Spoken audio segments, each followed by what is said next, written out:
Hello, everybody.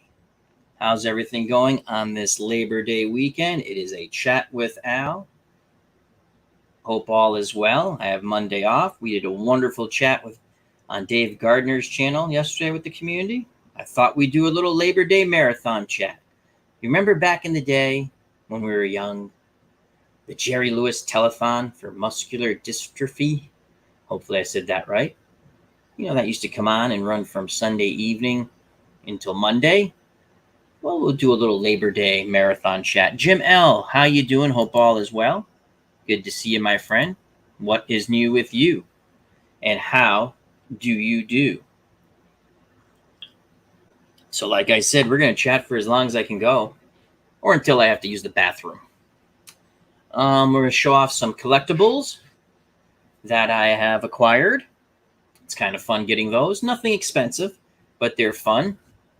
Our good friend Pesky Pole has joined us. Fun video he did today regarding 2nd and 10 and setting up a tournament using the modern season. So check out that channel. Hello, Philip Reynolds. Going solo tonight, Philip. Going solo. I have my plan of what I want to do, but maybe next time, Philip. Brian Hoxie, how you doing? As Pesky Pulse is getting some grading done as he listens. Jim L. playing some 2023 Action PC Baseball Project. Who are you playing as, Jim L.? Well, since Jim L.'s talking about his project, we mentioned this yesterday on Dave Gardner's show, but I picked up from Avalon Hill on eBay, Decathlon. Very fun game. We have another Illuminary here. The Cubs, the Bears. If you were my age, you would already have to use the bathroom. Ba-boom, boom.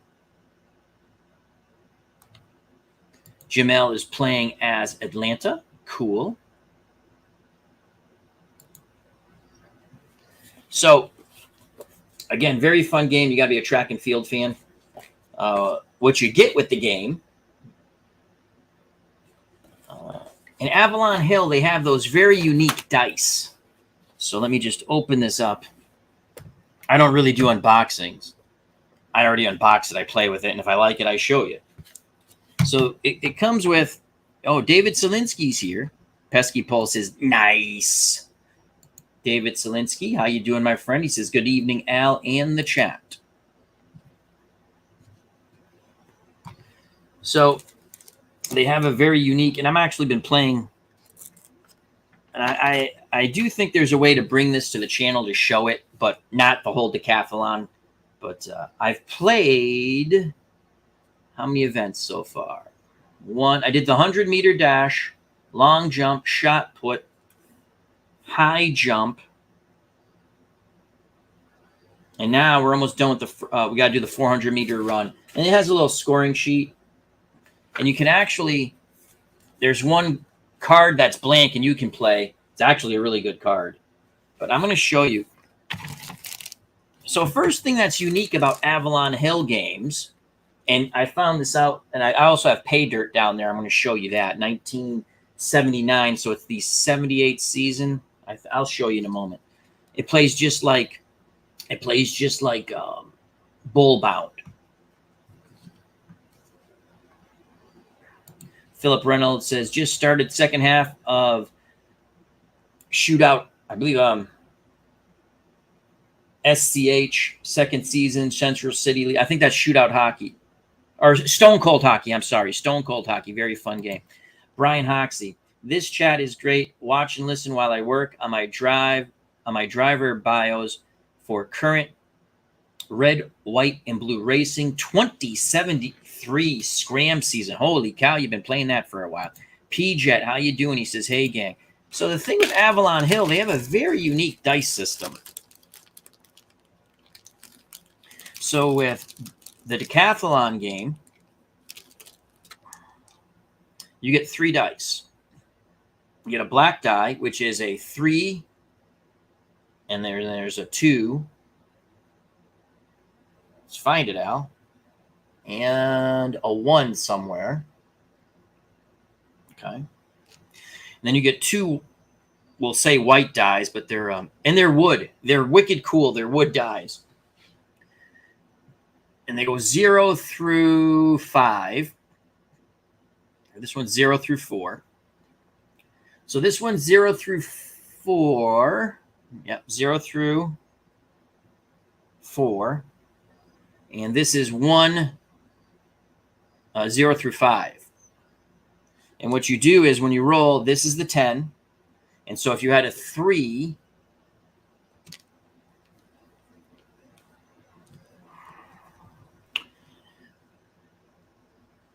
and a 4 and a 2, you would read it as a 36.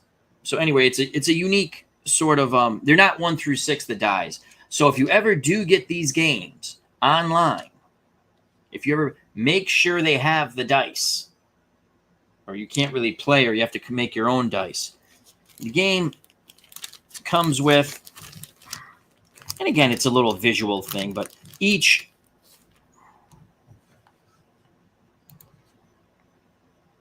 player has an little like a war game icon. Let's see if we can focus on that. This is the Russian Kuznetsov. Cut your nuts off. I don't think. Oh, actually, move back. It kind of focuses on it. So each, and you can't really put it. I just put it on the board for ha-has. You don't really need to do that. The board. Well, let's first look at. You don't get cards, but what you do get is a booklet. You have your rules booklet. Very easy. Again, what's amazing about these Avalon Hill games? Look, it's this booklet. The rule booklet, and you got your scoring system for the decathlon. But this rule booklet is 8 pages. 8 pages. 8 pages, and it explains everything with examples. Again, not very hard game. I read some reviews. Some people said, oh, it's kind of boring. You got to like track and field, people. If you don't like track and field, yeah, it's kind of boring. It's an imagination thing, you know? So you get the rule book, as I just showed. Decathlon Game Rules, 3rd edition. This is the 1984 edition. They have prior edition. Now you get a booklet for the players, for the contestants, for the athletes. So in some versions, you get like a card like you would get in Bowl Bound or Pay Dirt. But this is Milt Campbell, and it gives you a nice little bio down here. So you have a bio of Milt Campbell. Tells you the Olympics and what he did. And then this is his gaming chart for the events. Now, the reason why I bought this game, let me just tell you. As PJ says, Kuznetsov, he's a center on the Capitals. Maybe they're related. I don't know. The reason why I bought this game, as much as I was like, oh, one, it's track and field, the decathlon. When I was a kid, I loved watching the decathlon for the Olympics. It was, it was fun when the Olympics was fun. And you could root against the communists. And most people did root against the communists in this country. Now I don't know. Ba-boom, boom. A little levity. Jim Thorpe. Who played Jim Thorpe in the movie?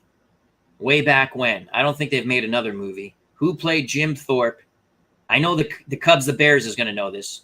Who played Jim Thorpe? A little trivia. But Jim Thorpe. And unfortunately for Jim Thorpe, they took his medal away. He won the decathlon. In 1911, 1912, won All-American honors as a football star at Carlisle, Pennsylvania, Indian Institute. Philip Reynolds says Ronald Reagan. Good guess. But no, that is a good guess. I like that. That is a good guess, Philip. Remember to check out Philip Reynolds' channel and subscribe. Well, he won a gold medal in the decathlon, and then they took it away from him because they found out he played, I think it was because he played pro football. I think posthumously he was return the gold medals, if I remember correctly. But this was I'm a big Jim Thorpe fan. And I think the movie was called Everybody's All-American.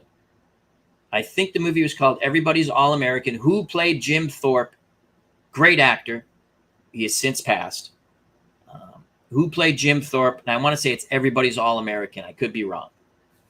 Black and white movie. I want to say from the 40s, possibly. But yeah, so the contestants in this game, the athletes, you have Milt Campbell from the United States of America. There is no Bruce Jenner, though. No, not James Dean. Not James Dean. Rayford Johnson. Another great American decathlete. Then we have Vasily Kuznetsov from Soviet Union. Russian Bear. Great athlete. Bob Mathias from the United States. U.S. had a lot of good decathletes. As we just showed you, Jim Thorpe. And again, no one's got the right answer yet. Who played Jim Thorpe? Philip Reynolds says, that's all the guesses I've got. Max Cornelius, how you doing? Hope all is well, my friend. Bill Toomey, another U.S. decathlete. I believe that it was a 68 games. Let me just look real quick. 64.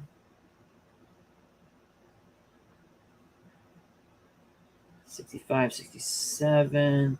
Yep, 68. In 1968. Okay. Then I want to make sure I have this right. From Taiwan, C.K. Yang, considered one of the greatest Asian athletes of all time. I did a little reading on him. I didn't know who he was. And then, again, you get a blank card. You can play as yourself. Now, grant you, I could not do any of these events, and this card is stacked because I'm actually winning the decathlon at the moment as I'm learning the game. So, but you can, and my thought process is, for some of these events, there are some choices, such as in the long jump, safe, average, all out, shot put, same thing, safe, average, all out. So there's 3 columns, and we might have some fun with that with the community, with the FOC, Friends of the Channel, Friends of the Community, where we'll run some of these events. I'll roll some dice, and I'll give you some results. But fun game. I do enjoy it. It comes with a really nice board. And again, this isn't really streamable for me. I better not be losing internet connection. There we go. I pay enough for this crap. All right. So it comes with a 2-part board.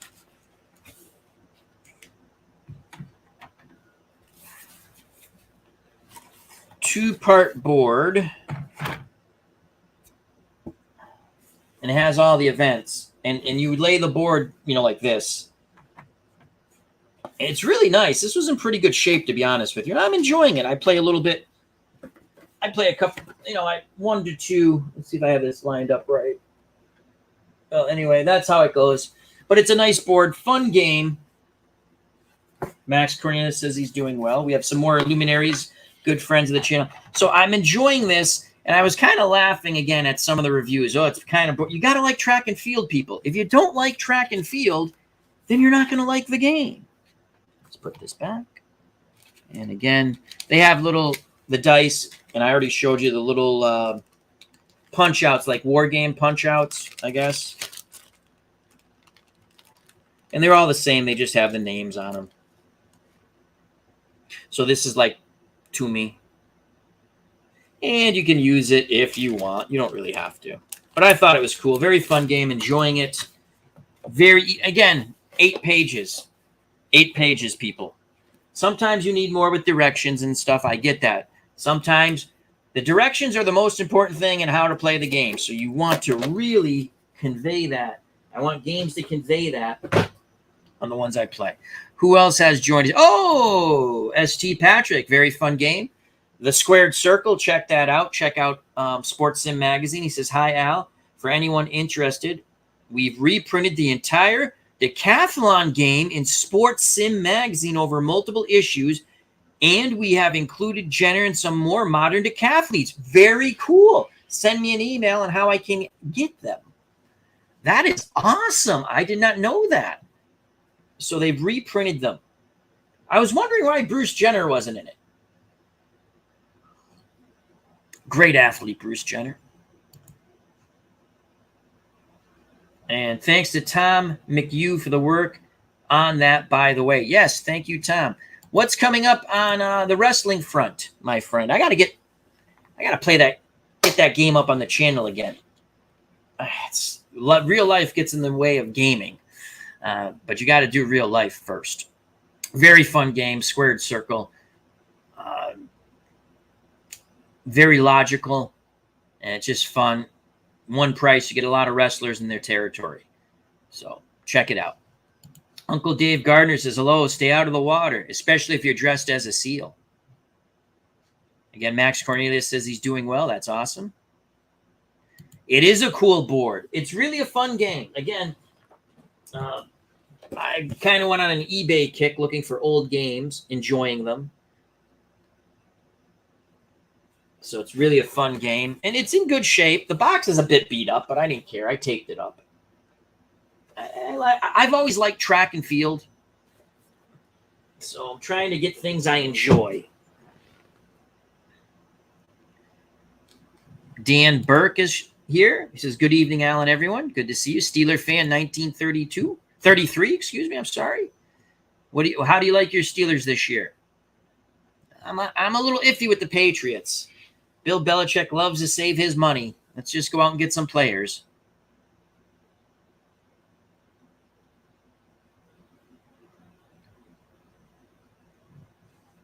S.T. Patrick. I believe Memphis 1981 through 1987 is releasing later this month. Ooh, Jerry the King Lawler. Jerry Jarrett, right? Jeff Jarrett. Bill Dundee. Ooh, let's see. Who are the heels? Was Junkyard Dog there? Wayne Ferris, a.k.a. the Honky Tonk Man. I think Hulk Hogan wrestled briefly in Memphis as Terry Boulder or something like that, I think. That's cool. Looking forward to that. So the next Squared Circle territory to come out, S.T. Patrick says, Memphis 81 through 87 is releasing later this month. You got to have Andy Kaufman in that. Hopefully. I would like to see Andy Kaufman in that. David Selinsky says, that's great news, ST. We got to get ST, Patrick, and Pops Review back on. Steeler fan. Steelers should have a good year. I'm feeling good about their offseason. ST Patrick. Lawler, the Jareds, the fabulous ones. Dundee. Oh, yeah. Mantell. Andy Kaufman. The Moondogs. Yep, the Moondogs. Tommy Rich and Austin Idol. Cool. Very cool. That's going to be a fun set. They're all very fun sets. It's a fun game, the Squared Circle. Again, I've been honest about it. The first time Steve Patrick sent me the game, I looked at it. It was very daunting to me. And then Pops Review did a wonderful tutorial on it. And ST Patrick explained a few things to me. It's a very fun game. And it's a game where a wrestler's power points can be reduced or come up depending on victories and losses. It's a very fun game. Dave Gardner, I'm feeling good about the Patriots offseason. It will come real quick.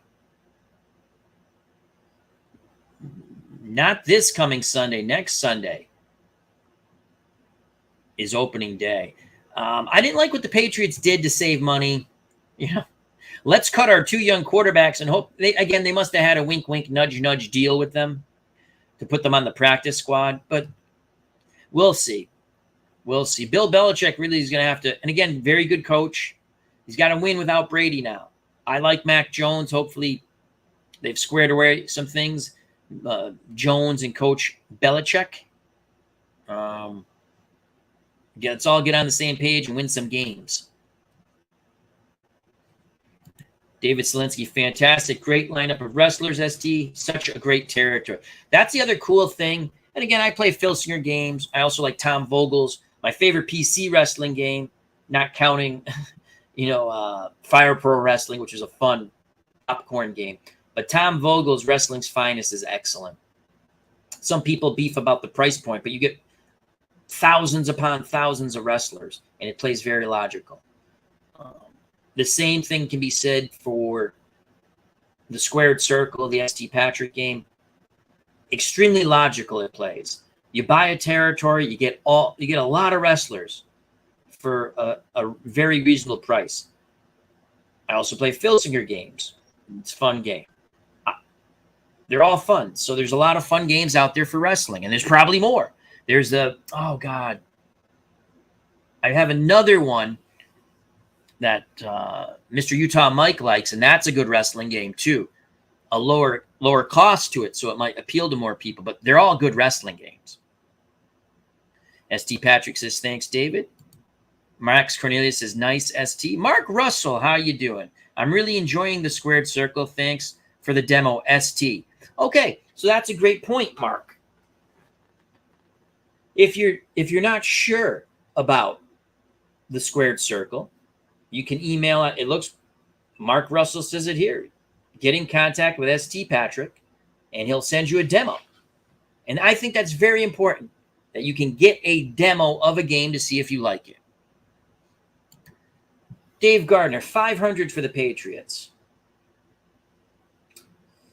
That's my feeling too.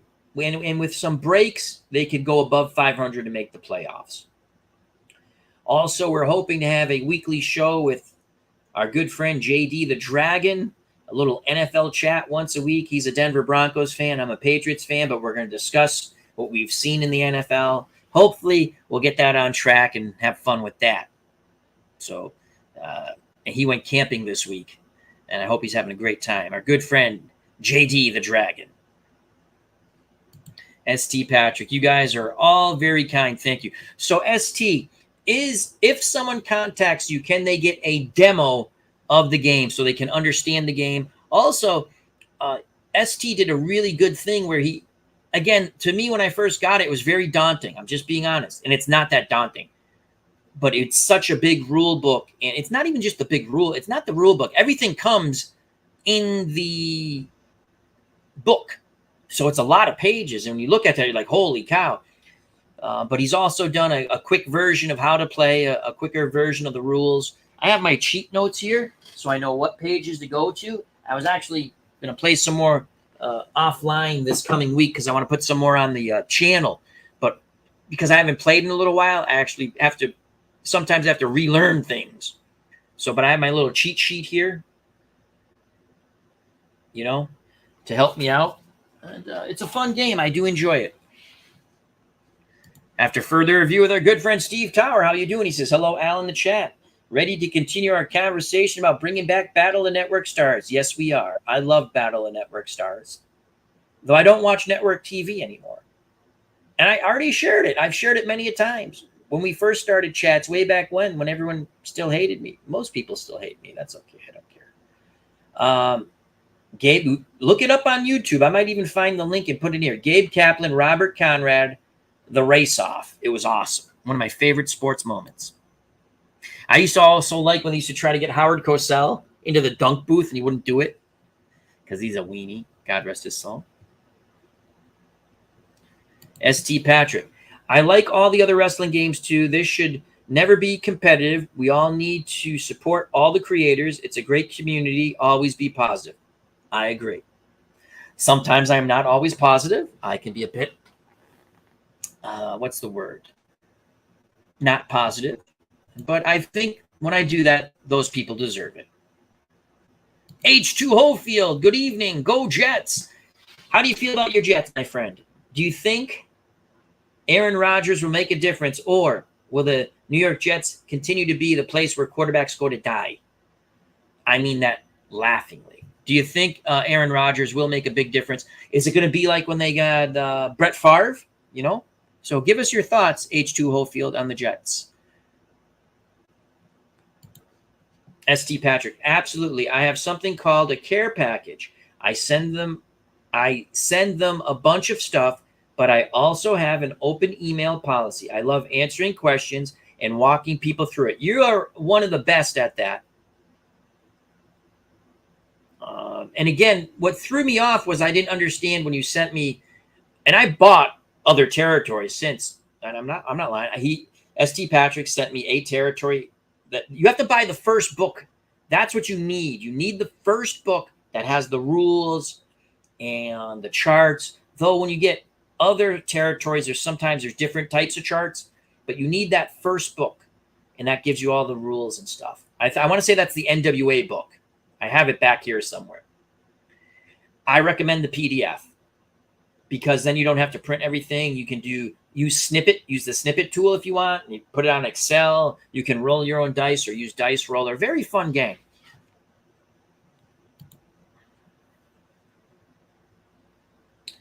ST Patrick, if Tua goes down with an injury and the Jets' offensive line breaks, the Pats could win the division. I'm inclined with Uncle Dave Gardner. I think the Patriots about a 500 team if they catch some breaks. I think they'll have a winning record to make the playoffs.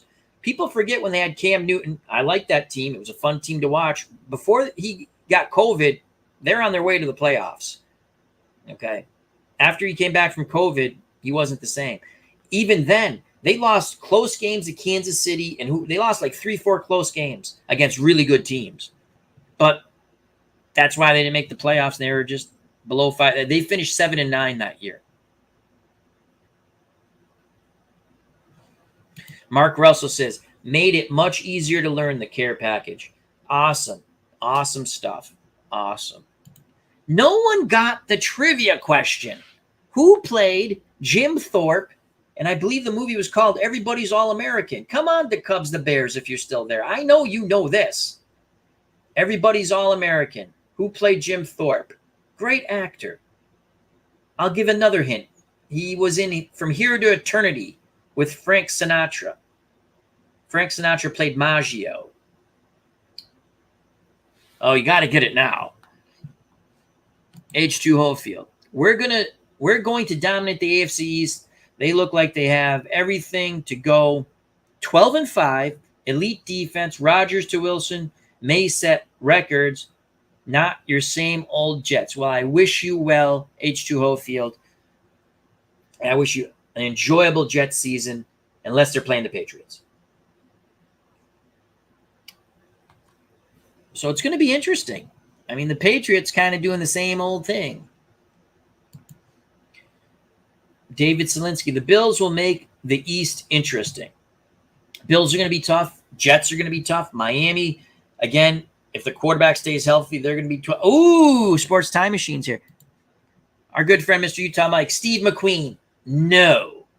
Good guess, but no. Mr. Utah Mike, what's that wrestling game that you like? It has a ton of wrestlers. I want to give it a shout out. I was giving a shout out to all the wrestling games I play, and I forgot that. Oh, you know what? Actually, hold on a second. I can do that right now. Pro Wrestling Superstar. That's a fun one, too. I just had to look at the desktop icon. Pro Wrestling Superstar. Another fun one.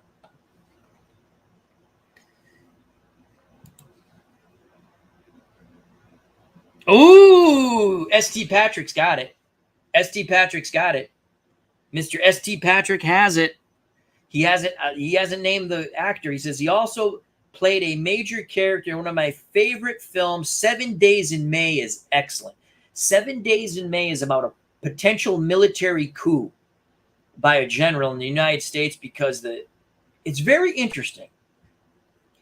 The U.S. president at the time, this is a movie, mind you, is going to give up, I believe, great movie, I haven't seen that in a while, is going to give up our nuclear arsenal, dismantle it, leaving us at the mercy, basically, of our enemies.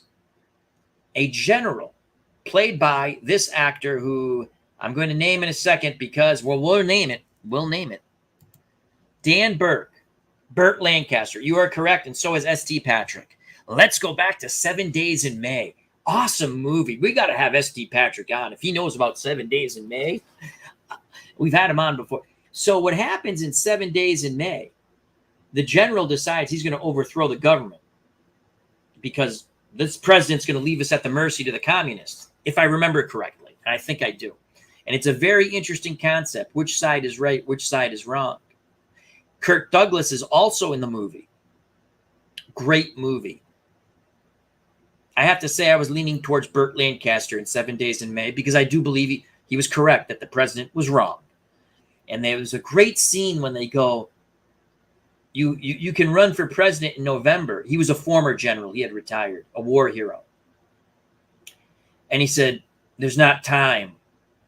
It was a great movie. It's a lot of interesting thought process. I honestly favored Burt Lancaster's thought process, not because I want a military coup of the U.S. government. I'm talking about the movie here, people. It's because if you have a U.S. president wanting to give up what protects us, and you can just ask Ukraine, they should have never gave up their nukes. Bad idea. Okay, bad idea. So, because you know what a U.S. president is supposed to do? Protect the United States of America and the civilian population. Not just with the military, but, prosperity and all that stuff. Protect the borders. I'm just saying. Great movie, 7 Days in May. Love that movie. H2 Holyfield. Week 3 and Week 11 versus the Pats. Going to be interesting, my friend. Ernest Borgnine was in the movie. Here to Eternity. Ernest Borgnine played the sergeant who beat up Frank Sinatra, I believe. And Frank Sinatra, I want to say, he dies in the movie. And pro wrestling superstar. Yeah, I looked it up. Thank you. S.T. Patrick. The film was also shot in the actual Oval Office. Kennedy was out of town, and he allowed the use of the office because he loved the book. Dave Gardner answers David Hasselhoff. Now, if they're running on a beat, it's funny. David Hasselhoff. No, he was not in any of these movies. But now let's play a little fun trivia. Which movie would S.T. Patrick? Which movie would David Hasselhoff be in? 7 Days in May or From Here to Eternity? Which one would he fit better in? Now, if you know about From Here to Eternity and 7 Days in May, if you've seen those movies, you would know that one of the former stars of Baywatch, David Hasselhoff, an all-time legend in Germany for singing, you would know which movie he would fit better in. Would it be 7 Days in May or From Here to Eternity? David Hasselhoff. But you got to know the movie. You got to know where the movie is set. So that's what you have to know. Fun stuff. Fun stuff. All right, S.T. Patrick. David Hasselhoff would be in From Here to Venice Beach. You are correct, because the famous scene, and I know S.T. Patrick will know this. I can't remember the female actress, though. Burt Lancaster on the beach, smooching it out in the sand with the water pouring over himself and the female lead. From Here to Eternity, which was sort of like a Pearl Harbor movie. Very good movie. They redid it in the late 70s, early 80s, made-for-TV movie. I don't remember who played Pruitt, though, in the original, or the Burt Lancaster movie, which I think is the original. Well, I know it's before the TV movie. Oh, God, I can see the guy, but I can't remember the actor's name. Great movie. From Here to Eternity, 7 Days in May. Oh, my God. And again, the 7 Days in May, it's that question. What do you do there? Some people might say, oh, that's horrible. A former general trying to overthrow the U.S. government. Yes, in a way, yes. But think about it. In that scenario, the U.S. president was going to give up basically what protected the country from the communists. Burt Lancaster didn't win, don't worry. Great movie, though. A lot of thought process there, because the person who you think is the bad guy might not be the bad guy. You might not agree with the way he's doing things. But oh, Deborah Kerr. It was Deborah Kerr. Thank you. All right. And we'll get back to some. Oh, this is fun. This is fun. Deborah Kerr. She's better known for The King and I. Oh, was she the teacher to Yul Brynner in The King and I? Very attractive woman, Deborah Kerr. All right. We have some collectibles. We showed a few of them off on Uncle Dave Gardner's chat last night. It was funny because I was going to do a chat, and then I got a message. I said, I'll do it. Thank you very much, Uncle Dave. I will come on with you. As you know, I'm a Red Sox fan. Oops. And hit that by accident. So, yeah, okay. So she did play the teacher to Yul Brynner in The King and I. Another fun. I've only seen that once. Very good movie. Some movies I watch over, some movies I don't, but it's a very good movie. All right, we picked up Jim Rice, 1978 card. Tops. MVP season. Jim Rice in 1978. The glare is, I can't see it. So, all right, take these glasses off. It's fun getting old. It's fun. I guess the alternative is, I don't know. Well, I'd be in heaven with my parents. That would be fun. I would enjoy that. I miss them. Okay, 46 home runs, 139 ribbies, 315 batting average. MVP. The reason why the Red Sox won 99 games right here. And Dennis Eckersley. Because the team really is not that good. I've played the 1978 Red Sox season in a few different sims, and I never do well with them. They're not good. Jim Rice is awesome. And also, I picked up the home run leader card with Rice and Foster, 1979. Yes, I'm sorry, you're right. 1979 Topps, 78 stats. Thank you very much. And this is the RBI, 1979 70 Topps, so it's a 78 season. That's a lot of fun. I got them real cheap on eBay. I didn't have them. I wanted them. So those are some fun things. We have some other people in the chat here. JT Dutch, how you doing? He says, hello, Al. Hope everything is going well. Things are going. I appreciate it that you stopped by. And well wishes to you too, my friend. H2 Hofield. I feel like watching the Blues Brothers. The Blues Brothers. The Penguin. Right? That's what they call the nun. The Penguin. Fun movie. Who was H2 Hofield? This question goes out to you. Who was John Belushi's girlfriend in the Blues Brothers?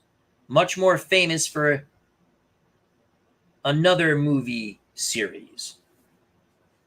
So the question is, who was the real name of the actress? John Belushi's deranged, pissed off love interest in the Blues Brothers. What else do we pick up? All right. We picked up this is a Topps card. Michael Canastari. How you doing, my friend? How you feeling? Hope all is well, Michael. How goes your projects? Here we go. Mark Russell, Carrie Fisher, Max Cornelius, Carrie Fisher. Awesome sauce. You guys are the best. Teddy Ballgame, Ted Williams. Topps card. And this is from the All-Star game. It says, again, I got to take off my glasses because I'm old. A 1947 Midsummer Classic was indeed a classic. The first MLB All-Star game to be played at Wrigley Field was a tense affair throughout. Triple Crown bound, Ted Williams doubled in the fourth inning and then singled amidst a game-tying rally in the sixth. The American lead added the final run on a Stan Spence pinch hit in the seventh for a 2-1 victory. No, it's not David Hasselhoff, Uncle Dave Gardner. And this card came out in Topps in, oh my God, the glare from the light. What year? What year? I'm looking. I can't see. That's really small print. Holy cow. But anyway, it's a nice Topps card. Love the picture. I am going to pick up. They have a Topps baseball card with Ted Williams in his Korean fighter pilot uniform. It's freaking awesome. I'm going to pick that up. We picked up the Little Professor. This is a Donner's card. Dominic DiMaggio. I didn't have a card of Dominic DiMaggio. Now I do. Dominic DiMaggio. Very underrated Boston Red Sox. Career batting average, 298. Slugging, 419. Stole 100 bases. Knocked in 618 runs. And had 87 homers. Total hits, 1,680. Scored 1,046 runs. Was an excellent defensive center fielder. Dominic DiMaggio, younger brother of Joe. And this is, I picked up this really cool card. It would have been Rocky Marciano's 100th birthday, September 1st. It's a Topps card, and beautiful picture there. That's him right about to stop Roland LaStarza in the 11th round. He hit LaStarza so many times and so hard in the arms, he broke blood vessels. LaStarza could not lift his arms. And this is LaStarza in their first bout at Madison Square Garden before Marciano was champion, went 10 rounds, a close decision loss to Marciano. LaStarza kept shooting his mouth off that he won the fight. Well, Marciano made him pay for that the second time they fought. Beautiful card. Beautiful card. I picked up a few more boxing cards we're going to show off in a little bit. So, a lot of fun stuff on eBay. You can get kind of cheap.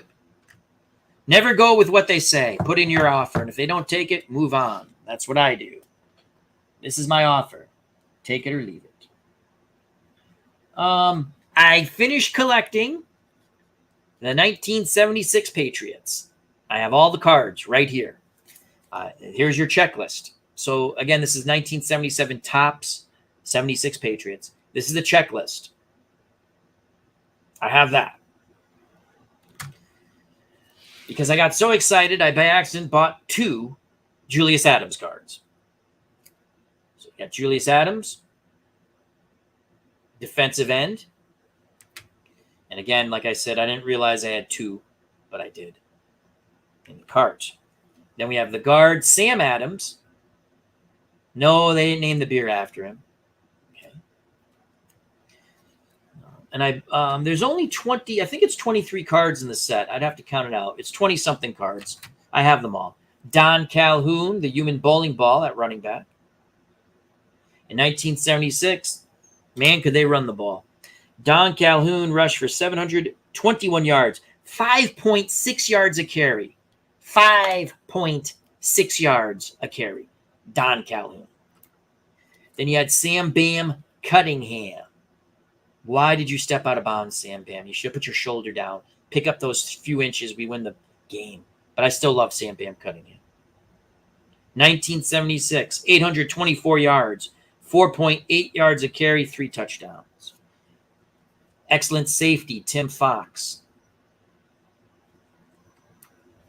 Again, I was very excited. I didn't realize I had 2 Russ Francises in my cart. So we have Russ Francis, all-world tight end, proclaimed by who proclaimed Russ Francis the all-world tight end? What sports personality, prognosticator, broadcaster proclaimed Russ Francis all-world? Russ Francis, 26 receptions, 3 touchdowns, 367 yards, 14.1 yards a carry. Again, Russ Francis slipped sliding away. We had 2 cards. We doubled up on Russ Francis. Michael Canistari's got it. Howard Cosell. All right, we'll get back to the cards in a moment. A lot of people in the chat. And I got to put my glasses back on to read this. So, but I'm excited. My next collectible project, I want to get all the 67 Red Sox.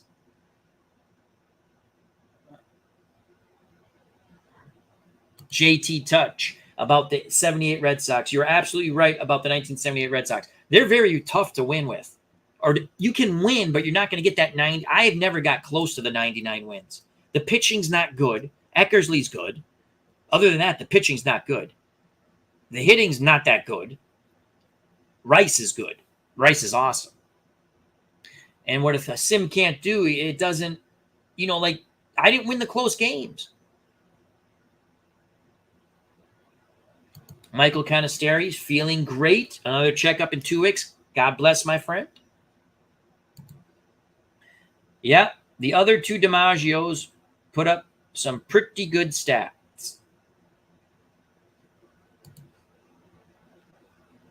H2 Hofield. Are the 2023 lineups for Pro Strategy Football out? They're going to come out September 14th or 12th, I think. Very soon. And they'll have the 2023 lineups probably when the game releases. I would just, if you're on Facebook, join the Facebook page. I'm not on the Facebook page anymore for reasons of a couple of people. I'll leave it at that. I love the game still. I love Kerry. I love Mike in the truck. I love Lee. I love a lot of other people. There's a few people I don't care for. Brian Hoxie. The week that saw the opening of Fenway also saw which of the following take place? Ooh, trivia. The sinking of the Titanic, A. The opening of Yankee Stadium, B. The D-Day invasion, well, it can't be that. That's C. And D, the birth of Ted Williams. The week that saw the opening of Fenway Park. Well, it's not D-Day.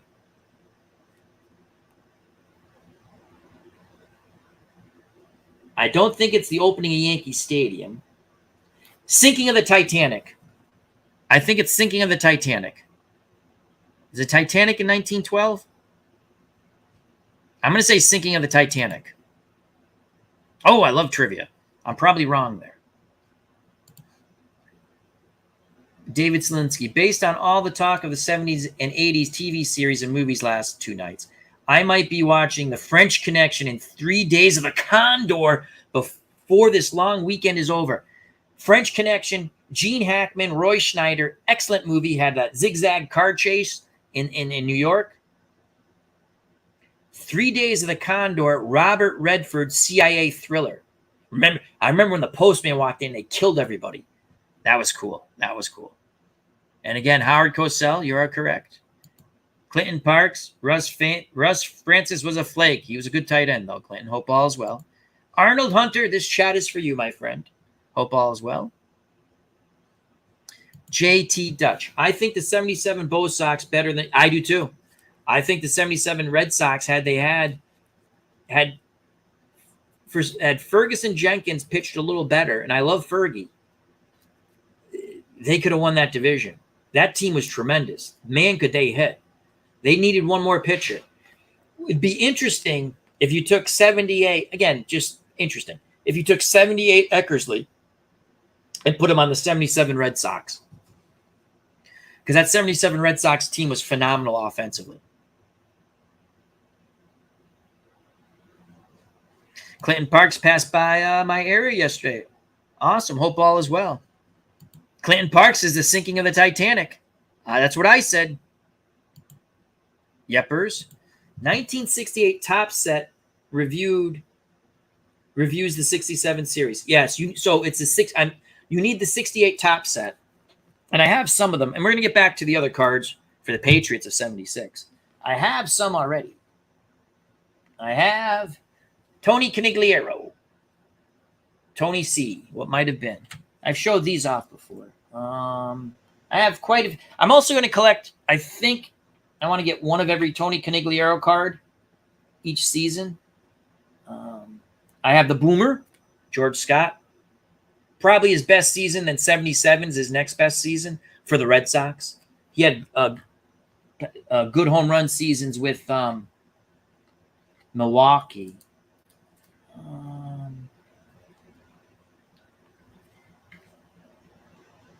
Where is... You got to be kidding me. Where is it? Oh, here it is. 1968 Topps, which is 1967. Carl Yastrzemski, Triple Crown, baby. Triple Crown. Again, they don't cost a lot. I'm not going after mint cards. I just want nice cards. Looks pretty nice to me. I like it. So I'm looking at Jim Lombard next.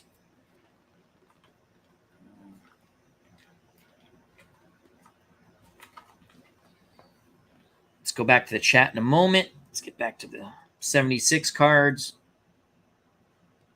Flight of the Phoenix, great movie. Jimmy Stewart and a bunch of other people, all big-time actors, and I can't think of their names. They had the blonde-haired guy who always played a German in the war movies. They had the English actor who was in The Great Escape. A great movie, Flight of the Phoenix. Oh, so many great... Oh, awesome movie.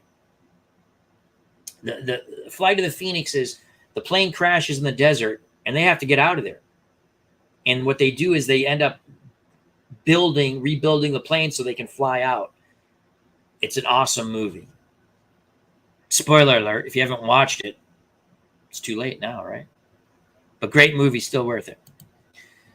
Brian Hoxie, you are correct. Titanic, April 14th, 1912. Fenway Park opened April 20th, 1912. I've got more I can sprinkle in. Won't clog the chat. Feel free to sprinkle them in, my friend. I love trivia. It's fun.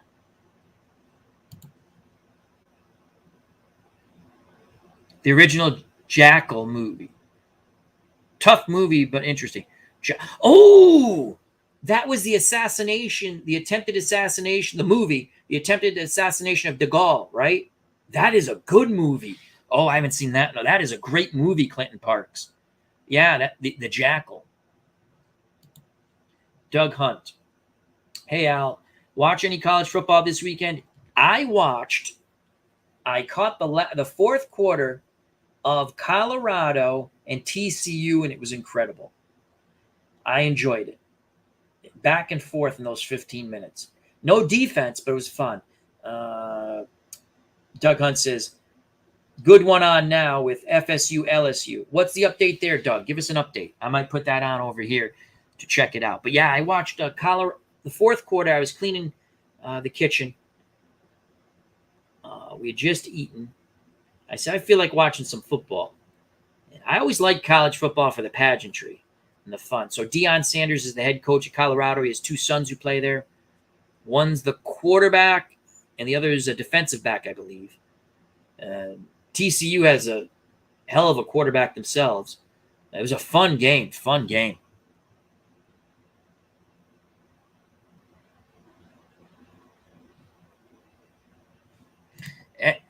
H2 Holyfield, the 67 set.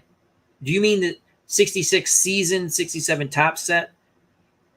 He says the 67 set is Topps' best looking set, in my opinion. Michael Canistari gives us an update. 24-17 Florida State University. What's the quarter? Midlife crisis. Labor Day Marathon. I see what you did there. Yeah. Remember watching that? The Labor Day. Jerry Lewis. Doug Hunt. Yeah, it was Colorado was a great game. Oh, and he gives us the update. 24. What channel is that on? ABC? I'm going to put that on over here. We're going. I'm not joking. I'm going for as long as I can go. Don't go anywhere, folks. We're doing our Labor Day Marathon. We're not asking for any money. Subscriptions would be good if you have not subscribed, but pretty much everyone has subscribed in this chat. You can't get in the chat if you're not a subscriber. All right, let's turn. What is it? ABC?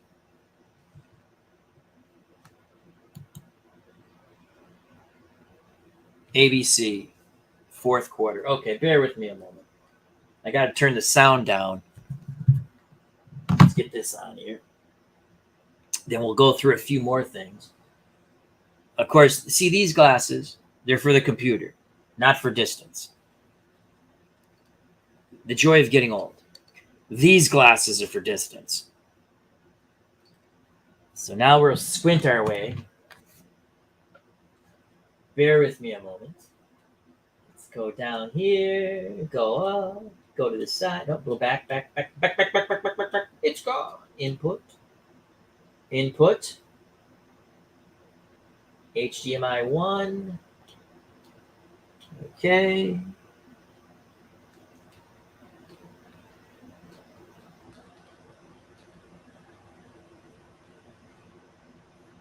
All right. 840 for high def.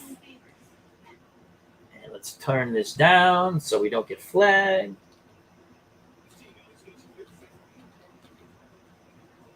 All right, we got the game on to our left.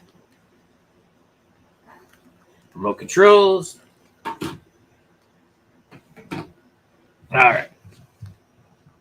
So, fourth quarter, probably under 10 to play by now. Close game. Midlife crisis. The wifey is annoyed that I want to stay up a little. Hey, no work tomorrow. Then I saw this chat, and I guess I'm sleeping on the couch tonight. I apologize to your wife. But yes, we got to have some fun. So, how's everything going with everybody? Let's get back to the cards. All right. So,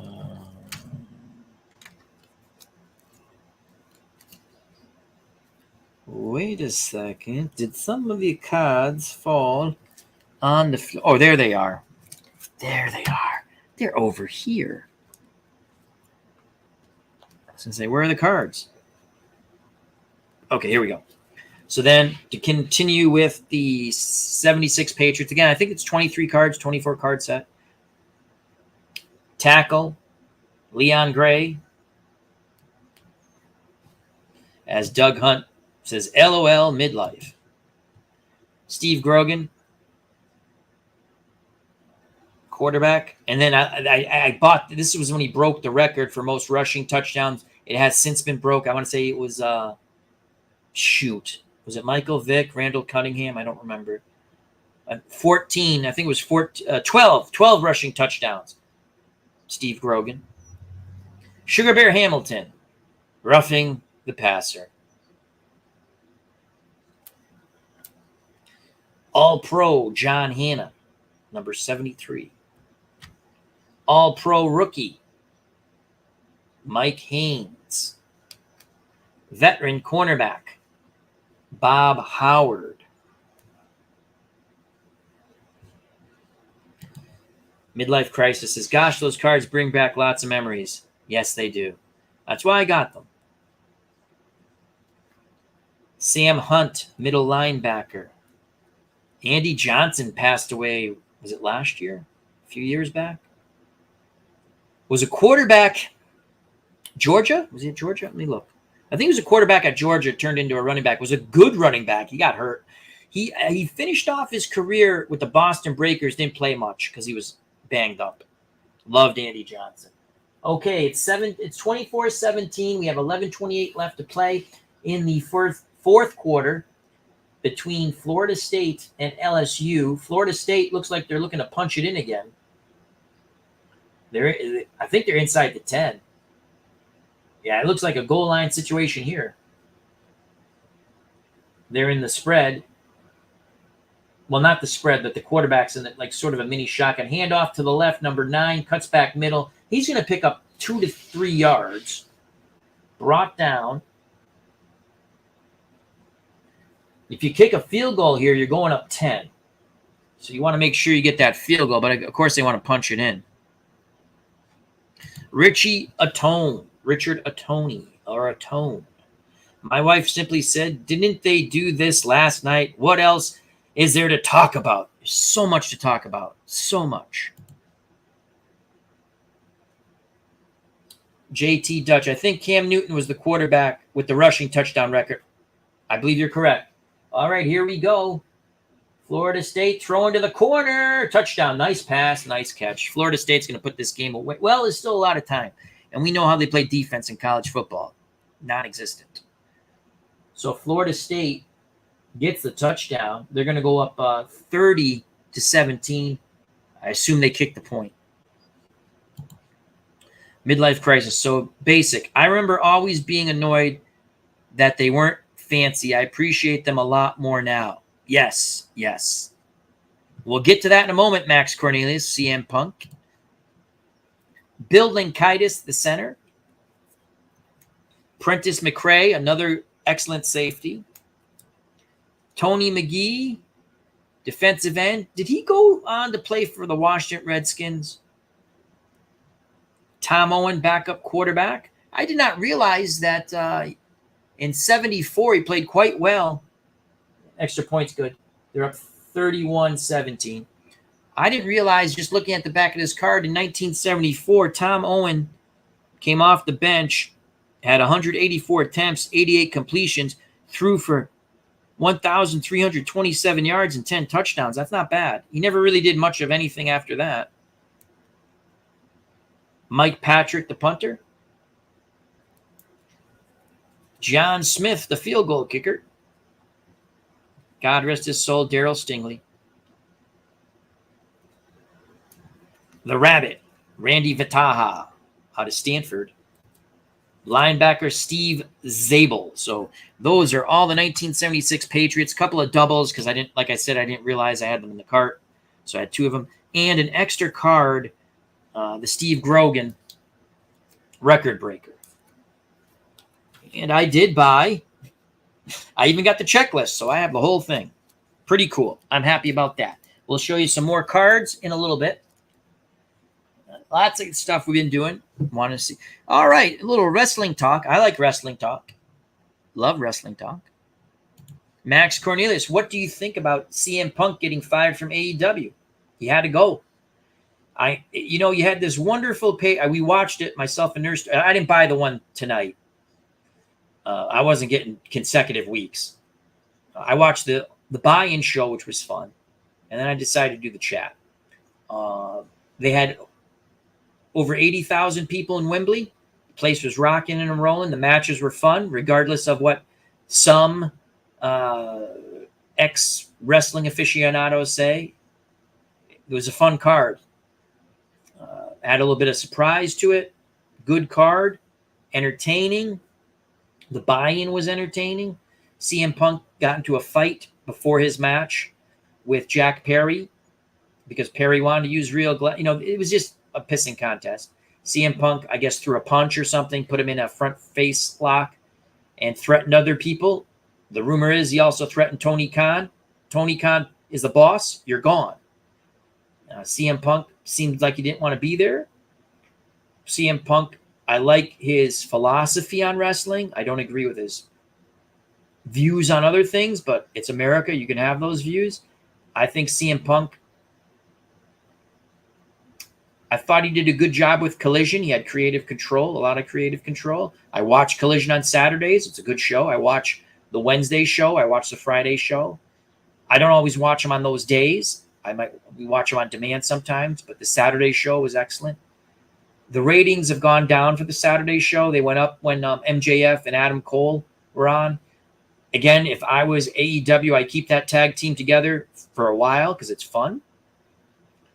And the crowd likes it. That's the whole point. Give the fans what they want. The ratings went down, but it's a Saturday wrestling show. The ratings are going to go down even more with college football. But I still enjoy it. Sometimes I don't watch the Saturday show on Saturday. I'll watch it on Monday, a little bit on Sunday morning if it's on demand by then. But I enjoy AEW. I'm not a WWE fan. Haven't been a WWE fan since it was a WWF. Here's the kickoff. LSU's got a score on this drive. He's going to down it in the end zone. I always liked LSU's uniforms. I like Florida State's uniforms too. Very classic, in my opinion. Oh, Texas and Alabama. When's that? Next Saturday. Some good early games. They had some crap games yesterday. Oh, my God. How they put that on TV, I don't know. But I try to watch a little WWE on YouTube, some highlights. It's not me. I don't like it. It's too cartoony. Wrestling's all cartoony, but that's mega cartoony. Just don't care for it. But CM Punk, you threaten that you can't. I think he wanted to be out. He wanted to go anyway. And then he didn't want to wrestle. And they were the first match he was the first match with Samoa Joe. Samoa Joe talked him into wrestling. It was a good match, a fun match. And he's gone. Good. Move on. They're going to, I think AEW, if I was going to sign, I don't think you have to sign anybody, but if I was going to sign someone, I like the guy from WWE, the Scottish guy who I can't think of his name now. Big guy. I like him. Big guys don't seem to do well in AEW. They don't know how to use them. I mean, they have Brian Cage. He should be a beast mode. They have, I don't even know where Warlow is. Powerhouse Hobbs should be beast mode. I'm not a big fan of Miro. That's a big matchup tonight. Miro and Powerhouse Hobbs. Well, the big matchup is Bryan Danielson and Ricky Stark. Belt whipping match because Ricky Stark whipped a 70-year-old. I give him credit to going in there. It was good. It was a good skit. Bit disturbing to watch. Again, it's choreographed, but the thought of just someone whipping a 70-year-old man, Ricky the Dragon Steamboat. But they did they did a good thing last night where he signs a contract. He says, all right, you're going to wrestle the Dragon. And then Bryan Danielson, the American Dragon, comes out. It was fun stuff. But yeah, he had to go. You can't threaten your boss. You can't if you went to work and you threatened your boss or threatened fellow colleagues at work, you're gone. You're gone. And CM Punk, I like his wrestling philosophy. I don't agree with a lot of other things. And most people who are in that type of business, they're full of themselves. And, he did the same thing in the WWE way back when, I guess. Again, I didn't watch them. So,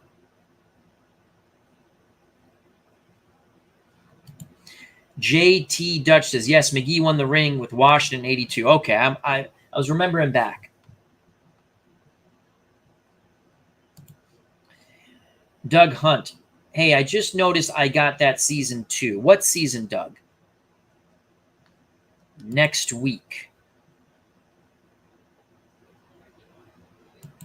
So, Florida State looks like they're going to move on to win this game. But it was a good matchup. Interesting matchup. What sucks with college football is you lose a game early and you're kind of done. Here's what I would do, and we've talked about it. How would you, if you're going to have a playoff system, have a playoff system. Do it like what 1AA used to do. Still does. They don't call it 1AA anymore, but that's what I call it. You win your conference, you go to the playoffs. Then you have wild cards. And you play your playoff games in the bowl games, and you have your championship game the week before the Super Bowl on a Saturday, not a Monday, not a Monday night. On a Saturday. That's the way I would fix college football. Clinton Parks. Haven't watched it in a while. Wife and I know too much on the business. Oh, it's always interesting to hear your take on that. I've enjoyed it. I like AEW wrestling. We go to the live shows. They're fun. We've gone to 3 this year. I think that's it for the year. Unless they come back to the Mohegan Sun, I don't think they are. Last one we went to was at the Hartford Civic Center or whatever the hell it's called now. Pesky Pole is named after the shortstop Johnny Pesky. How many times in his career, this is Brian Hoxie, trivia, how many times in his career did Johnny hit the pole for a home run? 0. Oh, 1. I curved around. I say 1. 1 homer. I say 1. Shades of Bobby Bowden, FSU. Oh, 1976 Topps cards. You pick some up? They are fun cards. I love 76 Patriots, one of my favorite teams of all time. I'm really falling in love with the I like the 74 Patriots too, with Jim Plunkett. Was a big fan of the 85 team. Unfortunately, we got crushed by the Bears. But we did beat Miami in Miami for the AFC Championship. '78 team was a good team. Obviously, the team that won the Super Bowl was a fun team. The team that went 16-0 in the regular season was a fun team that broke your heart in the Super Bowl. Hats off to the Giants. 64 Patriots, a very interesting team. Had there been an expanded playoffs, they would have easily made the playoffs, but you had to win the division. That is a good offensive team of the 60s, the 1964 Patriots. Gino Cappelletti wins the AFL MVP that year. Babe Pirelli was the quarterback. Running backs. Jim Nance wasn't there yet. It was, was it Carl Gear? The running backs I don't remember well. But I've been fooling around playing some games there. Florida State's going to crush them now. They just picked up a huge first down on the ground. Clinton Park says, I'll be at the MGM in October. Good little casino. We were there 2 weeks ago, Nurse Teresa and I. Unfortunately, we didn't win. Midlife crisis. I've always felt like the Saturday, a week before the Super Bowl, should be huge. That's where I would put. That's where I would put the NCAA football championship game. Saturday before the Super Bowl. That ball's thrown in the ground, but there's 7 minutes left. Now, see, that doesn't make sense to me. That does not. I know it's a throwing league.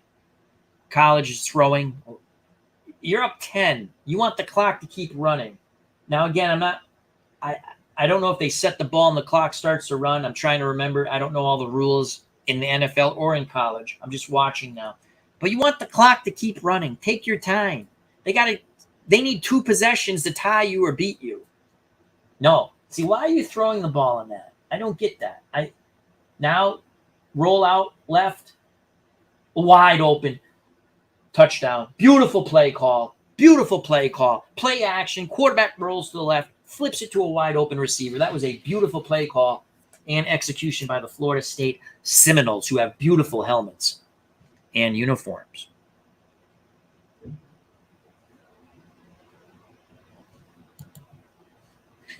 Brian Hoxie. Mel Parnell dubbed right field pole pesky pole after Johnny poked a 302-yard home run just inside it, winning a game for Parnell. 0. Right, he does not hit the pole. I did say it went around the pole. Didn't I say that, though? Went around the pole? Collected them when I was a kid. Awesome.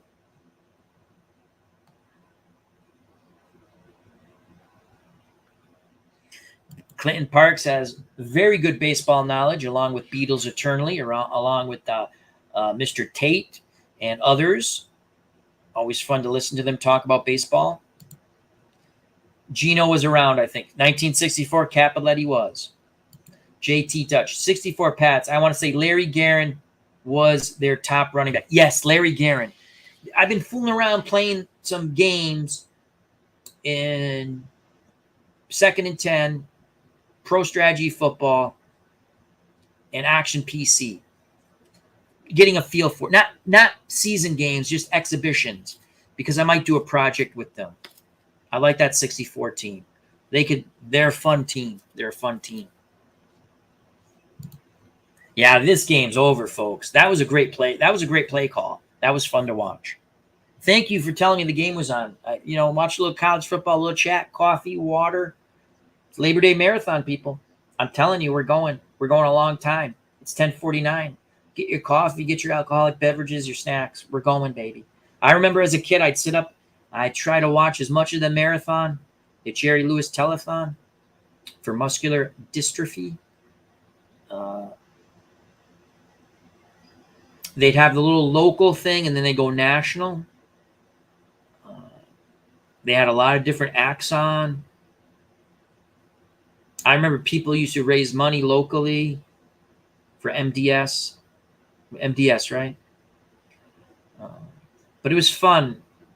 I remember going up to my room and putting the black and white. Yeah, I'm aging myself. The black and white TV with the rabbit ears, and because way back in the day, TV stations actually went off the air. They went off the air till 5 in the morning. We'll see you at 5 in the morning or 4 in the morning. I can't remember. They would play the national anthem, you know, that horrible thing, the national anthem, for all you whack jobs who don't like the national anthem. They would play the national anthem and they'd go off the air with their American flag waving. Except on Labor Day, the Labor Day marathon, they went right through the night into the morning. I thought it was cool. It was something, you know, there's no cable TV for me back then where I live. There's no cable TV period in that area.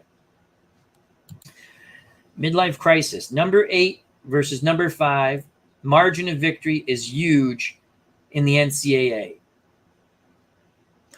I'd like to see them, like I said, go to the conference winners. They're never going to do it. Here's what I don't get. Go to the conference winners, as I stated. Play your playoff games in the bowl games so they actually matter. And then rotate your championship game to the different bowl game, to the big ones. Mm-hmm.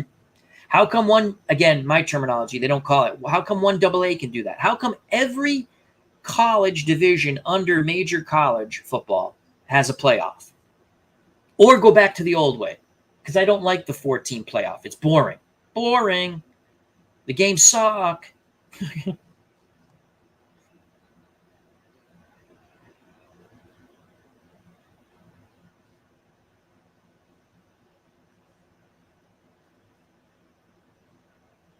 Clinton Park says, except on Labor Day weekend. Right? Are you talking about how the stations used to go off? They just showed a rocket launch. They just showed a rocket launch on TV. 38-17, 7 to play. This game is history.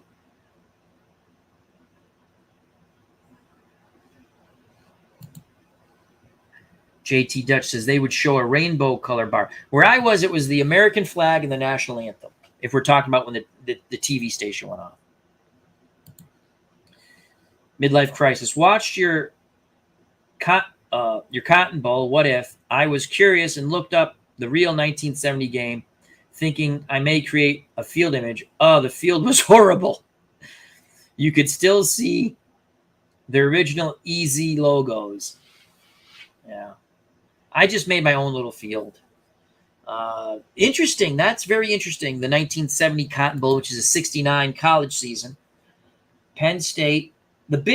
Penn State was invited to the Orange Bowl, the Cotton Bowl, and some other bowl. There's still 2 more weeks to go in the season. I just read this, so hopefully I remember it correctly. Joe Paterno was favoring to go to the Cotton Bowl. His players didn't want to go. He let them vote. They voted to go back to the Orange Bowl, which they had won in the prior year. So I did a what if Cotton Bowl. It was fun. Good game. Clinton Parks, we had 3 channels. Well, we had ABC, NBC, CBS. CBS was out of Connecticut. ABC and NBC were out of Springfield, the local affiliate. And we had PBS. 4 channels, 2 different PBS channels, 5 channels. Before Channel 20 came out and Channel 18, which were independents, which were really fun channels. Showed karate movies and Abbott and Costello movies. We did not pick up Channel 27 out of Worcester, Massachusetts. If the wind blew right, we could pick it up and I could watch Bugs Bunny cartoons when I came home from school. We watched the Red Sox on Channel 69, which was Channel 38 you got for the baseball game and hockey games. It didn't stay on. And you didn't get all the Red Sox games. You had some Red Sox games, I believe, were on Channel 22. I think you got 30 of them. You got some games on 69, which are usually around the weekend. You had some Yankee games on Channel 3, which was CBS out of Connecticut. And then the rest you listen on the radio. So Fun times.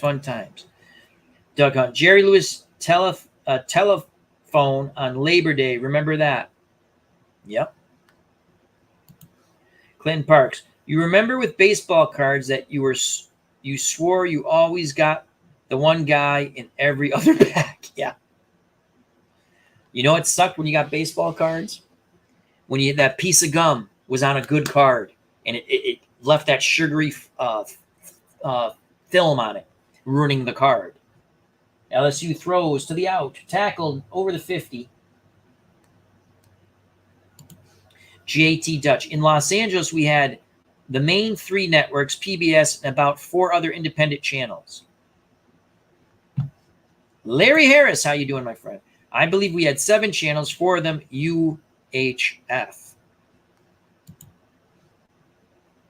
Clinton Parks. We had Channel 8 out of Auburn. Oh, you know what? We had Channel 8 too out of Connecticut. So we had 2 ABCs. I have to go back now. We had 2 ABCs, 22 and 40 and 8. 40 was Massachusetts, Springfield area, Western Mass area. 8 was Connecticut. CBS, we only had 1 Connecticut channel, 3 out of Connecticut. NBC, we had 2. Channel 22, Western Mass. Channel 30 out of Connecticut. On Fridays on Channel 30, they would not go to the national feed. You had an hour still of independent after the news. So on Channel 30 on Fridays, I remember they would have an hour of horse racing from Albany, I think, the Trotters. And they also had Hartford Hellion indoor soccer, as well as the Hartford Whalers once in a while. Bum, bum, bum, bum, bum, bum, bum, bum, bum, bum, bum, bum, bum, bum.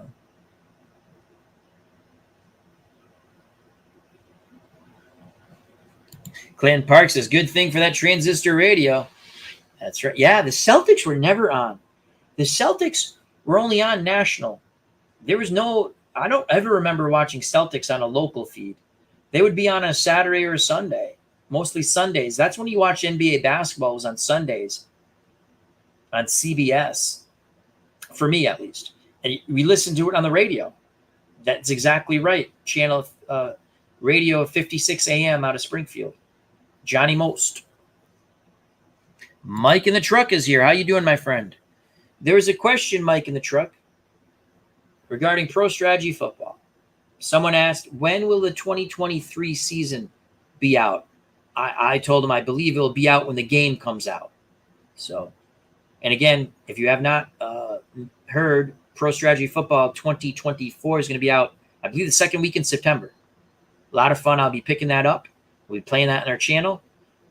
We'll pick out a project. Very fun game. Carrie's a great guy. Mike in the truck's a great guy. Lee's a great guy. A couple other people I don't care for. But everyone I associated with, very good people. So that's the question. Is the 2023 season, which is really cool that you can play along. And if you don't like some of the ratings, go in and adjust them. They're going to have a fatigue adjustment. I like that. I love that. Mike in the truck, is a player going to be able to import the actual draft? Meaning you could use real players if you're doing career. I've never played career mode, but there's a draft process. Can you actually get the real players? That was something talked about when I was still on the beta test team. Also, did the fantasy draft make it? I don't think it was going to make it. JT Dutch. And we got what we, Dutch, excuse me. And we got what was called ONTV, or on TV, in the early 80s, which would show LA teams' home games, Dodgers, Lakers, and Kings. Oh, so that was like a sports network. Cool. Brian Patterson, how you doing? Hope all is well. Mike in the truck. Not 100% sure when the 2023 season will launch. We hope day one, along with all the other mods. Again, great game, fun game. People who say there's no strategy in it, I disagree with you. A lot of strategy in it. And I love the visual of the game. It's so much fun. You know, if you download the mod seasons, they're all free. They're a labor of Florida State is just going to run over. This game's over. It's a labor of love for those guys. Mike in the truck, Lee, and a couple other people. The animation, everything. Awesome. Great job. Carrie, awesome. Support them. The game's $20 with tax or a little more. I think it's still at the same price point, even if it goes up slightly. Every season, free. And if you don't like some of the ratings, guess what? Go in and tweak them. It's easy. You can make your own teams. It's easy. It's just a little time consuming. If I make college teams every once in a while, but like I was telling Dave, I'd rather play Uncle Dave Gardner. I was talking to him yesterday, as you know. I'd rather play than make teams. But they have a fictional college, every college, major college team. So you can go in and change the names, ratings, good stuff.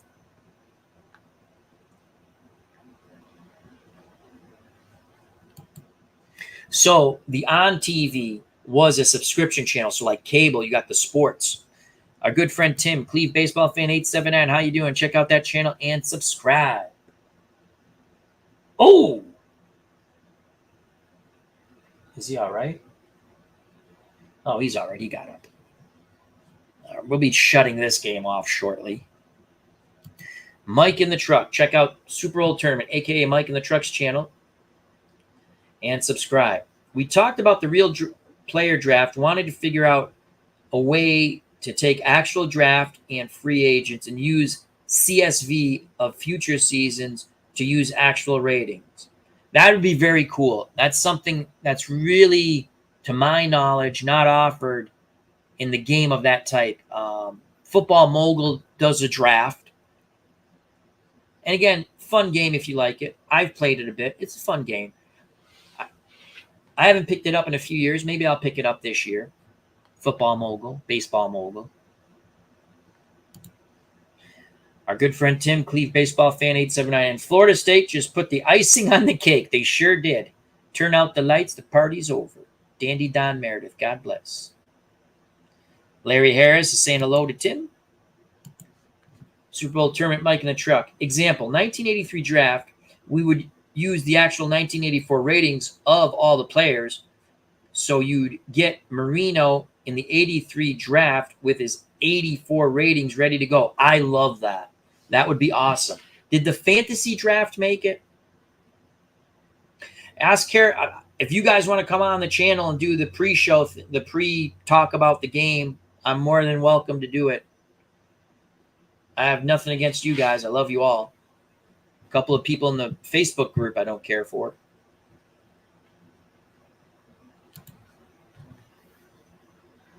JT Dutch. Question about Pro Strategy Football 2024. Is there any way to make the player sprites wear their actual numbers instead of everyone wearing the same number? That was discussed. I don't know if that's more difficult than you. I think it's more difficult than it looks. That was discussed when I was still on the beta team. Oh my, 45-17. Florida State running away with the game now.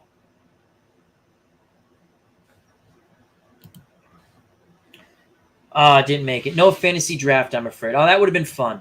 Mike in the Truck had a really good idea, and I liked it. You have a fantasy draft, no money, but you had points. So it's like money. And each team would have X amount of points. So you couldn't just draft. I mean, I guess there could be like a God mode where you can draft whoever you want. They probably, like with everything in Pro Strategy Football, you could shut it off. It'd be fun to have it like a budget. You have to stay within your budget, and you draft your players. Like a fantasy draft. That would be awesome. Legend Sports Universe, how you doing, my friend? You want to come on? This is the Al Red Sox Fan Labor Day Marathon. There's no more Jerry Lewis. Again, we're not asking for money. We never do. We're asking for subscriptions. Actually, everyone in the chat is already subscribed. So check out all the other wonderful content creators in our community, such as Legend Sports Universe, Cleve Baseball Fan 879, Super Bowl Tournament, a.k.a. Mike in the Truck, and many others. Uncle Dave Gardner. Sports Time Machine, a.k.a. Mr. Utah Mike. Lots of wonderful content creators in our community.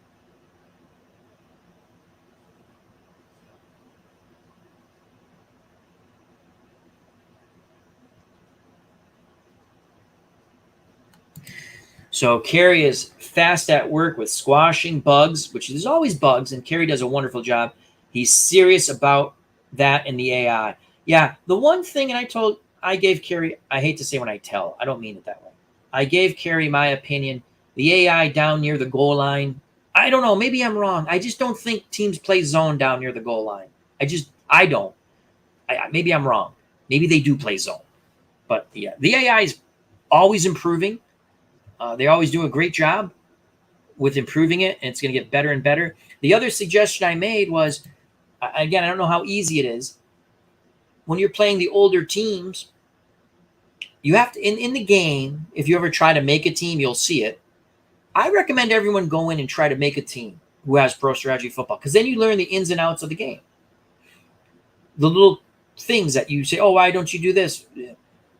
In the game, you must have one aka a passing formation. So either a 4 wideout or 5 wideout formation. I wish you could take just a pro set or something, or be able to put all the other formations in the passing formation so you can check it off. So like in 1958, there's no four wide receiver set. Again, it's a game, so it doesn't bother me. I don't usually call it, but you watch the AI. You can go in and shut off different types of formations, but you must have one passing formation. I explained that to our good friend, Uncle Dave Gardner. After the show, I showed him how to do that, and he still by accident. Also, even if you're playing, if you have the full playbook, you'll have access to all the plays. You want to have the team playbook if you want to play sort of like the way they played. Fun game, love it. Pro Strategy Football.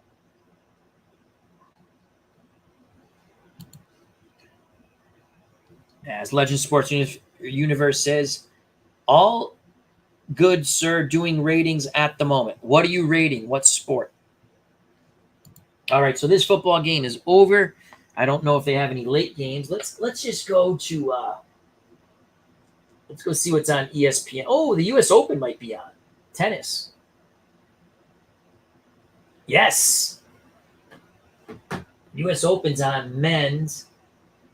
I don't think that's that guy's natural hair there. I'm pretty sure. Oh, Djokovic is playing. And some guy with blonde hair. I like tennis. I like the U.S. Open. So, got to get back to some of that play.com tennis game. I got to finish. We are going to finish our golf tournament using History Maker Golf. Just haven't had time to do it.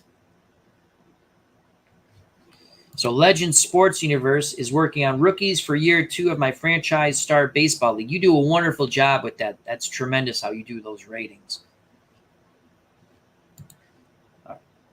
He says shooting for opening day this Friday. Cool.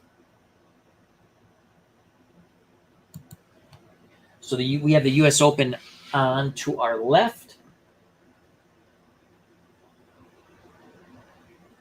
Round of 16. Or no, Monday's the round of 16. Or that's for women, though. I do like the U.S. Open. I do like tennis.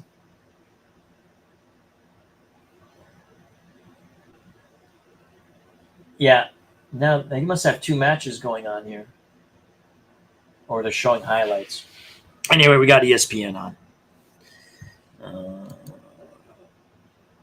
Legend Sports Universe. Really appreciate that. Thanks. It's not easy doing that stuff. It's not easy to rate. Yeah, this is just Sports Center. Did the Red Sox lose today? I was watching a bit of that. All right, let's see what's on ESPN2. Ooh, Formula One from no, this is tennis. All right, so they switched. This is live women's tennis. Someone from Poland and someone from Latvia. Tennis. I always like the squeaking of the shoes on the hard court. I don't know why. Brian Patterson. What's your favorite golf sim, card and dice? History Maker. I like it. I like History Maker Golf a lot. That's basically the only one I've played. I've watched a lot of people play other games. All right, let's show off some other collectibles we have picked up in our Labor Day Marathon Al Red Sox fan chat because there's no more Jerry Lewis telethon. So we picked up some really fun boxing cards. I picked up multiple sets. Some guy was moving, and he wanted X amount of dollars. I said, I'll give you this. And he took it. I was very happy. So we have some Rocky Marciano, more Marciano cards. This is a really cool Rocky Marciano card. Again, he would have turned 100 on September 1st. Died 1969 plane crash. Again, gives you some information about the Brockton blockbuster. 49-0. 43 stoppages. For some reason, some people thought he got knocked down a lot. Do you know how many times Rocky Marciano actually got knocked down? I'll throw that up to the chat. It annoys me. How many times did Rocky Marciano actually get knocked down? The Manasseh Mauler, Jack Dempsey. Interesting card. I liked it. And again, a little information on the back. This is a card company because I check. Some people do home brew cards. They're beautiful, but I don't want to pay for them because I can make home brew cards. There's you get, what's that called? Photoshop thingy. So Clinton Park says he likes TGC golf and APC golf. Midlife Crisis, 0. Clinton Parks, once. Brian Hoxie, twice. Brian Hoxie, you're the winner. Rocky Marciano was knocked down by Jersey Joe Wilcox and Archie Moore. What happened in those fights? He came back and knocked the crap out of him. Now, he was losing to Jersey Joe Walcott, and he knocked him out in the 13th. Again, I'm not saying that Rocky Marciano is the greatest fighter to ever live, but a lot of people, it's amazing. They disrespect him. 1, for his skin color. 2, because he's Italian. And 3, because he was small. He never lost. He never lost. Never lost. Never lost. They disrespect Joe Calzaghe out of Wales. He never lost. I'm not a big fan of Floyd Mayweather, but you know what? He never lost. He's an all-time great. So why not treat those two fighters as all-time greats? It's annoying to me. Because I heard, because it was his birthday and some people put some crap up. You obviously don't know boxing. You don't. It makes me laugh. It's annoying. People want to talk about prejudice or have prejudice. It's funny. How can he be good? He's white. This is an interesting card. It's tough to see. It's George Foreman, Battle of the Ages with Evander Holyfield. It's kind of one of those, like 3D, not 3D, but the flicker kind of cards. I have the regular version too. Anyway, I got some more. Hey, Bernard Strom's here. Oh, Red Sox won today. Cool, 7-3. Sales, yeah, I watched him pitch a little bit. He looks thinner than normal, but he's coming off injury. ASG, that's a fun game. I played the demo. It's a good game. Bernard Strom's on vacation. Thank you for stopping by, my friend. Only know that because you said it once during a boxing stream, LOL. Yeah, thank you. Someone. Nourished by history. Boxing trainers, boxers, and historians know Marciano is a legend. I agree. And again, I'm not disrespecting anyone. I'm not a big Muhammad Ali fan for my own reasons. I love Joe Frazier. I met Joe Frazier. God rest both their souls.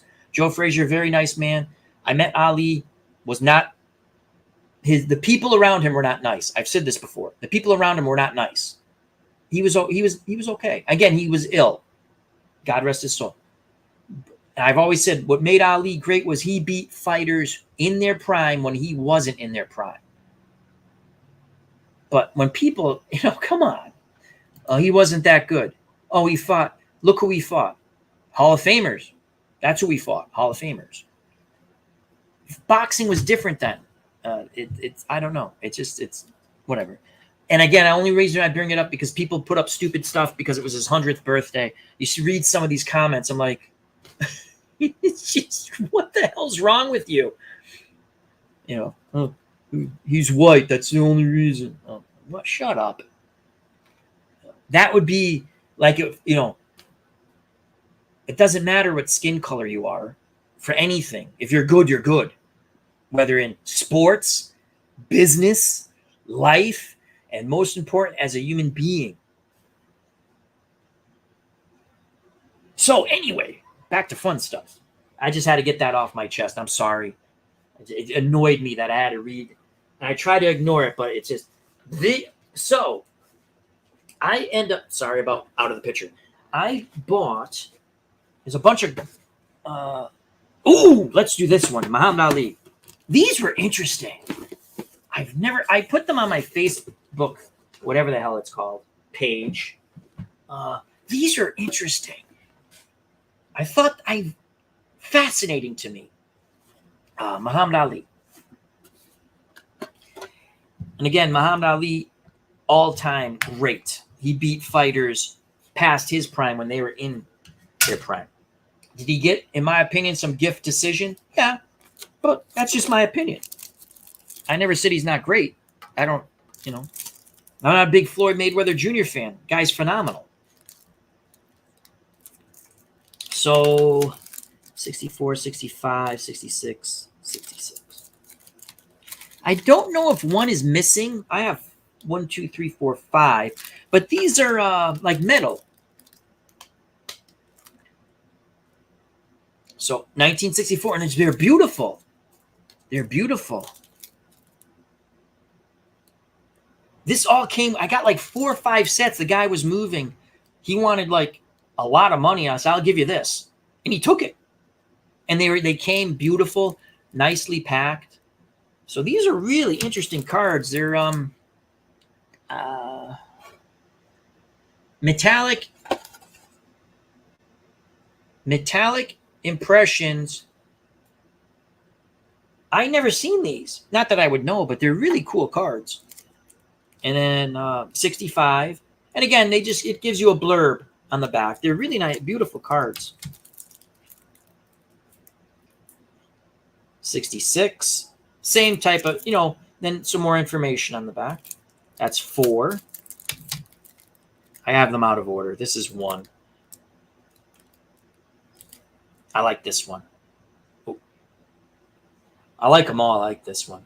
It's my favorite. And again, information on the back. I just thought these were really, really cool. So, I don't know. I really like those. It was interesting. I was like, whoa. And I remember, and I got him through eBay. I said, do you get all the sets for one price? And he said, yes. And I made my offer, and he accepted right away. So again, if you're looking to get something on eBay, put your offer, what you're willing to pay. Make sure because they with shipping and stuff, but what you're willing to pay. So that was really cool. Got another. I'm a huge boxing fan. I'm going to be making a. I forgot how to pronounce the gentleman's name. He's fighting Tyson Fury, but I'm going to be making a couple of different boxing cards for him, and we'll have some fun with that. And Nugu and the UFC. I watched a few of his fights on YouTube to get a feel for it. He hits hard. I don't think he has a chance of beating Tyson Fury. If he doesn't hit Fury with something in the first 2 rounds, and Mike Tyson's training him. I've watched some training videos. He looks good on the bag. Looks good in the ring. The guy hitting the pads and the pad you put on your body. Oh God, I can't pronounce his name, and I apologize. But that should be interesting. Holograph for the George Foreman card. It's Greg in Bangkok. One night in Bangkok. Dun, dun, dun. How you doing, Greg? Hope all is well. Greg was I believe you were a sports writer, right? Sports reporter. Really cool stuff, Greg. Dave Gardner just played 1981 playoffs with Downey. Final score: Eagles beat the Chargers in the Super Bowl. Nice. That's a fun quick play game. I've seen it played. I don't own it, but it's a fun quick play game.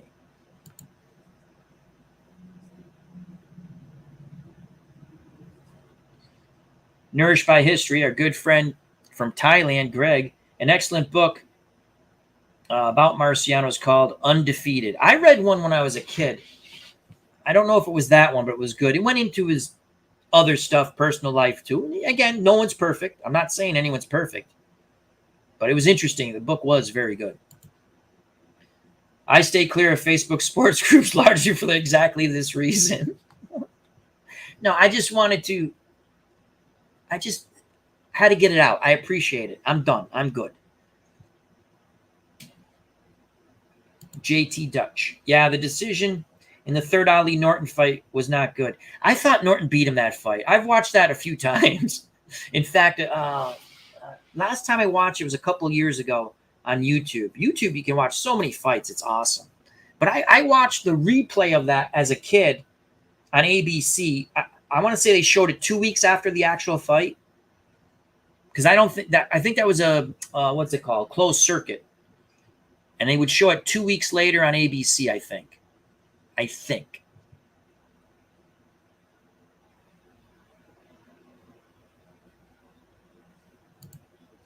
Brian Hoxie, there's nothing better when buying something when you say, well, I'll give you this much, and they say, okay.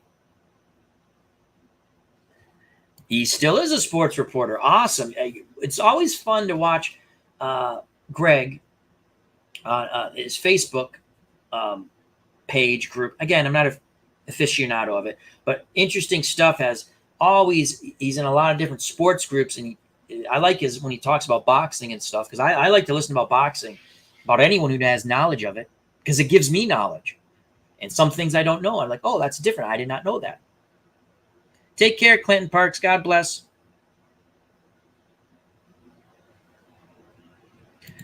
He's covering Muay Thai. That's Thai kickboxing, right? That's a tough sport. Oof. Frank Wayne Scott, another wrestling fan here. How goes your Filsinger promotions? He says, hi, Al. Happy Labor Day. Same to you, my friend. Oh, so The Undefeated is a new book. Came out about 4 years ago. Yeah, that could have been the one I read. Ooh, I have a great, oh, God, I read it. It's downstairs. Joe Louis book. I can't remember the title. It was great. And I have a couple of really fun more than a couple, fun boxing books downstairs. The 15 Greatest Rounds was an interesting book. Again, it's opinions on the rounds, but that was great stuff. I love boxing. Thank you, Greg. Be safe. Good time in the gym. Take care. God bless, my friend. Okay, so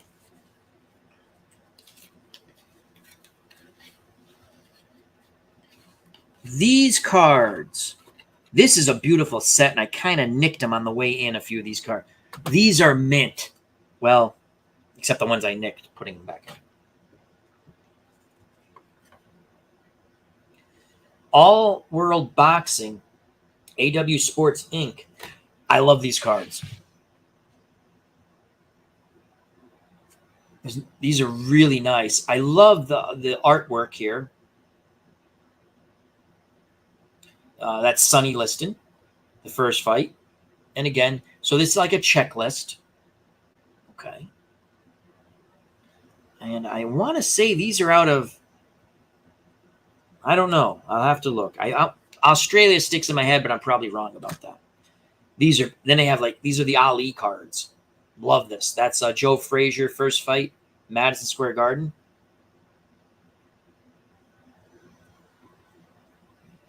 Let's put that down here. Show a few of the cards, and then we'll get back to the chat in a moment. I see some good stuff. Ali and Boudini Brown.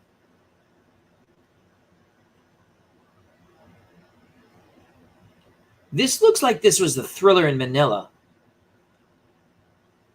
Let me see what it says on the back. Oh, no, maybe. To me, it looks like the Thriller in Manila. I'm not sure. Another Ali card. This is the full collection I picked up. And then the last of the Ali cards. Then Big George Foreman. Love Big George. This is his, obviously, comeback, which they made fun of him. Guess what? He won the heavyweight title. You can make fun of him all you want. He won the heavyweight title. I witnessed it. I know it for a fact. Rocky Marciano. Sorry.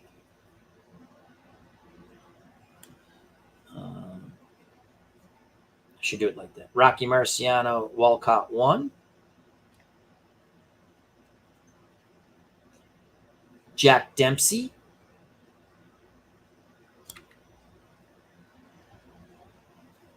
Dempsey Firpo.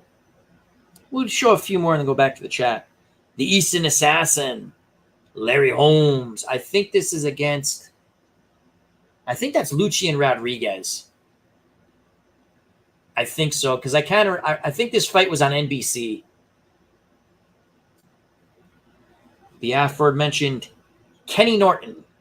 His son played football, linebacker, for the 49ers and Cowboys, not necessarily in that order.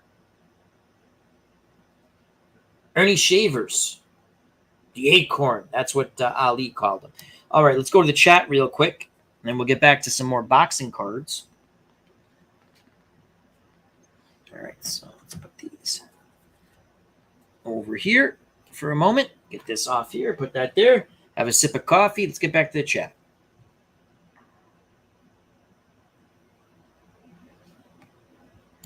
Bernard Strom. Al, in your opinion, how would Tyson Fury do against Ali or Frazier?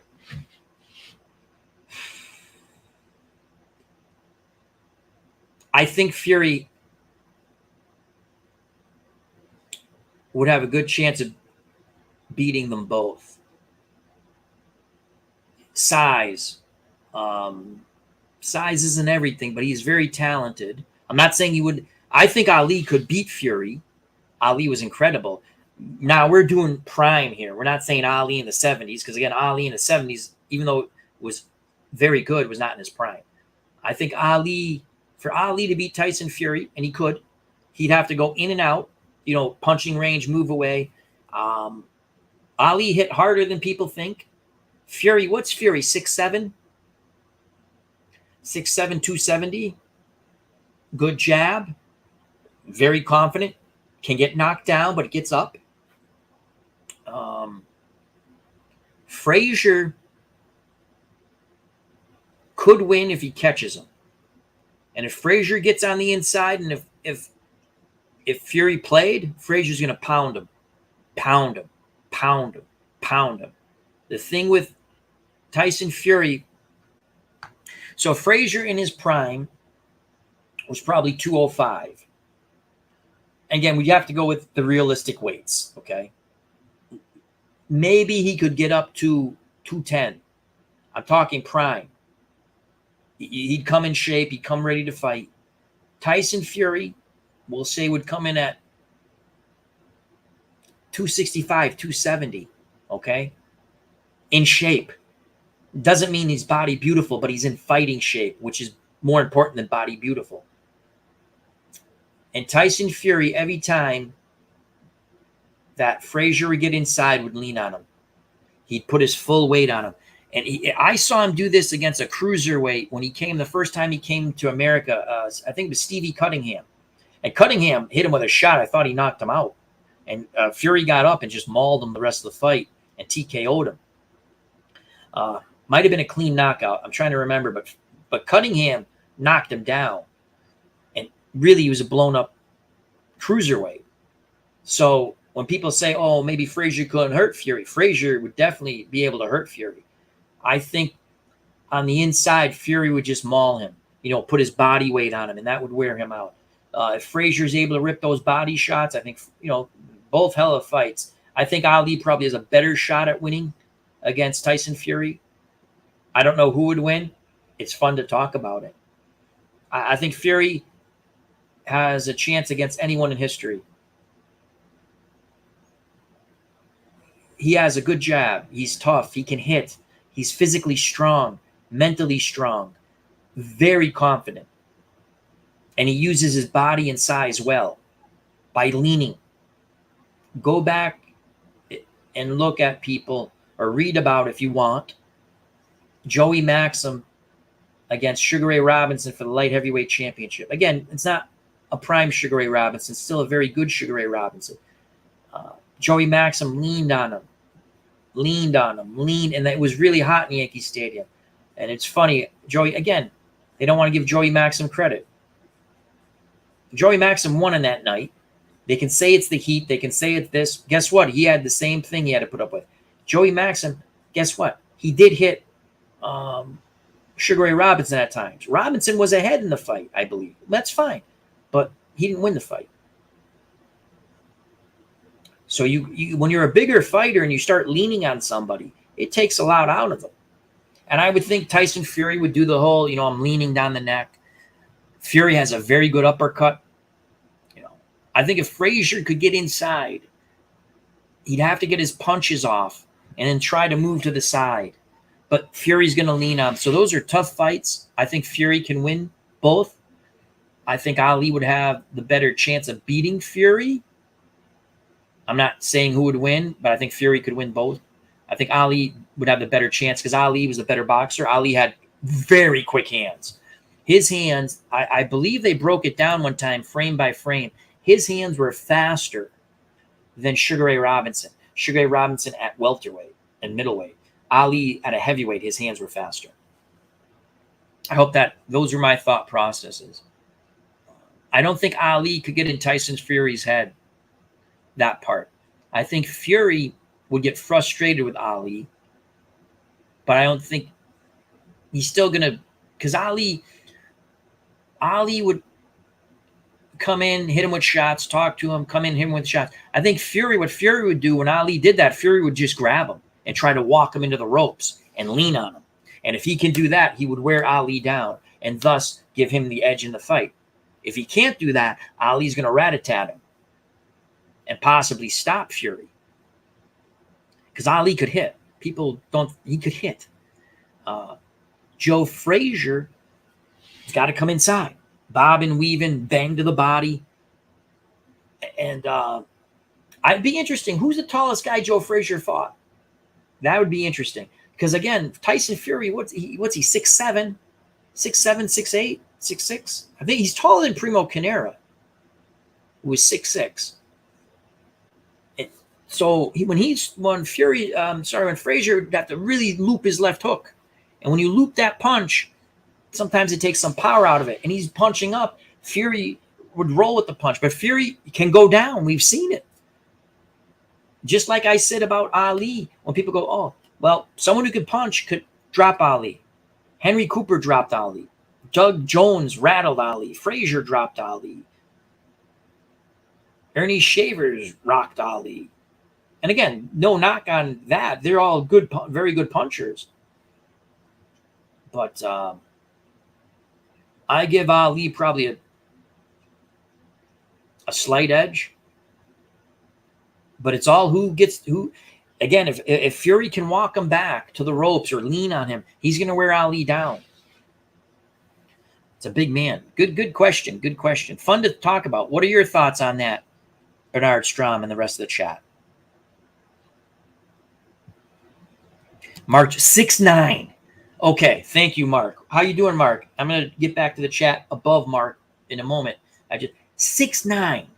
So Frazier would definitely have difficulty, which, again, he's got to get on the inside. And he's got to bang, bang, bang, bang. We did some fun fights with Fury using, again, it's a game, and it's having fun. Fury Ali, Fury Joe Frazier using Title Bout 2 on the PC.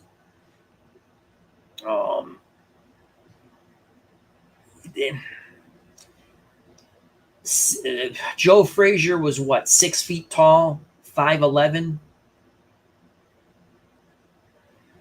When I met him, he was slightly taller than me. I mean, I'm 5'8.5". And when I met him years ago at a Rocky Marciano Foundation dinner, again, very nice man. God rest his soul. He's only a little taller than me. And I can only imagine trying to hit a 6'8", 6'9" person. But Frazier could hit, and Frazier was tough. But it would kind of possibly go almost like Joe Frazier, possibly. Because if he keeps him at the end and he hits him with the uppercut and he hits him, because again, Tyson Fury can hit. Tyson Fury can hit. Thank you, Mark Jones. Let's go back to how you doing?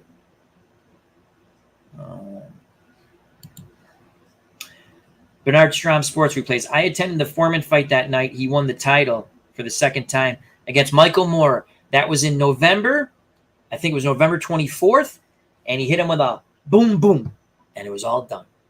And Teddy Atlas in Michael Moore's corner was telling him, just box him. You got the title. You're going to retain the title. You're going to win. You're getting careless. Don't get careless.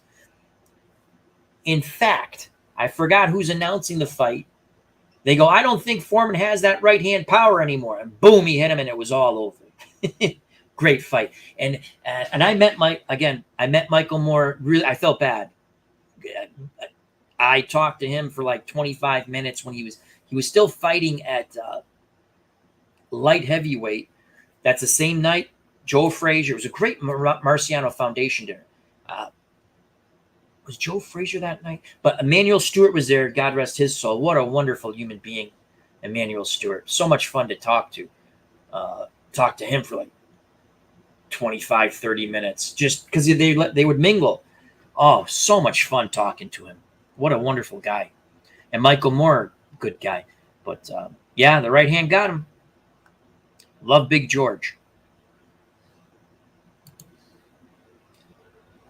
Frank Wainscott with his Filsinger Wrestling. Great card and dice wrestling game, by the way. He says, I have a big pay-per-view coming up. And you can follow him in Filsinger Games. He posts all the results and the storylines. Good stuff. That's Frank Wainscott. Up in my Federation, September 9th. Fall Brawl. Double main event, Magnum TA. Defends his U.S. title versus Van Vader. Ooh. Harley Race defends the world title against Barry Windham. Cool. Frank Wainscott. In my boxing federation, Scott Ledoux cracked the top 10. He stopped Marty Monroe in the 8th. Scott Ledoux, good fighter, solid fighter.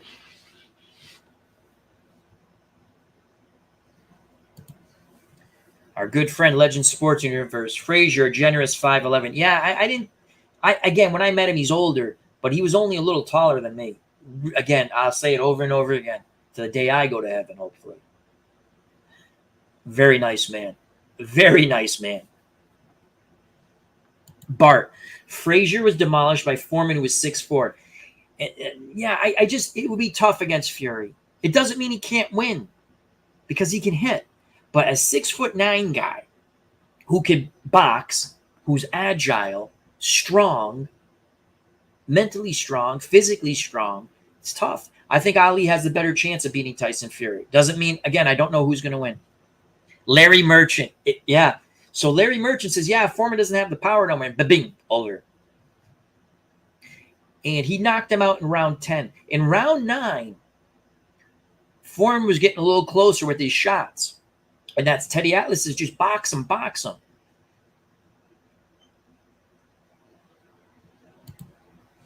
Legend Sports Universe. I'd love to have you on at some point with Bernard Strom, talk some boxing and stuff or whatever. Because HBO Legendary Nights series was great. Yes, it was. Bernard Strom Sports Replays. I think today's heavyweights are so large that they are almost a different weight class. Very difficult to beat a good fighter that outweighs you by 50 pounds. I love Ali and Frazier. I think Fury would win. Sound evaluation, prognostication, opinion on the part of Bernard Strom Sports Replays. Check out that wonderful channel for as many Red Sox replays. Looking over a little bit at the tennis. I always liked watching the tennis on Labor Day. Frazier fought several fighters that were 6'4". George Foreman was one of them. Ali was 6'1". Who else were the tall ones, Mark Jones? I'm trying to think here. Frazier Kenny Norton would have been an interesting fight. Sort of like out of the same stable, though, right? Because Kenny Norton had Eddie Futch for a while as a trainer.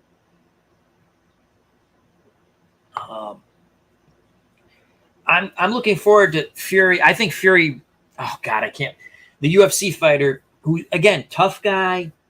I think he's going to have stamina issues. Just because I watched, again, I'm not an expert at UFC.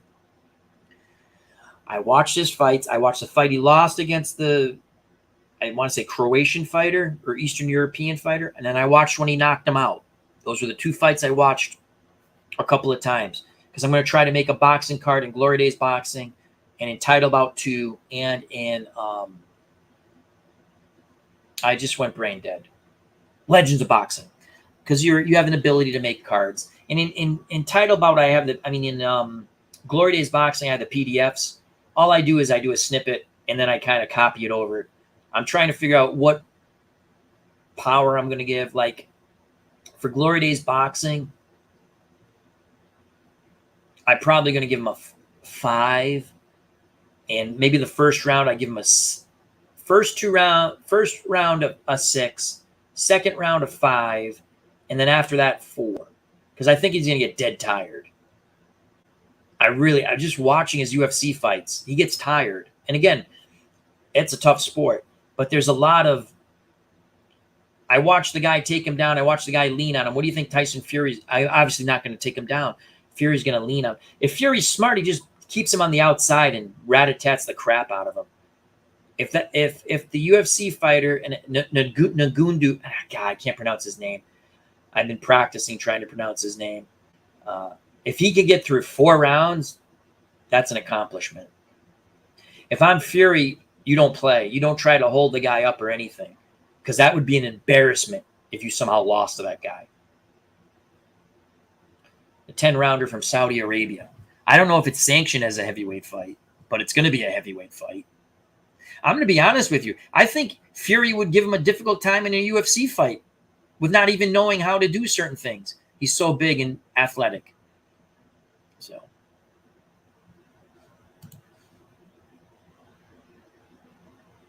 Bob Foster. Yeah, Foster was a blown-up light heavyweight.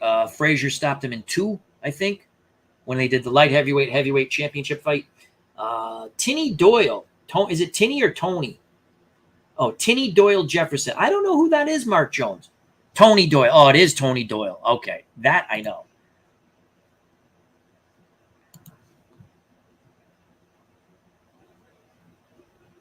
Legend Sports Universe. I'm so mad the Undisputed game doesn't seem like it will be what I was hoping it would be. Me too.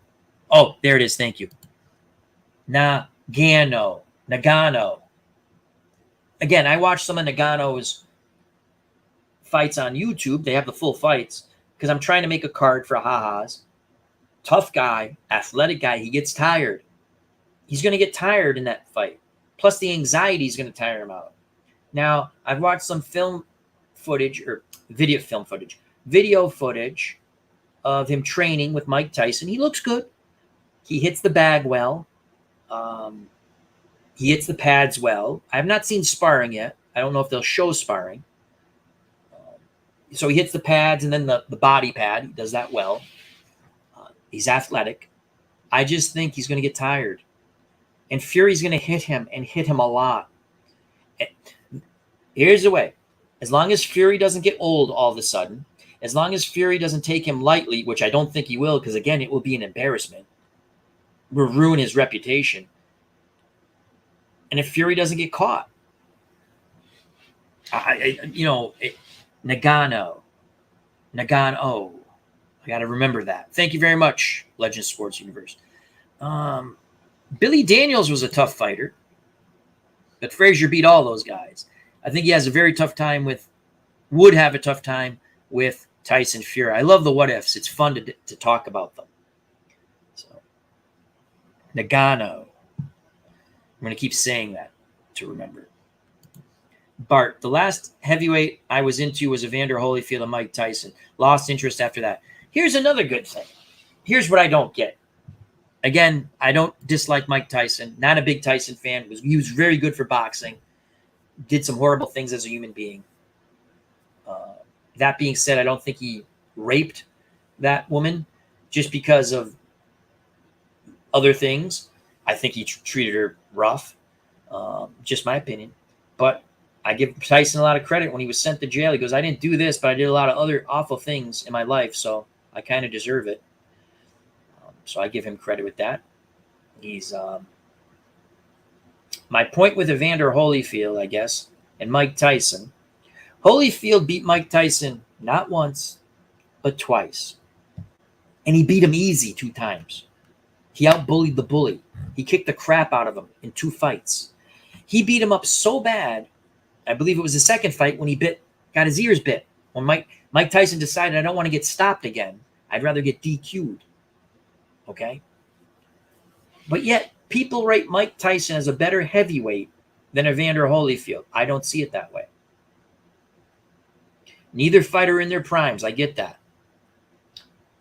But Tyson was really feared. People thought Tyson was going to steamroll Evander Holyfield. Holyfield's a blown-up light heavyweight. I mean, he was a light heavyweight in the Olympics, right? He's a blown-up cruiserweight. I don't understand it. You either have to rate, in my opinion, Holyfield equal. Well, he's better. He won twice. He beat that fighter twice. He beat him twice. That, again, just my opinion. And it's not, Mike Tyson, again, I'll give you this. Mike Tyson fights anyone in history and he hits them good, he has a chance to win. Again, my opinion. Holyfield beat him twice, kicked his ass twice, stopped him twice, made him quit in the second fight. I made him quit in the first fight. Okay? How is Tyson rated above Holyfield? And I don't want to hear about primes. Neither guy was in their prime. Mike Tyson's prime, big wins. Give me his big wins. And again, you can only fight who's there. He beat Trevor Berbick. Good win. Annihilated Michael Spinks. Good win. Very good win. I mean, Spinks had beaten aged Larry Holmes. Spinks beat him the first fight. He didn't win the second fight, and I like Michael Spinks. Holmes won the second fight. They didn't give it to him. Stop Jerry Cooney. That's not an easy task. People can make fun of Jerry Cooney all they want. Not an easy task. Jerry Cooney could pop. So hats off to that. So he steamrolled Michael Spinks. Good. Beat Pinklin Thomas. Good win. He beat everyone he had to beat. But I'm just saying, when someone beats someone twice and the other guy doesn't win, and they're not like close decisions, he stopped him twice. Again, just my opinion. This is fun to me. Tyson never won a big fight against a peer. Michael Spinks was a blown-up light heavy, and Holmes was 80 years old. Again, I'm not discrediting who he fought because he has to fight them. That's all he could fight. But that was the mega fight. Okay? That was the mega fight. And Tyson lost to Buster Douglas. Yeah, he underestimated him, but he lost. And Douglas fought the fight of his life. Holyfield beat Buster Douglas. Buster Douglas was not in the same shape, obviously. Buster Douglas could have got up. He just kind of rubbed his nose and said, I'm all done, and laid on that canvas. Jack Thompson. Any news about the History Maker Golf Tournament? I will try to get that back. I think what we're going to do first is I'm going to do an online practice, 9 holes. I got to refresh my memory to play the game. Certain things. I like playing it online because people help me when I mess up. Some people yell at me later on in comments and leave rude messages. That's fine too. Bernard Strom, Sports Replace. Tyson never the same after the Douglas fight. Nope, you are correct. And that happens to fighters. I'm just saying Holyfield beat him twice, and people rate Tyson. I think Tyson is slightly overrated. Again, he's an excellent fighter. I just think maybe slightly overrated.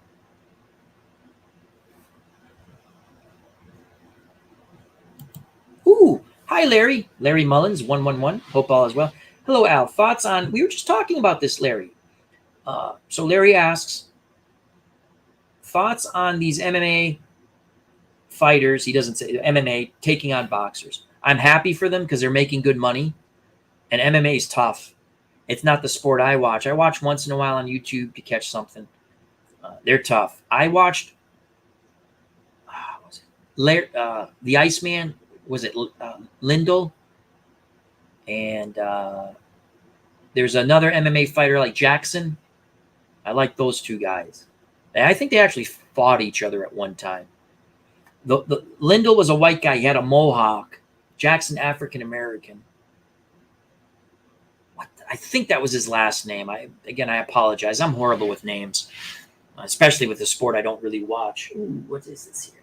6'3", 6'4". Oh, the woman, I think that's from Latvia. I can't pronounce. Ostapenko is up 4-0 in the third set. And I think the women only play 3 sets in the US Open. So enjoying it, kind of watching a little bit on the side. I'm happy for them, Larry, because they're making money. Conor McGregor didn't look bad. Actually, in the first couple of rounds, looked okay against Floyd Mayweather Jr. Floyd Mayweather Jr. said he carried him. That's a possibility. It was an entertaining fight. You know what?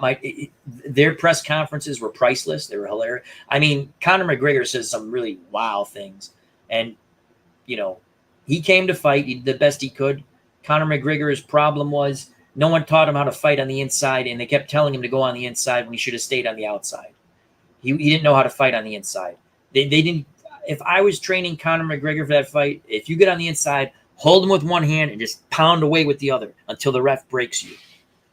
But I'm happy they're making money. They're making more money than they did in the UFC.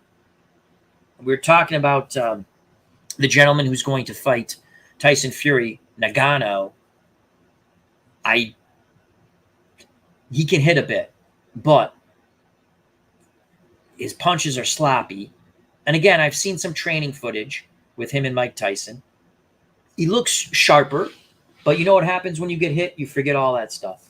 So, in my opinion, in the Fury Nagano fight, when Fury hits him with a good shot, all that training goes out of the window, and he's going to revert back to the way he strikes, as they call it in MMA, UFC. He's going to go back to punching that way. Those are wide punches, looping punches. Now, the looping punch isn't bad because he's going to be punching up. So you got to loop it a bit. And he's a physically strong guy, but what I've seen in the his UFC fights, and I'm not an expert, I've watched the 2 fights when he beat the Eastern European. He lost the first time, a decision, and then he knocked the guy out for the title. In the second fight, I think it was they fight 5 rounds. I think he got him in the second round. Even then, when he knocked him out, his punches are sloppy. So it's tough. It's a different sport. And I'll be honest with you. I said it. I don't know if you're in the chat yet, but I think even if they fought in the octagon, Tyson Fury would give him hell. He'd have a better chance to win, but Tyson Fury would give him hell. Legend Sport, Chuck Liddell and Rampage Jackson. I like those 2 guys. I watched when they fought. Larry Mullins. Does Nagano have... Oh, okay. So that's what I was talking about, Larry. He hits. He can hit. The punch he knocked out, and I apologize, it's an East... I think the guy was Croatian. I don't remember his name. The punch he hit him with when he knocked him out was, I think, a straight left. And it was grazing, but he caught the guy right on the chin. He can hit. He's heavy-handed, it looks like. I wouldn't want to get hit by him. Most guys don't want to get hit by him. Someone who that big, who can punch a bit, yeah, if he hits somebody, you always have a shot. I think his shot comes in the first 2 rounds, and he's just got to go all out, and he's going to get hit by Fury. If Fury underestimates him, which would be the worst thing to do, never underestimate your opponent. But Fury sometimes fights down to his opponents. People who don't think Fury can't get knocked down or out by this guy, I think he could. It's not a big chance, but he could. Stevie Cunningham, a strong cruiserweight, dropped Tyson Fury. Fury's first fight in America in Madison Square Garden, which was on NBC TV, I believe. And I watched it. It was on a Saturday or a Sunday. Slim chance. Slim. Because, again, once you get hit, what would Mike Tyson say? All your plans go out the window. When he gets hit, the odds of him reverting back to fighting like a UFC fighter is huge. Meaning, I don't mean he's going to kick him or trip him or throw him down. I mean his punching, his striking, as they call it. I think Fury, the only way Fury gets beat by anybody, Fury gets old all of a sudden. That can happen. Your body, your boxing age clock has stopped. You're done. You underestimate your opponent. And you just take your opponent lightly and you don't train. What are your thoughts, Larry, on the fighters, the UFC, MMA guys going into boxing? And what are your feelings on the Ngannou-Fury fight in the chat? The fight I would love to see, Liston versus Tyson, interesting styles, wouldn't last long. That, yes. Very interesting. 3 sets. All right, so the Latvian woman is going to win, most likely. She's up 5-1. Thank you, Legend Sports Universe. Brian Hoxie. I have to imagine that playing/streaming play games are the toughest because of how many rules, steps are left open to players' decisions, which I like myself. I agree. They're fun. I love the golf game, but I think I will do a practice. I'll finish off my 9 holes between Arnold Palmer and Tiger Woods, the back 9. I think I'll play that online just to refresh my memory. And people can tell me, like, I do take notes, but just to help tweak my memory. Larry Mullins.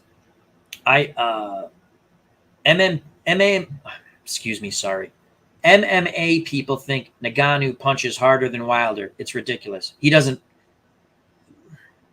He punches hard. I don't think he punches harder than Wilder. Wilder can punch. Wilder's bad habit is he's a good athlete, not a good. No, that's not accurate, Al. He can punch. He does a lot of things wrong in boxing. Straight back. He's tough. The only guy who's beat him is Tyson Fury, who's the best. So I think Ngannou, Larry, hits hard. And if someone could look up that the fighter, I want to say he was Croatian. He beat Ngannou the first time, then Ngannou knocks him out. I want to say early in the second round, late in the first round. They're 5-minute rounds. And the winner is it's over. So someone is advancing to the Elite 8. I think she's from Latvia. It was LAT. And the flag was red, white, red. Ooh, the other one's not a happy camper. A bit pissy. You lost. I'm sorry about that. All right, we'll keep that over to the side. Does he? I don't think he punches harder than Wilder.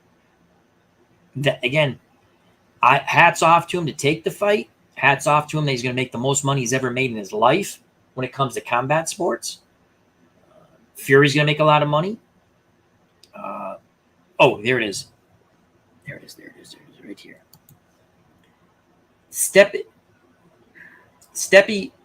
Miocic from Ohio. Yes, he lives in Ohio. But is he Croatian descent?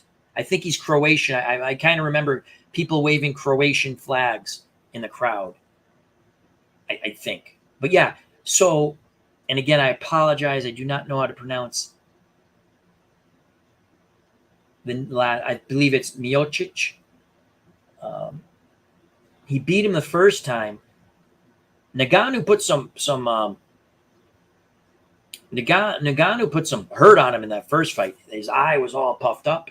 Miocic. Or Miocic. I think it's Miocic.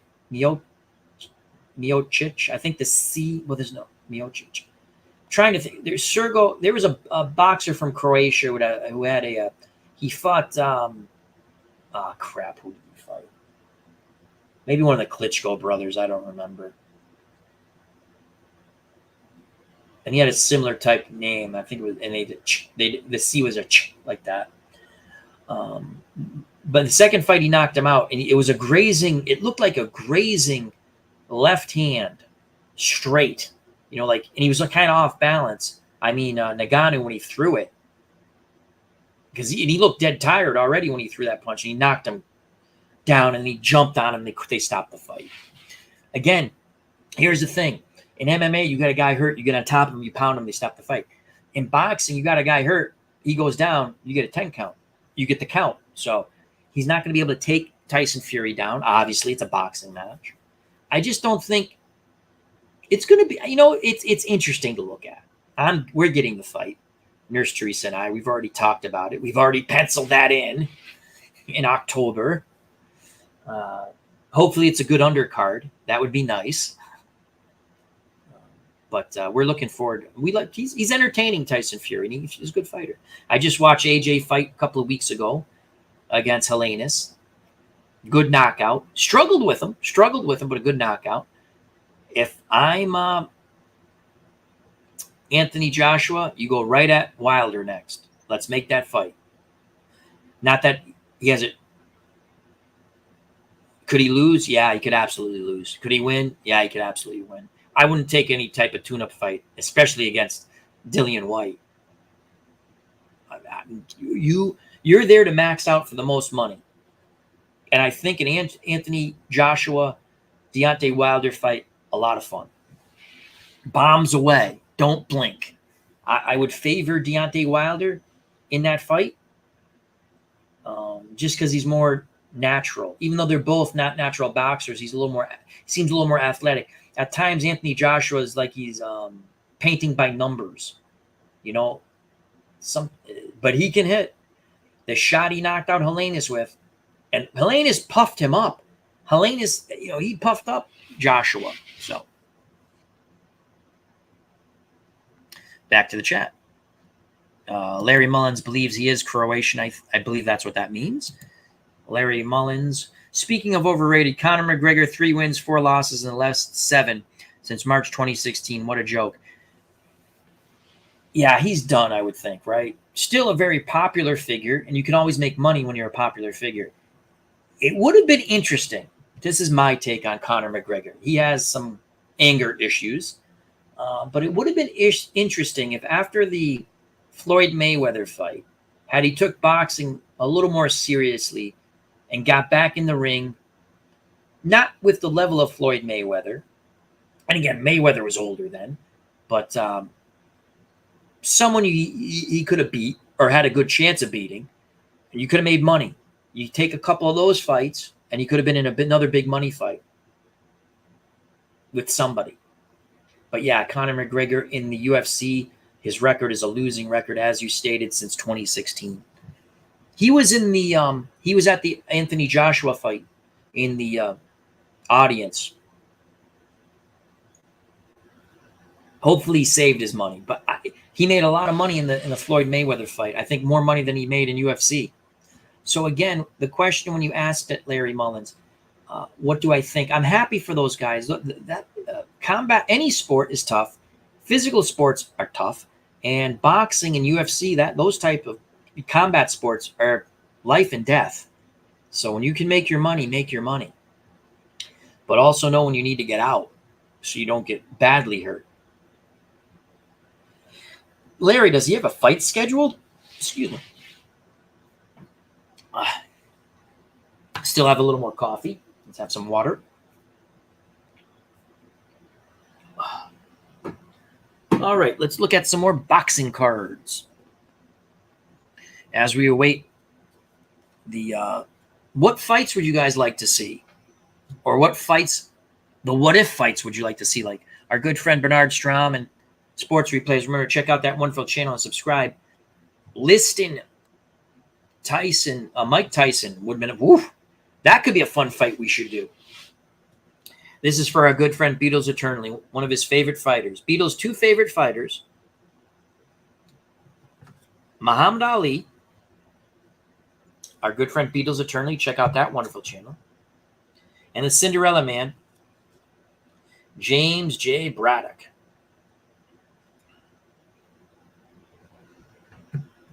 This is I was really happy to get these boxing cards. Tommy Burns looked like a tough character.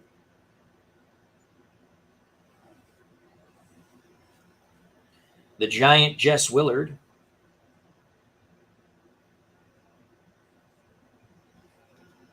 And again, obviously their fighting styles back in the day are a lot different. But don't doubt these guys' toughness. You can make fun of Jess Willard all you want. I'm pretty sure none of us would want to have met him in a dark alley. This is a really interesting card. John Sullivan, Jake Coleraine. I like that. I love it.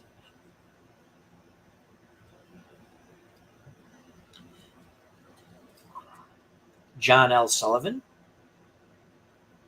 I can knock anyone out in this bar, right? The great amateur from Cuba, Teofilo Stevenson. The what-if matchups you can do with that, right? Jack Sharkey, the Boston Gob. Mark Jones knows about Jack Sharkey. Primo Carnera knocked him out for the title. Sharkey actually beat Primo Carnera the first fight non-title.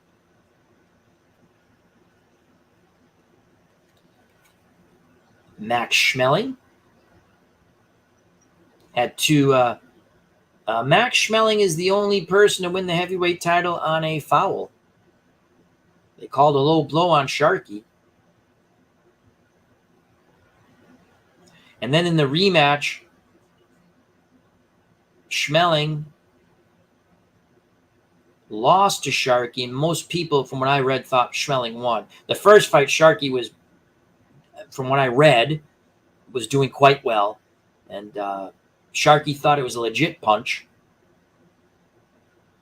You can find that footage on YouTube. Sharkey goes over. I believe, again, I think I remember it correctly. He's screaming at Schmeling like, you're full of poop. I didn't hit you low. Floyd Patterson.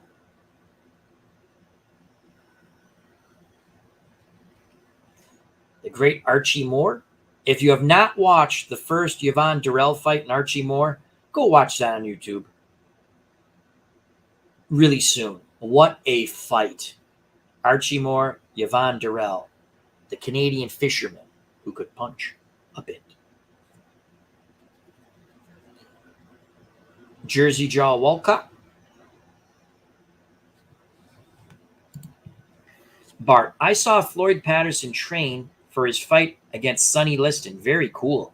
Where was that, Bart? Yeah. The Fighting Marine, Gene Tunney. I don't think we'll get through all the card sets. We'll get through some of them. I got a few more here. Got some really cool. Ooh, I like this one. The Long Count. Tunney Dempsey 2. We might do Tunney Dempsey, what if Prime versus Prime. That could be fun. We'll probably do that Glory Days boxing.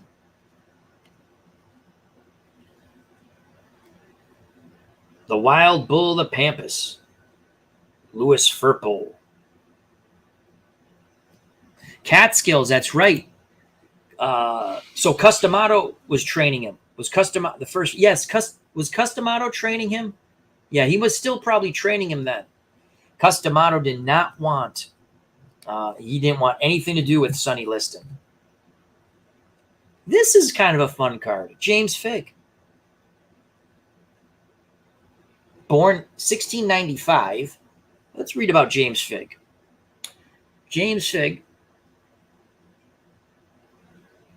born 1695, Thane, Oxfordshire, England, record unknown. Figg is generally acknowledged as boxing's first heavyweight champion. He lived in England at a time when fights involved clutching, wrestling, and throwing opponents to the ground, MMA style. Except you can't kick. But Figg understood the power of a closed fist and developed the art of punching. In 1719, after winning 15 consecutive fights, he was proclaimed England's best and offered to fight anyone in the world. Several months later, he opened Fig's Academy for Boxing in London. Very cool. Very cool. That's cool stuff.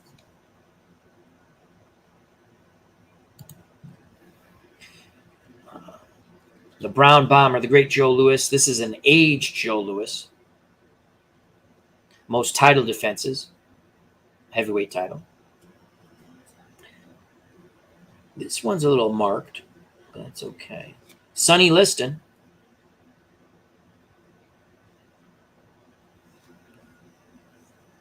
This is a nice card here. This is another checklist card. But you have Ali, Sugar Ray Robinson, Joe Louis. This is another nice card. Sam Langford, the Boston Tar Baby. That was his nickname. No one get offended.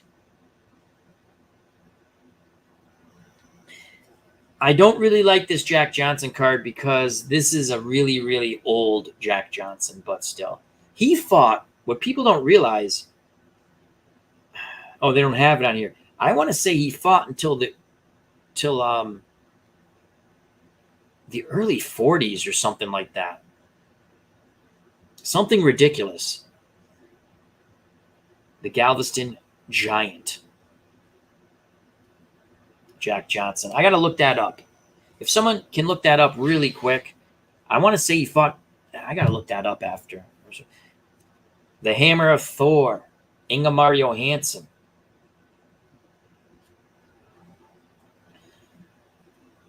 James Jeffries. The Boilermaker.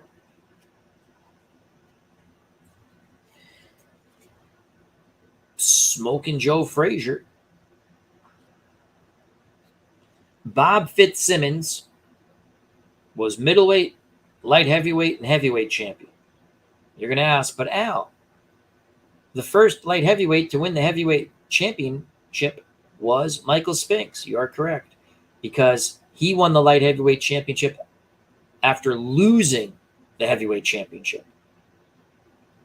Right? I'm pretty sure about that. Bob Fitzsimmons.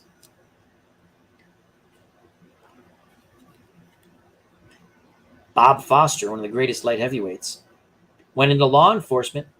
Steve Tate actually served, I believe, with Bob, I think, because Steve Tate was in law enforcement. Our friend from the Action PC sports community. Or he definitely knows Bob Foster. This is another really cool checklist card.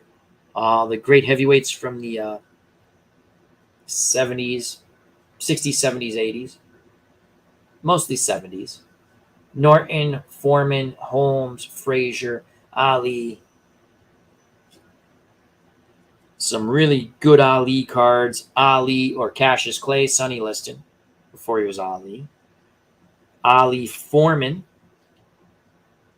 from Zaire.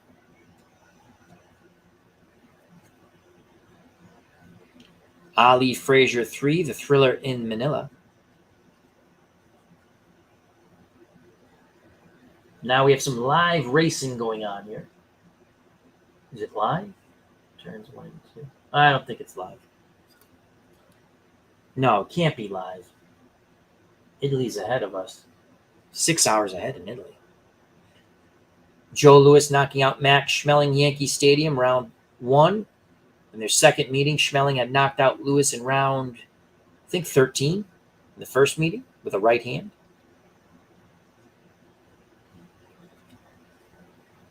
Joe Louis, Billy Kahn.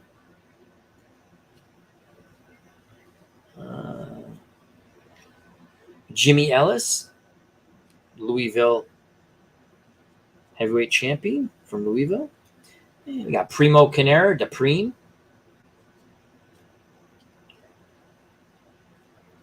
A lot of nice cards here.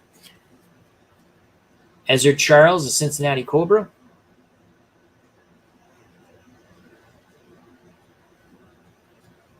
James J. Corbett. And let's see, we'll end with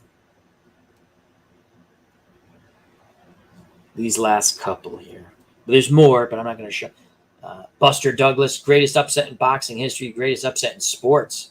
One of the greatest upsets. On the tough middleweight, always a fan favorite, Vito Antuofermo. What else do we have here? Let's see. There's Wilfred Benitez. But as you can see, there's a lot more cards. It's a really fun set. All righty. Let's put these away. So those are that's another set of boxing cards. And what I'm going to do is put these back in the box and hopefully not scuff them.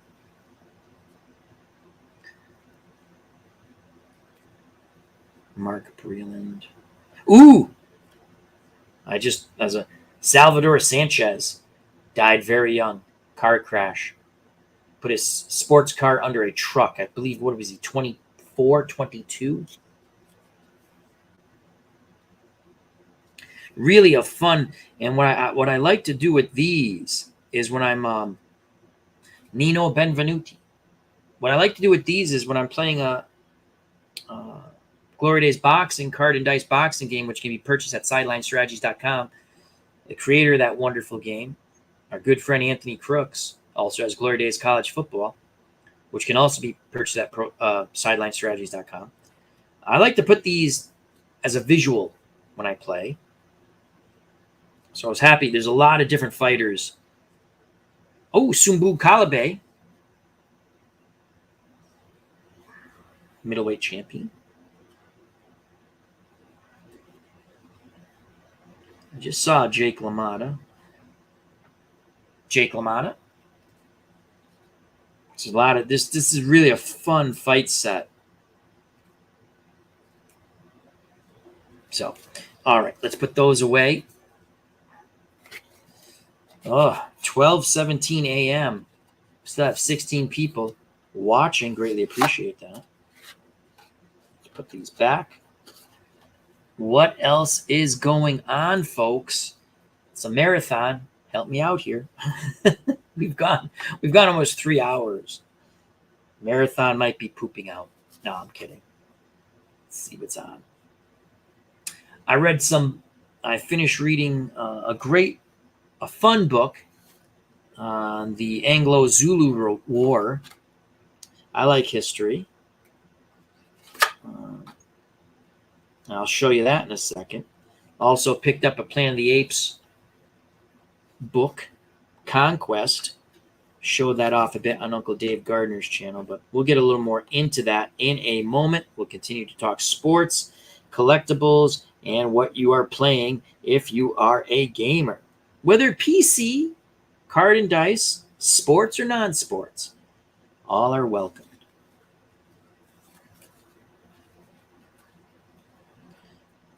Right now, Nurse Teresa is playing Diablo on the PS5. All right, we got him back in the box. Not too bad either. So again, this was a AW Sports Inc. set. Really good stuff. The last set we will show you, I don't know if we'll show you today, but the KO sets, which are really nice. A lot of fighters in these. It's the KO set. Maybe these are the ones from Australia. There's a kangaroo on them. Hometown Las Vegas. No, they're printed in the US of A. I thought one of these were from Australia, possibly.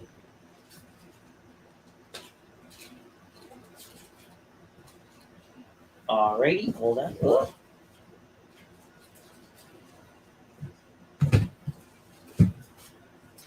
We have played some Pay Dirt. I picked this up on eBay too. Very fun game. The only thing, and it's redone with a few more different ratings. Oh, it's called, bear with me a moment. It is called, where is it? Data-Driven Football. I bought the PC version. And when you get the PC version of whatever seasons you want, you also get the PDFs. So I can actually play it with this But Pay Dirt's fun. And then this is the, what season comes with this? I think it's 79.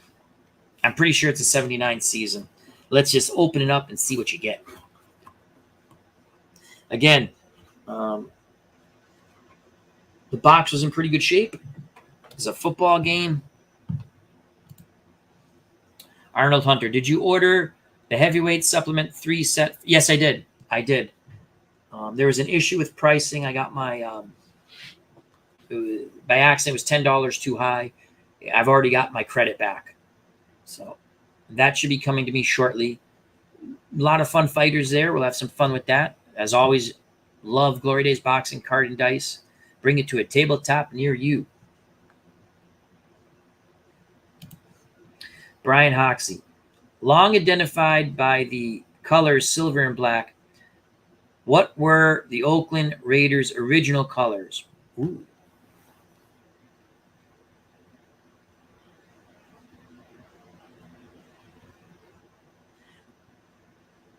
I'm going to say black and white.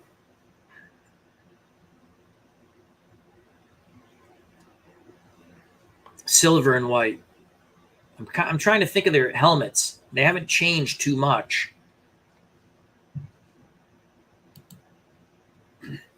So, like with all these Avalon Hill games, you get these unique dice. Again, the green and red are the defense roll, and you just add them together. So, like if you have a 1 and a 0, that would just be read as a 1 on the defense column. And then the black in will say white. You would read the black die as a 10, so you see 333, it would be 36. The black die being the 30, the 2 white wooden die, this is 3 plus 3 is 6. We have our little football, which I love. I love the little football. Can you see the little football? See the little football? And we have our 10-yard marker, which I can use for both games. And it was really cool. He gave me a thank you for the purchase. That was very nice of him. I saved that. Also gave me to the end of the year 10% off if I purchase anything from him again on eBay. This is the field. Okay.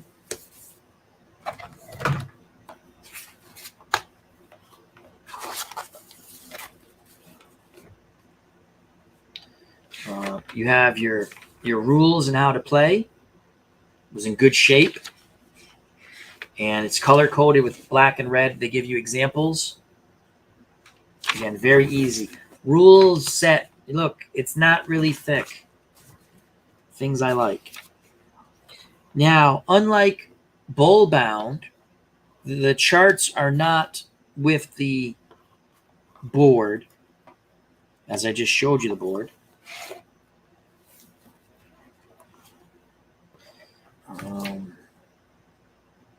This is the Patriots-Cowboys game I played. Patriots won 20-10. The timing mechanism, you check off X amount depending on what the play is. And you can actually play it fairly quick for a football game. Again, football games, card and dice take a long time. Football games on the PC take a while. Now we have our teams. So you have your charts, basically like Bull-Bound. And you have 2 charts. So if you're playing someone, each person would have a chart.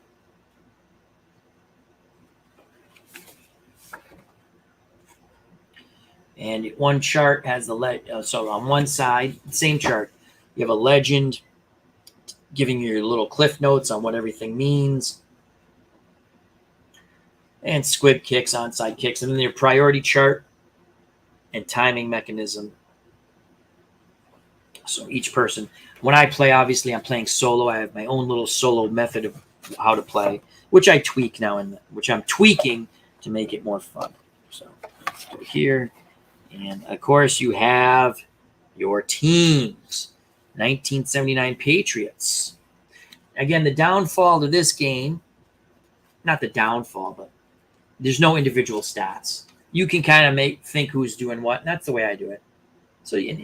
So we'll just look at the Patriots and the Cowboys real quick.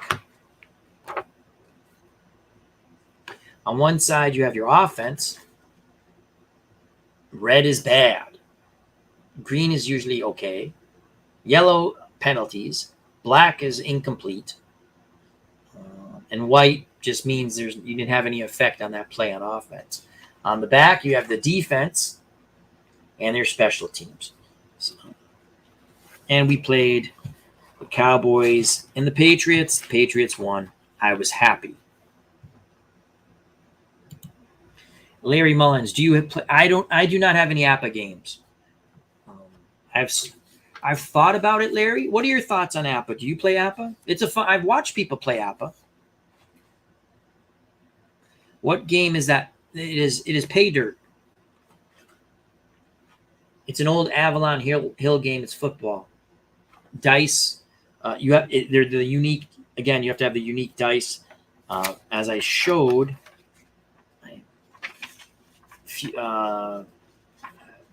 I played this in 2 different days. I played 3 quarters one day and the 4th quarter the next day.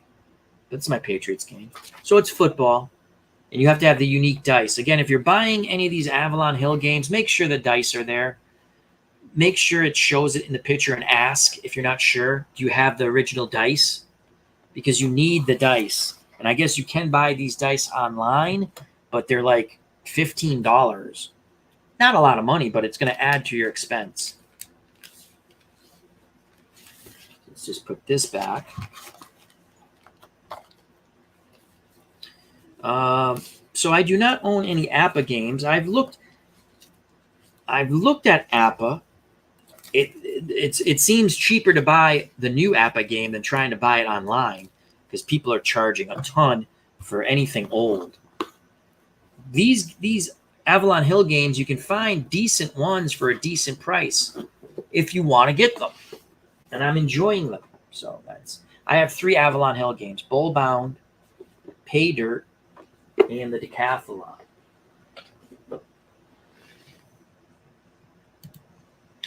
Larry Mullins. I'm from Lancaster, Pennsylvania, so going to the APA building was part of my childhood. Very cool. Love APA baseball. What are you, a Pirates or Phillies fan?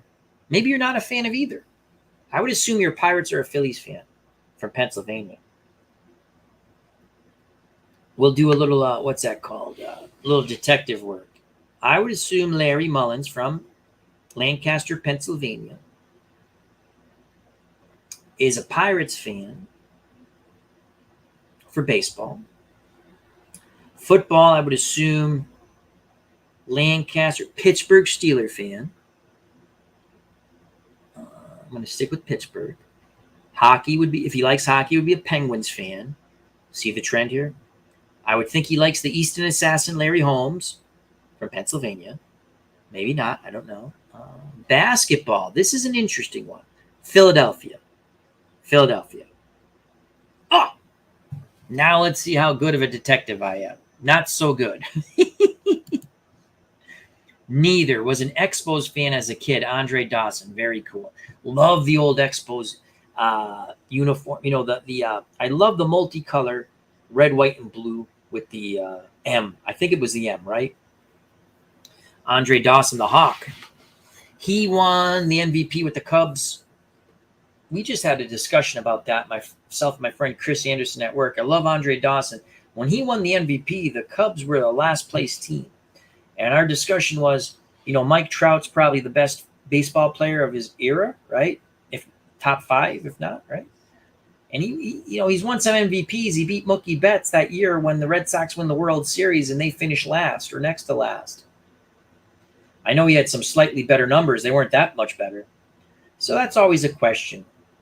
Can someone on a last place team win the MVP? They can. I'm just saying, what do you think? Oh, wow. Oakland Raiders. The Raiders. Interesting. You were a Raiders fan in Pennsylvania. Did you catch some poop for that?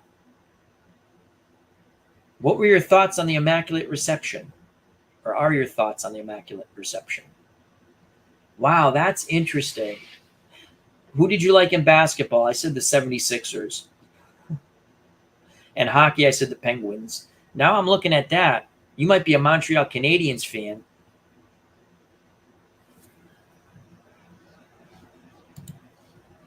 Larry says, just had John Sparty make me an Expos dice rolling stadium. It's awesome. Very cool. Yeah, he's the gentleman who does really nice. You can do it like Fenway Park, Yankee Stadium. It's really cool stuff. Brian Hoxie. Long known by their Lone Star logo, what was the original proposed team name for the Dallas Cowboys?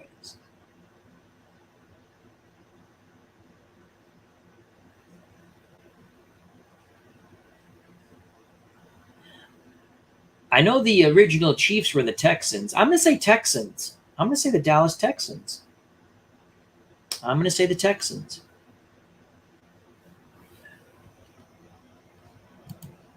The Hartford Whalers. Love the Whalers. Was always a Whalers fan. I would root for the Whalers over the Bruins. And I like the Bruins too. But Larry Holmes, I got one right. And the Bulls. Okay. I was one for not a lot. I got Larry Holmes right. The Easton Assassin. All-time great. Brian, what was the Raiders' original colors? You didn't give me the answer yet. I still think they're white and silver. Ken Castro, how you doing, my friend? He says the Dallas Steers. We got to get Ken on. He doesn't. Ken never wants to come on with me. Ken has so much sports knowledge. We're gonna. I think I got a card Ken might like. I don't know how long you've been there, Ken. We got a Ted Williams card. We showed it earlier. And we got a little professor card. Dominic DiMaggio. Oh, you know what I haven't shown yet? I've had this card for a little bit. We got a Marciano card. We got some boxing cards, Ken. We showed them off. I got a Tony Lazzeri card. Again, this is a upper deck, I think. I forgot I got a Tony Lazzeri card.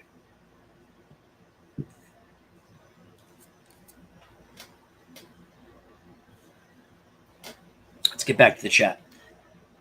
I did give the answer earlier, LOL. I missed it. Can you repeat it? I'm sorry about that, Brian.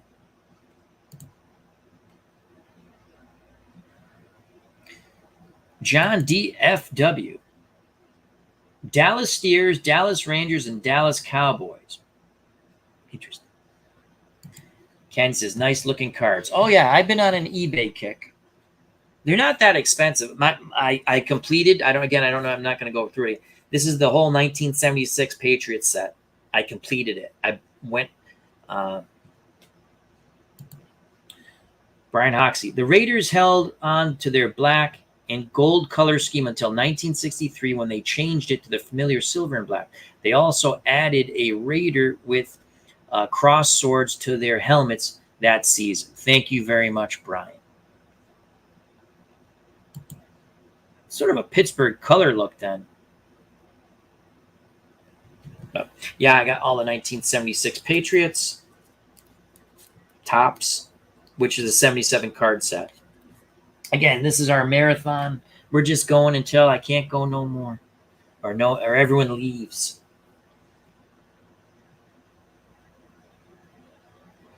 We have ESPN 2. Let's go back to ESPN 1. Sports Center. I haven't watched Sports Center in years.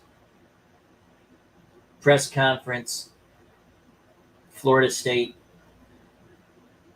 LSU game. Oh, Ken, what are you playing, Ken? And how are you feeling, Ken? Ken Castro, sports writer. If you didn't know, Ken Castro is a sports writer. I learned today, Ken, that St. Patrick told me for the decathlon game. Let's put that back in here. They have some people made Bruce Jenner and some other decathletes, so I have to touch base with St. Patrick. I like to get Bruce Jenner. So I'm having fun with this game. It is fun. I like it. I think I'm done right now with the older games. There's nothing. I mean, I looked at some baseball games, but they got the spinners. I'm not really into that. I have so many strat seasons. I need to start playing some of those teams. Larry Mullins asked me about APA. I don't have APA. I was looking.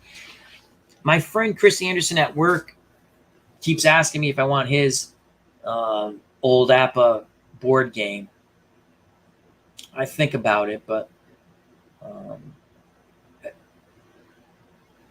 it's an older one. It's not. I guess there's different rule sets, advanced or advanced boards or something like that. I probably would play basic. Again, you have to remember the number. Okay, the closest thing that I've played to APA, and it's a PC game, and I like it. There's also card and dice. Replay Baseball is very similar to APA in a way. I believe our good friend Ron Jucky said that's what APA should have turned in. Like if APA moved forward. APA is really strange because you can make your own cards and not get in trouble because of the they don't have a copyright or something. NPG 3, I think it's called. There's an NPG, National Pastime. They have all the seasons. That's an APA-ish game. Clinton Parks played a lot of that. It's free. Ken Castro. Let's see what our good friend Ken's doing. I'm playing APA Bats Master Game Franchise League players prior to 1960. What does that mean, the Bats Master Game? I saw on eBay that they had like an all-star set game, but there's no pitching involved, which was weird to me. I almost bought that, but when there was no pitching, I didn't get how you played it. So Ken Castro's playing APA Bats Master Franchise League players prior to 1960, so 59 and prior. Ken Castro says, I'm doing well, Al. Feeling outstanding since my surgery. Beautiful. Awesome news. Oh, so let's go to what I've been reading. I just finished a week or so ago Zulu, which is from Saul David, The Heroism and Tragedy of the Zulu War, 1879. Interesting stuff. Couple of thoughts on this, and let's just go to Ken Castro first. It's a franchise set. The players go from 1871 to 1960. Oh, so you draft like your own teams. Very cool. Very cool.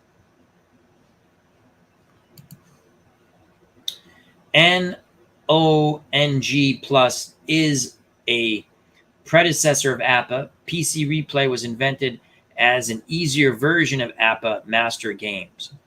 So I kind of play APA then. I love PC Replay Baseball. Fun. So finish reading this. I like history. The Heroism and Tragedy of the Zulu War, 1879, Saul David. A couple of thoughts here. Had the Zulus, now the Battle of Islandwana, they wipe out half of one of the columns of the British. I'm not going to go through the whole thing. They took a lot of casualties, but they won that battle. Then they win a couple other battles, never to that extent. The British finally figure out that if they keep a tight formation and just keep shooting, they'll win, which they do in other battles. So that's the gist of that. I really simplified it. But my thought process here on this, which again, I read about the author too. Some people like this author. Some people do not like this author when it comes to his take of the Anglo-Zulu War historically.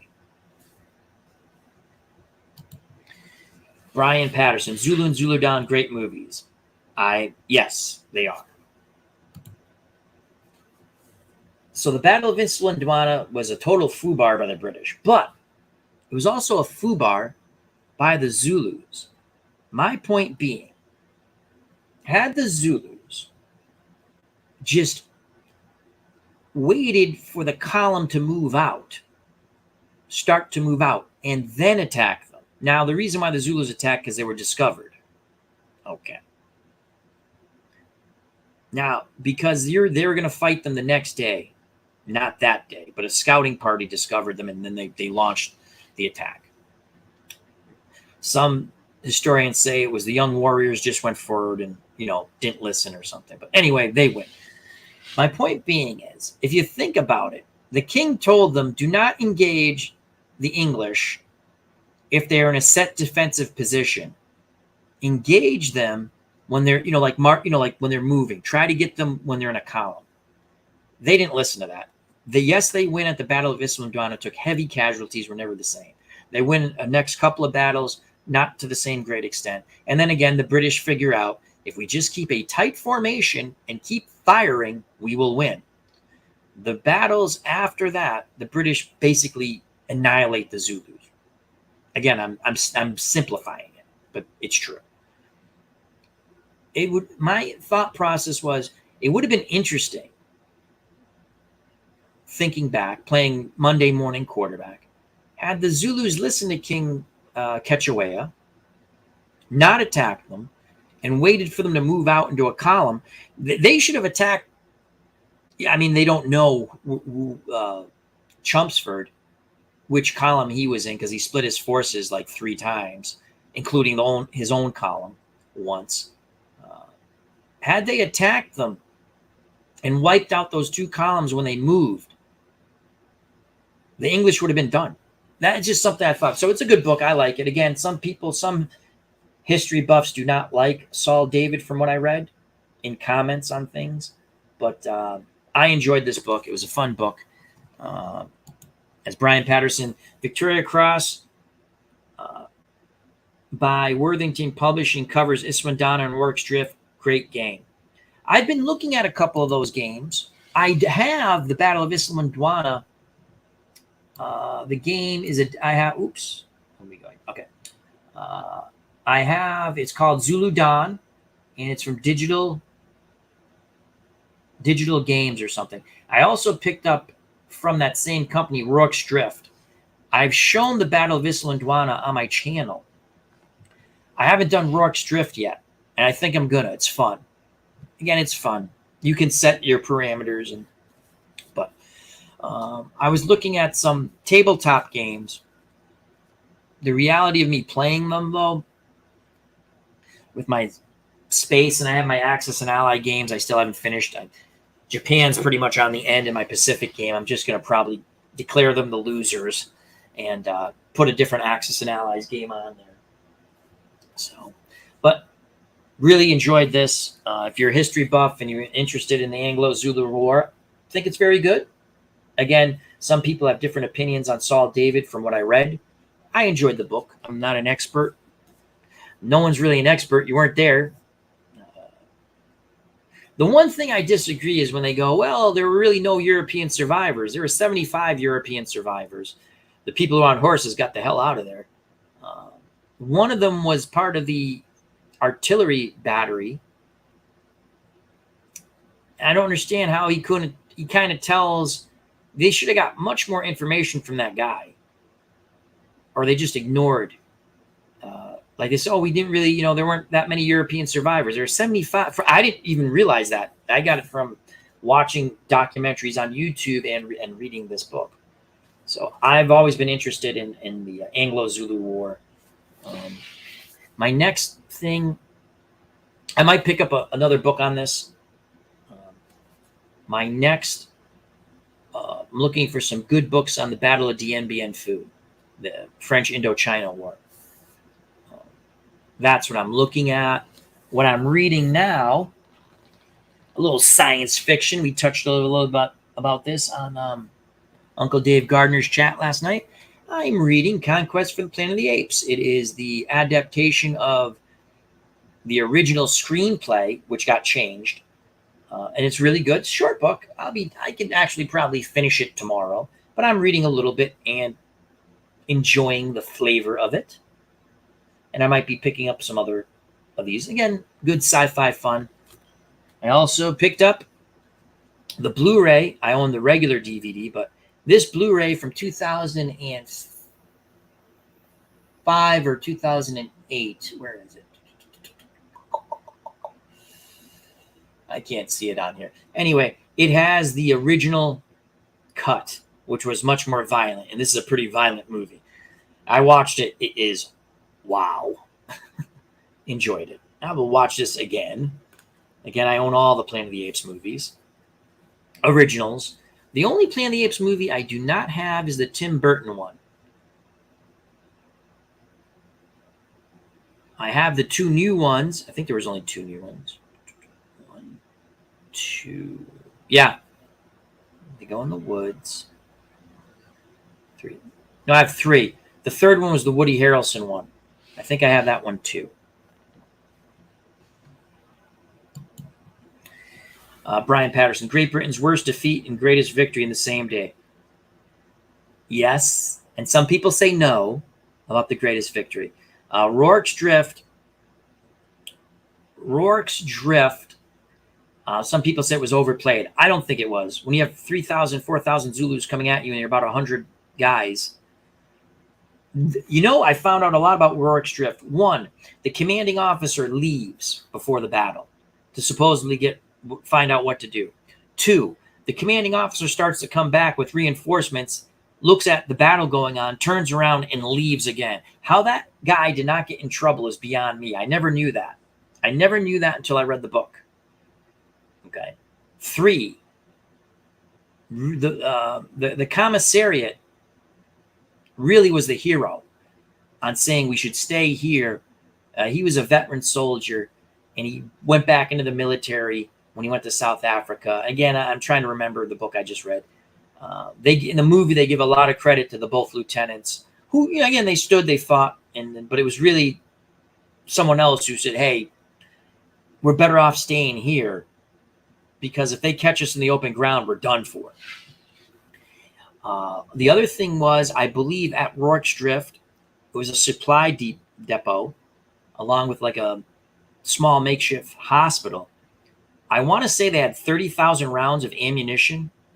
By the end of the battle, they were almost out of ammunition. That's how many times they fired their weapons. And again, they held a tight defensive position. So some people say it was overplayed. I don't really think so. I mean, you tell me, you're about 120 guys against 3,000, 4,000 enemy. I don't think it's overplayed. Now, did that stop the invasion of Natal? They were never going to invade Natal. Problem. There was a raiding party. Again, just from reading and watching. But yeah, most Victorian crosses. Brian Patterson, it was terrible. What was terrible, Brian? Brian Hoxie, I've always been fascinated by the Battle of Midway. That's another one. Yeah. For whatever reason, so many factors fell into place for the U.S. during those few days. They found the Japanese first. That was the whole thing. Yeah, you're right. And I believe they only got 2 hits on a couple of the carriers that they sunk, but they hit them good, if I remember correctly. Another thing, the Battle of Singapore, World War II, with the Japanese and the English Commonwealth forces. Again, the British totally underestimate their enemy. Oh, the Tim Burton. Yeah, that's my least favorite one.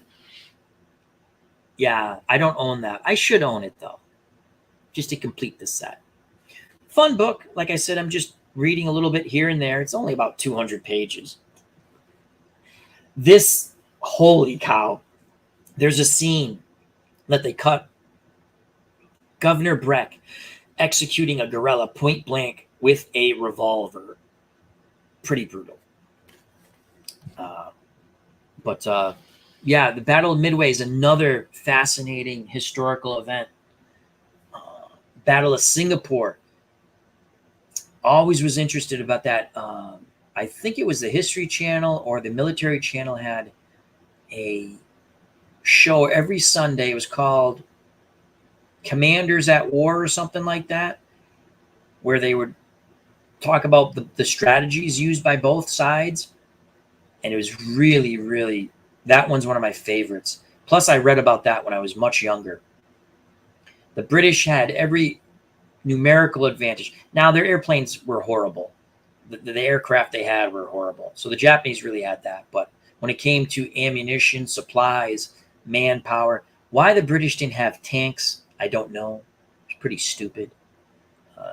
Japanese had tanks. They weren't that good, but they had them. And that made a big difference. The Japanese were extremely aggressive, moved fast, and had the British held out just a little longer, the Japanese would have ran out of supplies, but the British gave up. Brian Patterson, love the original 5 Planet of the Apes movies. Still have the set on VHS, LOL. I have them on DVD and a couple. I picked up, as I said, I have Planet of the Apes on DVD and Blu-ray, and now I have Conquest on DVD and Blu-ray. Brian Hoxie, I've always thought the part of that came from Japan always following the same treads, while the U.S. went off script if it made sense. Yes. Yes, I agree.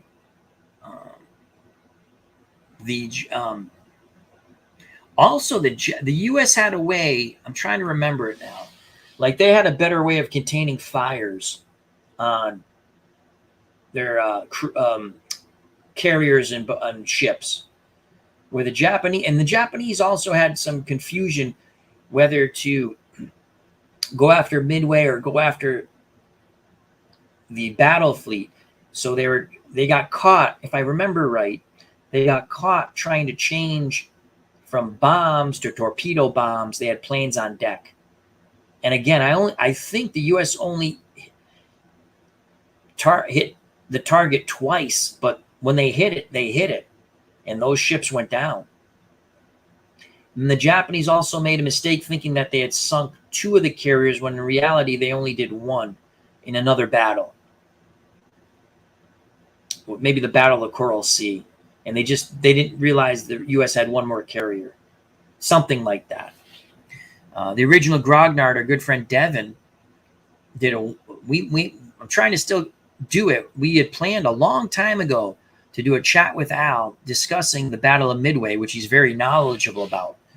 If you don't know Devin, somewhat of a military historian, works on a game, and I'm not squad leader. What's that called? Anyway, he works with that company. Also, a historian of an amateur historian when it comes to the military. And he was in the Navy. We were going to do a Midway presentation and discussion.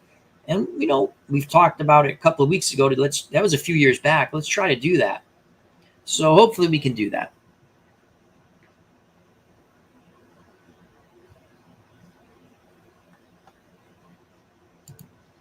The U.S. did break their codes. The U.S. had said there was a broken something was wrong with the water at Midway, and when the Japanese were signaling back to their command, they knew they broke the Japanese code. Something with the water distillery or something like that, the water pump. Brian Patterson, they thought they sunk Yorktown. Yes, thank you. I knew it was at the Coral Sea. Lock and Load, that's the one OG works with. And hopefully we can get Devin on to do that Midway presentation where I ask questions and he answers them. And again, that goes back probably 3 years. It just never happened. I just talked to Devin about that, I think 2 weeks ago. Would love to do that. I like military history. I'm not an expert, but I like military history. Brian Hoxie, I think they thought they sunk or damaged beyond repair a carrier at Pearl Harbor, and surprised it was there. I think it was the Coral Sea, Brian, because there were no. They knew they didn't get any carriers at Pearl Harbor. The carriers were luckily out Oh, Brian says, yeah, Curl C. So, but yeah, it's fascinating. There's a lot of fun military channels on YouTube too. I've been watching the History Chap, and he does a lot of English military. Uh, Great stuff. Red Coat Diaries, more again English stuff. Great.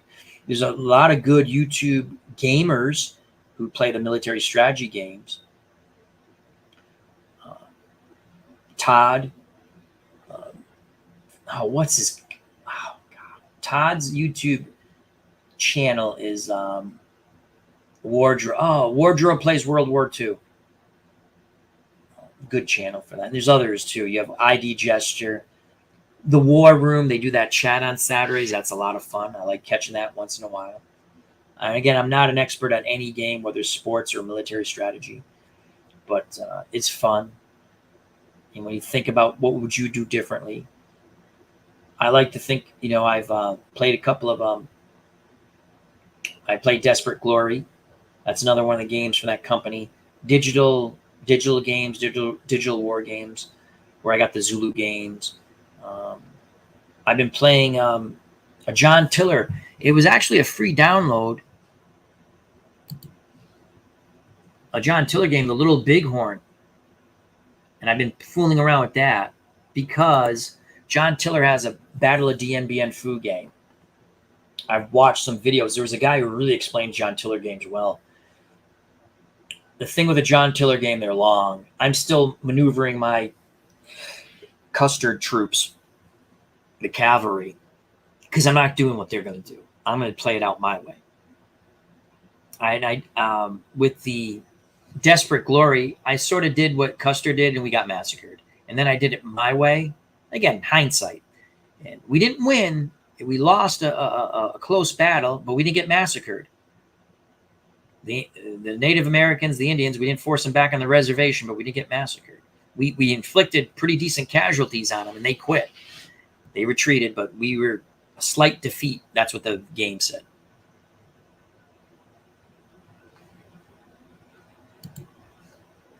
Oh, we did that. Brian Patterson, Rough Swordsman and Tony's Board Life. Yes, that's a fun. They had one of the best ones. I don't know if it was last year or the year before. They had their wives on. That was great. That was great. That was one. Oh, God, that was great. Good stuff. Brian Hoxie, can you imagine if play games came out with a war or a boxing or horse racing game? LOL. I think we've talked about it a little bit. Let's get to some play game thoughts. I like play games. I have 4. I have the tennis game on PDF. We show that on the channel. We did it like an Excel thing. It's a fun game. I have Soccer Blast. I haven't played that. That was the first one I bought. I got it because they have the New York Cosmos with Pele and Canalia. I played a little bit of that. A little bit of a learning curve there for me. I watched a lot of videos. I haven't really dug into that. Baseball, I played quite a bit. Still don't know all the nooks and crannies, but I play it to the best of my ability, and I enjoy it. Golf, I think I get the best. I still make mistakes, but golf, I think I get the best. I really enjoy that. Now, let's go back to this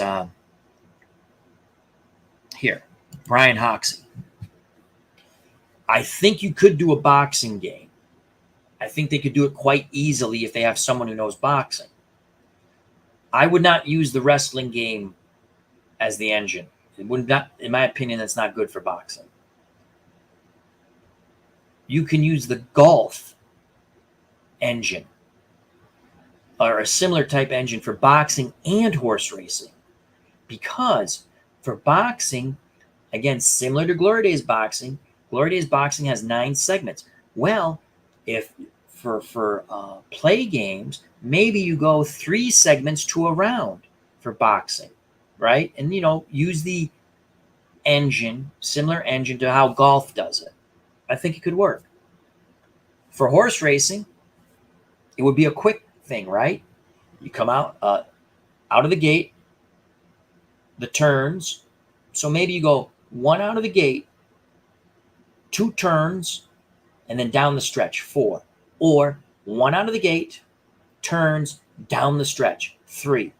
I think they'd be fabulous for the storytelling aspect. I think you could do that. A war game would also be interesting because it would be driven by storyline. Like you read the story. And that's the difference. A play game, man, it's a different animal. It took me a while to get a play game. Had I had to do it over again, I still would have done it. But I would have got golf first. I just enjoy golf. And again, I don't play it exactly the way they play it. I don't do the tournament. I play the tournament my way, as Brian knows, Hoxie. I like playing golfer against golfer. So, but yeah, no, I would love to see a horse racing game. At least that. I think that's fun. Horse racing, again, I don't think red, white, and blue would be the engine to use for the horse racing game. The horse racing game, again, maybe I'm overrating the golf engine, but it's simple to me. I don't know. I understand it. I don't get it all right. Lord knows I've had some nasty comments.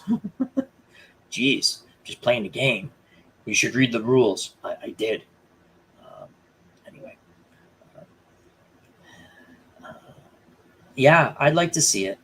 I would definitely.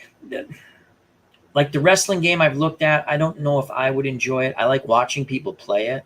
I like to do my own storylines. I don't want to be. And again, you can do your own storylines with any. You don't have to do what they do, but it looks interesting. I just don't think the wrestling game is the engine for the boxing game. I don't think the horse racing game. I don't think the red, white, and blue racing is the engine for the horse racing game. I'll say it one last time. I would use the golf engine for the boxing game and horse racing game, only because in the golfing game you have off the you have off the tee, your second shot, and the putt. Basically 3 segments. Boxing, basically 3 minutes in a round, right? You could do 3 segments. I'm not saying how to rate the fighters or how they rate it, but you know how they have their segments. If this happens, you look at this. If this guy's this, you look at that. So 3 segments per round. Okay? Horse racing, to me, it's 3 segments. Out of the gate, the turns, down the stretch. Very similar to golf. I don't know, does that make sense? To me, it makes sense. So, Brian Patterson, classic show with the wives. That was awesome, Brian. I love that show. It's probably one of my all-time YouTube favorite shows. The War Room, when they had the wives on. Brian Patterson. I have History Maker 1998 season. Is that the new ones with the color cards? Brian also says, I have the golf, baseball, wrestling. I think the Aviator Tree, that's the plane game. Twist of Fate. Cowboys versus Aliens. I've looked at that. How is that game? That game looks fun. Red, white, and blue racing. The latter, which I'm addicted to right now. Awesome. Hey, our good friend Carlos is here. Carlos, how you doing? Happy Labor Day weekend. Brian Patterson. Play titles are very narrative-driven engines. Remind me a lot of solitaire war games. Bernard Strom Sports Replay.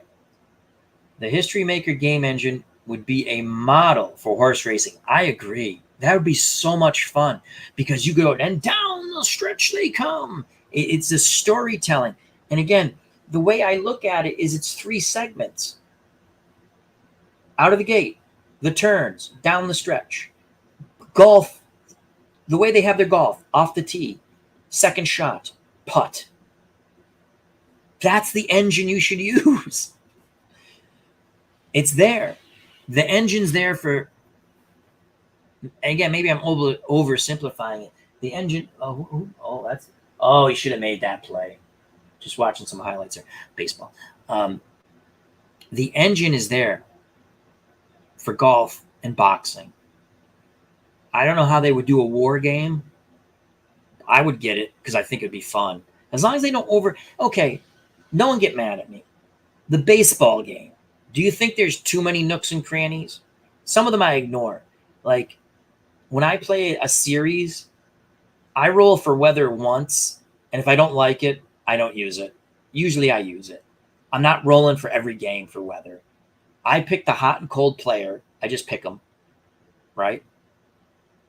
Off of what happened the prior game. And if it's the first game of the series, if it's real, I look at the worst player in the lineup. Now, I've been playing a bit of the all-time great, like the all the best players. So there's really no bad player. I roll the dice. That guy's going to be cold. That guy's going to be hot. And then I usually just do, is the team hot or cold or whatever it's called, semi-hot. I just make them semi-hot in the first game or semi-content. I don't remember the terminology. I'm just curious. Do you think there's a little too many nooks and crannies? Which, you know what? You don't have to use them all and still enjoy the game.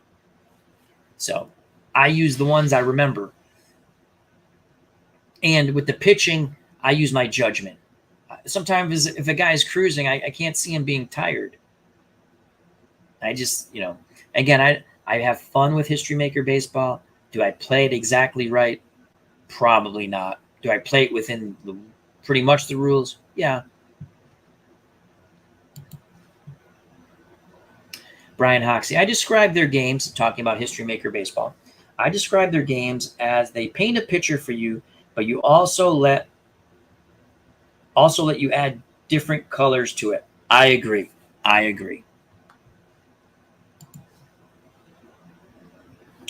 Horse racing should have a turn for each of the furlongs. That's cool too. That's fine. So you'd have out of the gate each turn. So that's 3 turns, right? Then down the stretch. But yeah, that's awesome. Brian Patterson, 1998. No, black and white. I got it a couple of years ago. Cool. I really do like. I fooled around a bit with the What If Continental League, and I like the colors of the cards. The only thing that would be nice, and I know they don't do the stats. I would like to see the stats on the cards. It's helpful for some things. I like the stats, and I get it. The terminology is cool.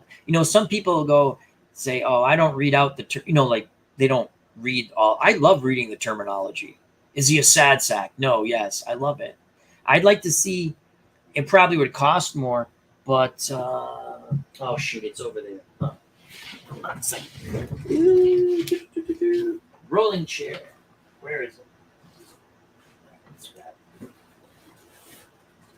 All right, let's look at the Tigers. Now, I like this. I tell you why I like this set. These are the all-time, like the best, their version of the best team players on the team, which is fun. They took like the best season. They didn't do like a combined. Most of these guys had great careers with these teams, but let's just look. So this is Detroit. I wish they did this with all their sets. And let's just look at. Got Denny McLain, Ty Cobb, blah, blah, blah, blah, blah, blah, blah. I want to go to my favorite. Where is my favorite? I was psyched because he's on this team. Mark the Bird Fidrich. He would never be on a great Tigers team, but because he had a great 1976, where's Mark the Bird Fidrich? There's my boy. God rest his soul. So I really like the colors, right? Mark the Bird Fidrich. Ace, semi-ace, control. I don't let pitchers hit. I use a DH, especially with the great teams, like best players. But I love this. I wish they did this with everybody. I like they did it like a baseball card. I like this. And again, it costs a little more, and I was willing to pay. But again, I only bought the first set of these, and I really got to play these more because they're a lot of fun. I have a couple of the World Series sets, which are fun. Oops. I lost Denny McLain. Come here.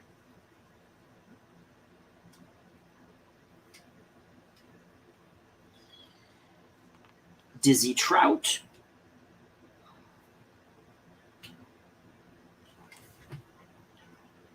Oh, that's Mickey Lolich, not Denny McLain. But I really do like this. And I like seeing stats. Oop, not upside down. I wish they did these with all of the sets. And again, I understand that's not their thing, but it's really nice. And they're beautiful. They're really fun to look at. Brian Hoxie, my daughter and I love playing Twisted Fate. Very fun game. IMO. Quick play strategy with dice rolls mixed in. Different outcome every time. Very cool.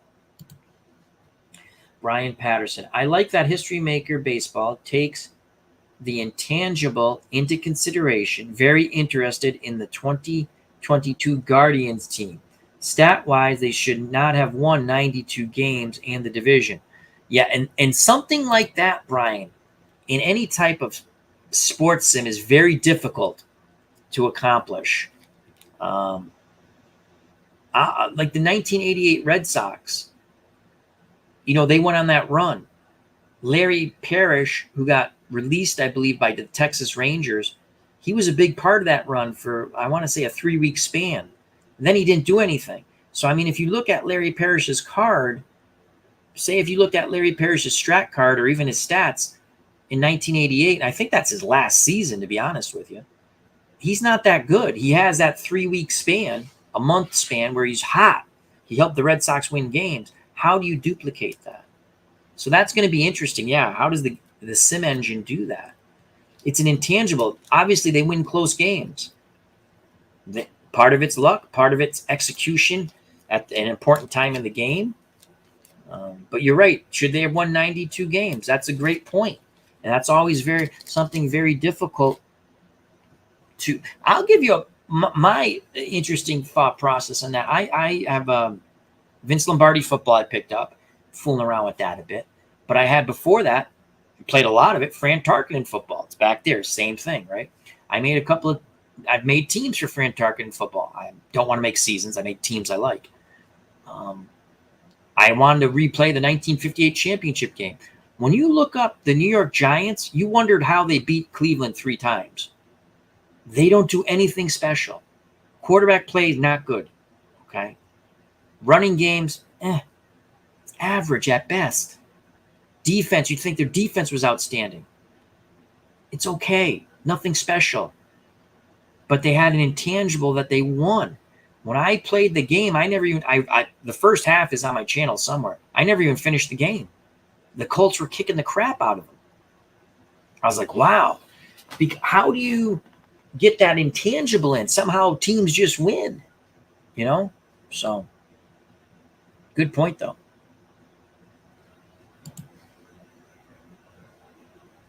With History Maker Baseball, I don't always follow the rules to a T, but like you, Al, I stick pretty close to them. And I think that's a testament to the game that you can do that and it still plays very well. And there's some people who get mad. You're not doing it right. Hey, play the game the way you want. I'm not cheating. I'm just playing. Some of the rules I just don't remember. There's a lot of nooks and crannies in the baseball game. So I guess I play it a little more basic than other people. But I have fun. I'm not taking away. I still use that rule book. Or not the rule book, the book on the result book. So.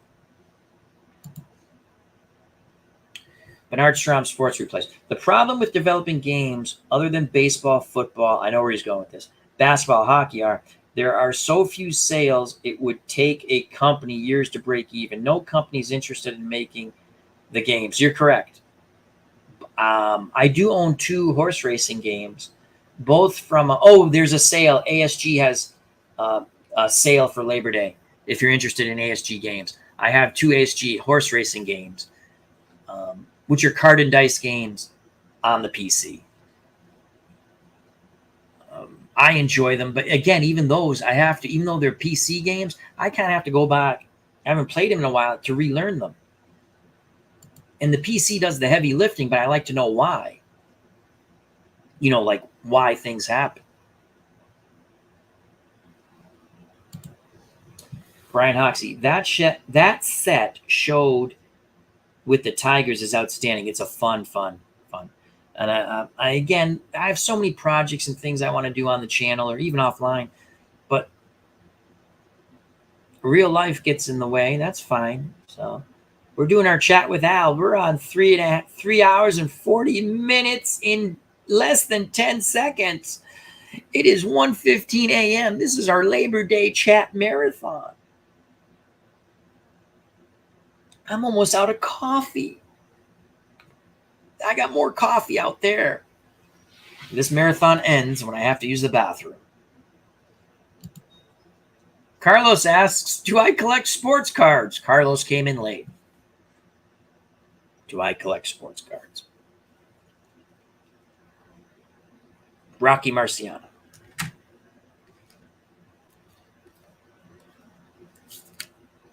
Would have been his 100th birthday, September 1st, Friday that just passed. No, Thursday that just was. Thursday, Friday. Rocky Marciano. Jack Dempsey. The Little Professor. Dominic DiMaggio. Ted Williams.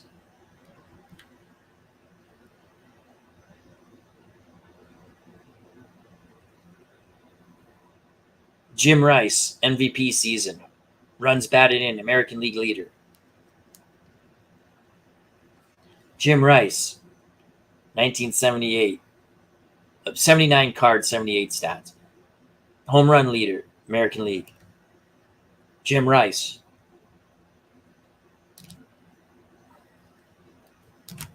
Do I collect cards? My boy, Arnold Palmer, my all-time favorite athletes. Yes, he was an athlete. I'll show you a couple others.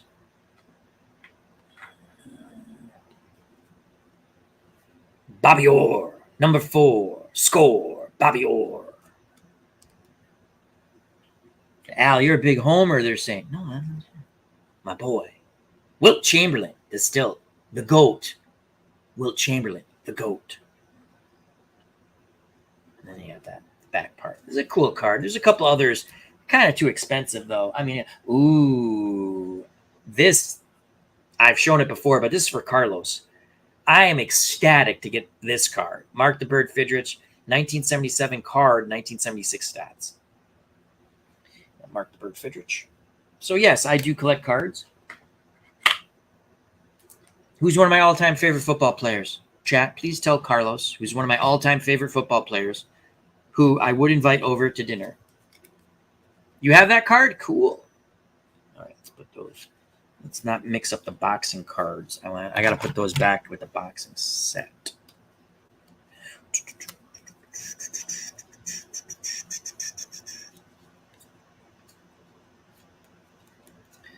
Let's put Marciano over here. O.J. Simpson, you are correct. Now, these are loud. We're going to just put these over here. Come on, get in there. Al, how can you like O.J. Simpson? Because I do. I do. Why isn't Dominic DiMaggio? Get in there, Dominic. All right, we're going to put him over here. I got to change that card holder. So, let me go here really quick. Let's go to our O.J. cards. OJ.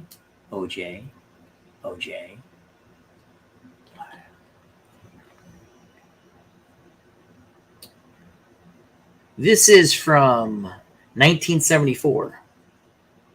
2003 yard card. OJ.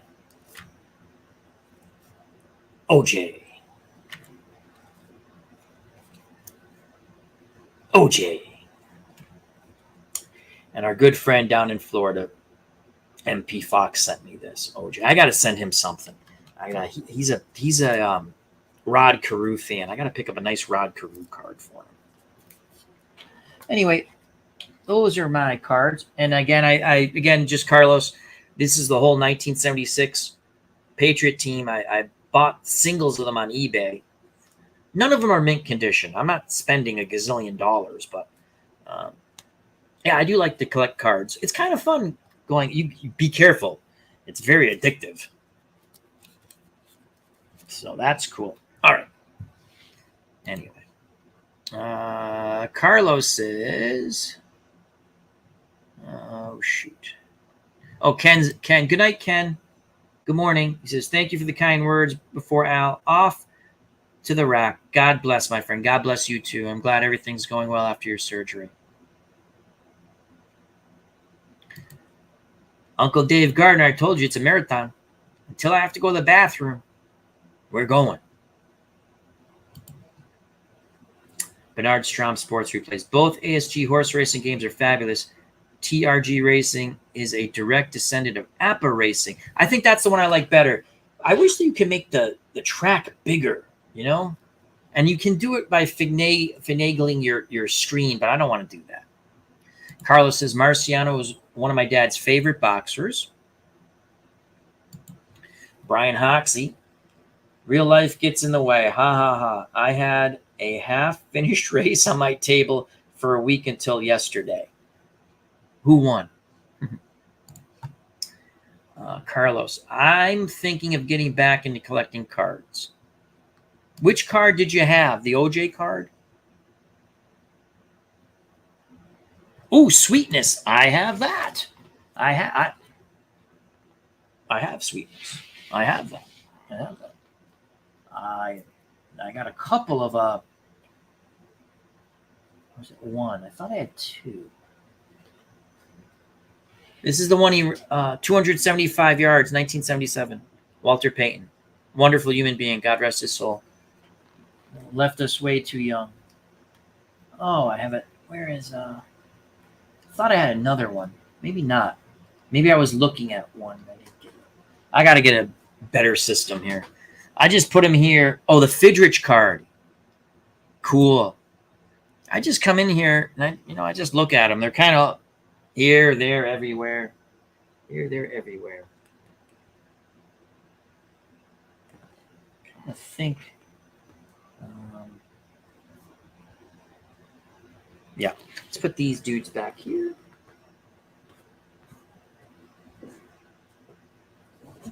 This guy's back in here. Okay. Marathon continues. Carlos. Let's go here. Great football player, regardless of what happened post-career. I agree. I have over 1,000 baseball cards already. That is 100,000. That is awesome. Been collecting for 30 years.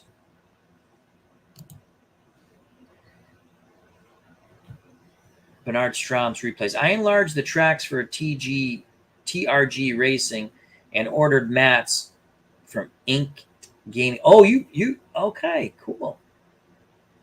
So you're playing that legit card, and I have it on the PC.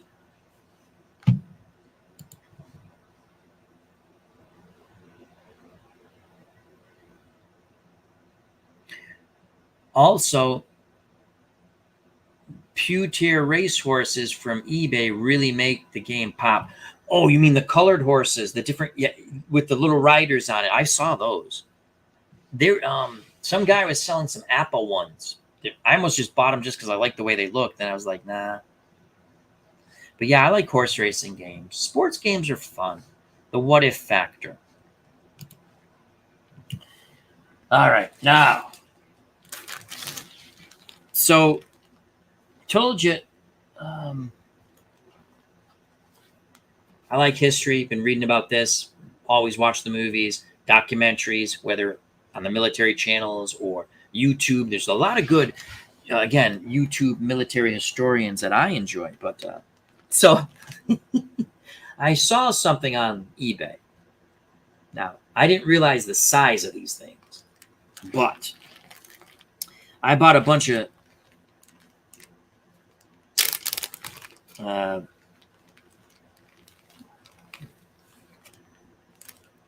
they're very small. I didn't realize they were this small, but sorry about soldiers. And I got to actually try to paint these things. My stepdaughter likes to paint, so we'll give her a project. But I thought they were a little larger than this because they look larger, but they're still pretty cool. They're basically from the Anglo-Zulu War. Nurse Teresa was laughing at me when I got them. I spent 2 hours setting them up, just looking at them. And eventually, my grandson Wyatt will have them when he doesn't continually put stuff in his mouth. He's very funny. I love him dearly. This is my favorite piece. It's a, again, they're very small. I thought they were slightly larger than this. But he's on the Gatling gun. And they did have Gatling guns in the Anglo-Zulu War. And this is one of the ones that was already painted. I wish they were all painted, but we'll have some fun with these. So,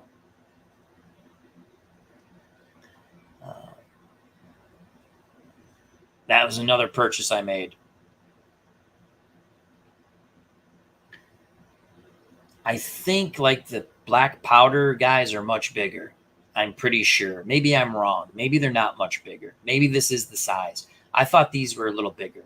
So if anyone knows about like the size of these, yeah.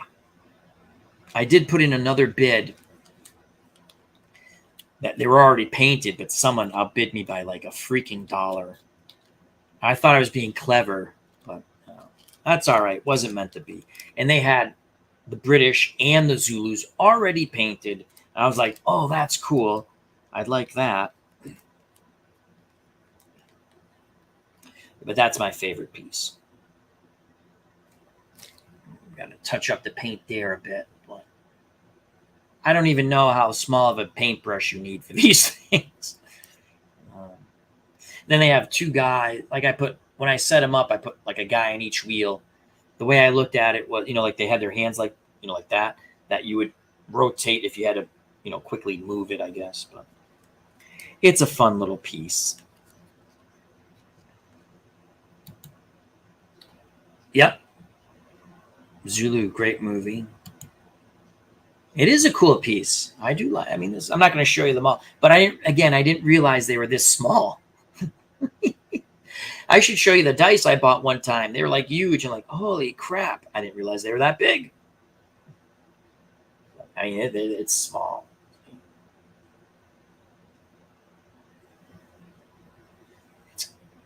It's a cool piece. They're all cool. I have no clue how I'm going to paint these, but I'm going to try. I might touch base with Todd. Todd paints stuff. I should touch. I got it. Like I said, I think the black powder pieces are bigger, but they're expensive. The one I bid on, again, everything was painted, and they had a decent set for both sides. And again, I'm not going to play the black powder games, but I have some free space down cellar. I was going to just pick up things here and there and just set up a set it up, look at it. That's all. Until my grandson got older, and I let him play with it. And now I want to carefully try to put this back in without breaking it. Oh, boy. This. There we go. Success. But you can find a lot of cool stuff. I almost bought a Super Jock. Remember the Super Jock? You smacked him on the head and he kicked the football? They wanted way too much money for that. I mean the original Super Jock.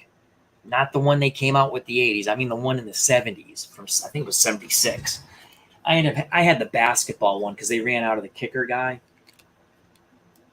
Basketball one, you hit his head and he went like that and he shot the free throws. Or he shot the ball. So, yeah, they're really small. Like I said, I did not realize they were that small.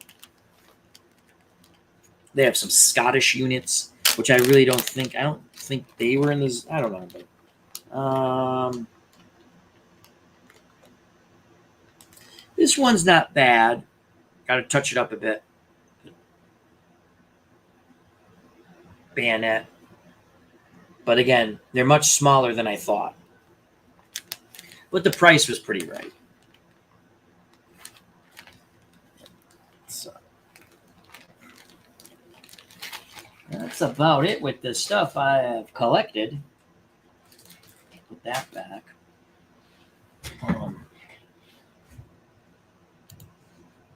Brian Hoxie had all the super jocks as a kid. Oh, to have held on to them. Yeah, people pay huge money for that stuff.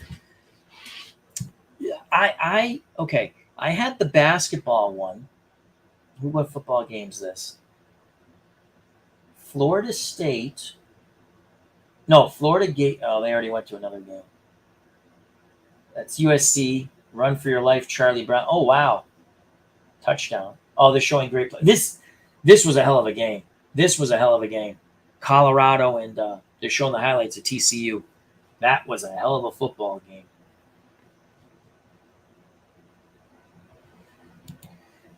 I have mini helmets, as you know. I'm done with the mini helmets. I collected all the ones I want.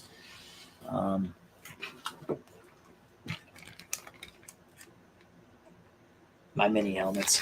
I picked up a few sets so I could get everything I wanted. Because I never completed my set as a kid. Now I did. So I'm aging, but I'm trying to get everything I wanted as a kid before I leave this earth.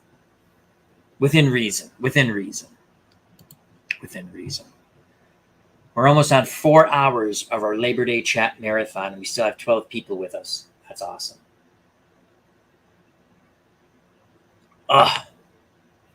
What are some shows you wish they would redo that you watched? And who would you want to be in them? I would like to see.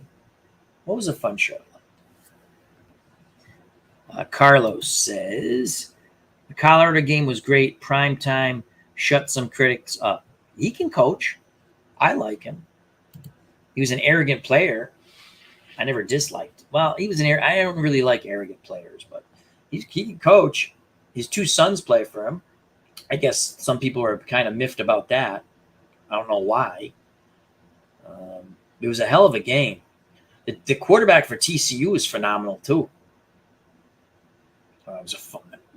I only watched the 4th quarter because I was clicking around. I felt like watching college football yesterday. Actually, not yesterday. It's Monday now. 2 days ago, and they were all blowouts. And I came across that one. It was a fun game.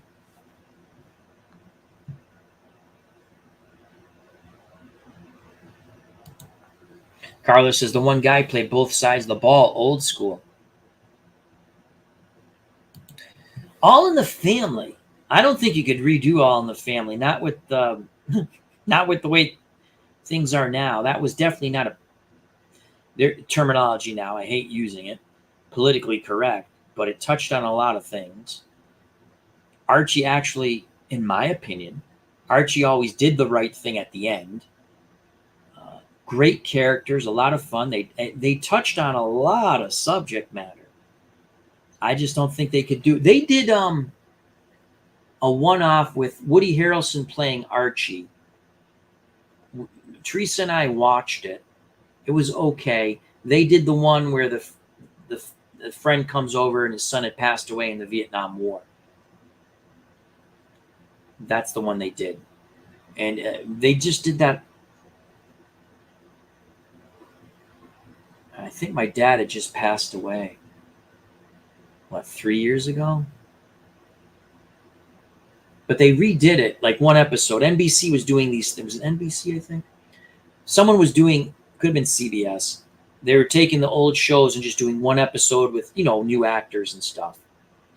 And Woody Harrelson played Archie Bunker. It was interesting. It was. And they did it the way they always did it.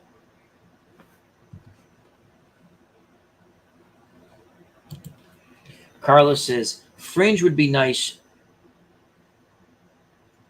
Nice to be back. Really enjoyed that show. I liked Hill Street Blues. I'd like to see them do that over. If anyone remembers Hill Street Blues. That was my first police show that I followed. I love the Rockford Files. That'd be interesting. They redid Hawaii Five-O. I never really watched Hawaii Five-O then or when they redid it. I don't even know if it's still on. But I love the bum bum bum bum bum bum. We talked about themes last night. Great theme. Musical themes for shows. Hill Street Blues, Rockford Files. I'm trying to think what else. All in the Family again. That was Bernard Strom's. That would be interesting. I just don't think they could do it right. Brian Hoxie. To be honest, many of the shows I like from the 70s, I don't think anyone would be able to play the parts better than the originals. Plus, they told the truth wouldn't fly nowadays. You are probably correct.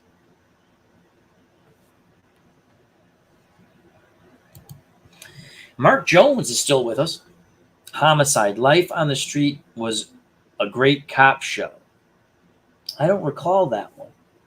Gunsmoke. I love Gunsmoke. I like that one. That's real old. Take care, Brian. Says, gotta hit the hay. Thanks for doing this show, Al. Good night, all. We're on 4 hours of the Al Red Sox fan Labor Day marathon chat. Blue Bloods is a lot like, speak of English, Al. Blue Bloods is a lot like Hill Street Blues. You know, that's with Tom Selleck. I've never watched an episode. I should check it out then. Carlos says goodnight to Brian. Gunsmoke I always enjoyed. What else? What did I like in the 80s? You're never going to redo Cheers. You're never going to redo Seinfeld. Not going to redo The Cosby Show. I guess I'd like to see Hill Street Blues. I said that. Gunsmoke. Bernard Strom likes All in the Family. Mark Jones' Homicide. Life on the Streets was a great cop show. What was the other one I said? Hill Street Blues. Huh.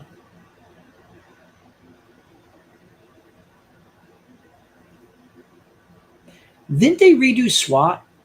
They redid SWAT at some point. Barney Miller. I loved Barney Miller. You can watch that. I think it's on Tubi TV. A month ago or so, I binge watched a ton of episodes of Barney Miller. I forgot how funny that show was. That show was excellent. I loved Barney Miller.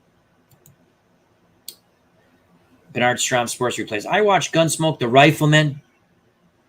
The Rifleman was oh God. He played for the Celtics in the Dodgers farm system. Why can't I remember his name? Oh my God. The Rifleman. Oh God. I know this. My dad played golf with him. Oh God. Oh, what's the Rifleman's? Oh my God. I can see him and I can't think of his name. Wanted, Dead or Alive. Yeah, good stuff. What about Have Gun Will Travel? I can't think of his name. Chuck Connors. Thank you very much, Carlos. Paladin. That was good. And Cheyenne. We talked about that. Cheyenne was good. Chuck Connors. Man, did he live a life. Dodgers. I think he did get to the majors briefly, I think. But he played for the Montreal Royals, who were the Dodgers farm system. Played basketball for the Celtics, was offered a football contract. And he was a movie and TV star. Chuck Connors, the Rifleman. Remember he had the sawed-off Winchester. Oh, great movie. Cheyenne was fun. And I should have looked up. The guy who played Cheyenne was in The Dirty Dozen. And I can't think of his name either.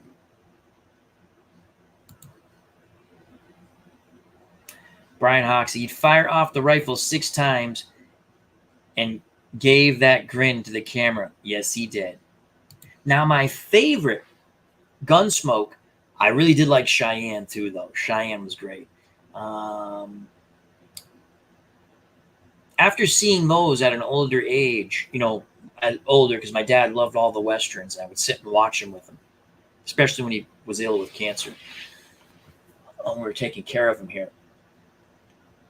I realized how bad Bonanza was, and I loved Bonanza as a kid.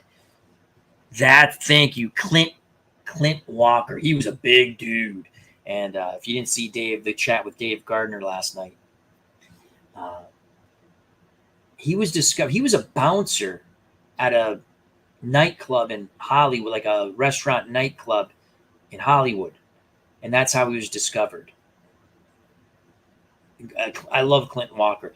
He was still in great shape. He's actually on an episode of The Love Boat at an much older age, and he looked phenomenal. Clint Walker. He was in The Dirty Dozen. I hated when he died in that. But Chuck Connors had his best season with the Cubs. Thank you very much. But yeah, he played Major League Baseball, minor league and major, and he played for the Celtics. He was offered a football contract. Phenomenal. Chuck Connors. WKRP in Cincinnati. Again, we talked about that last night, the Thanksgiving episode with them throwing the turkeys out of the plane, out of the helicopter.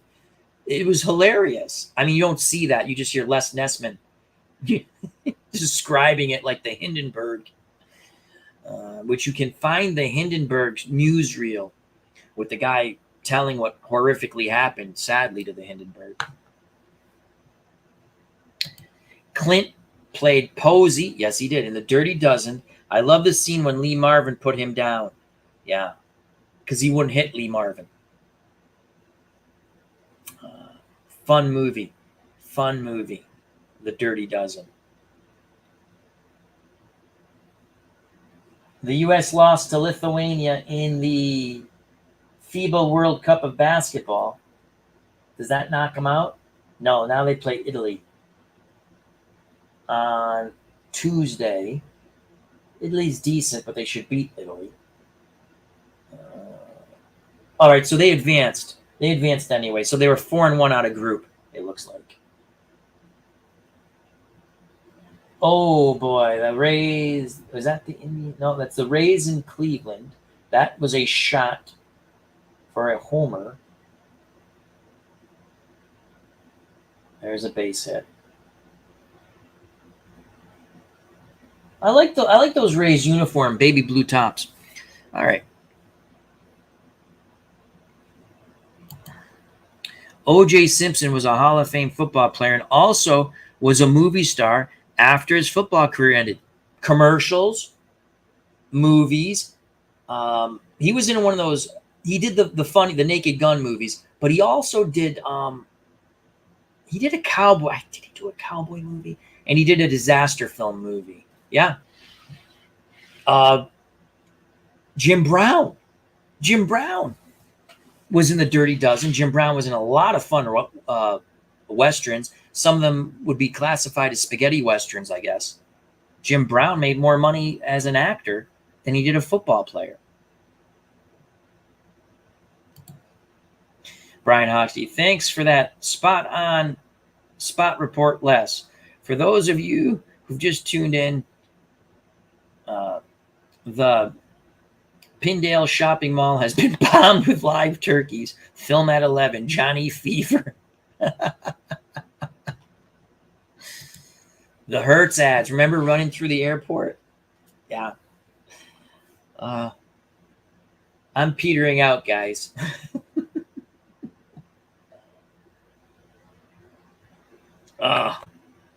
What time is it? 1:44. Labor Day Marathon Chat with Al. There's no more. God, when was the last year of the Jerry Lewis Telethon? In fact, I think the last year they had it, they didn't call it the Jerry Lewis Telethon. I guess he could be cranky Jerry Lewis. God rest his soul. But I always liked Jerry Lewis. He had some funny movies. My favorite Jerry Lewis movie was he was going out with a rich girl, and the mother hated him, and they owned a department store or something. And she was trying to literally kill him with the job she gave him. Go paint the flagpole up on the. Brian Hoxie, that Thanksgiving episode has to be one of the funnest shows I've ever seen. That was hilarious. I love that episode, WKRP in Cincinnati.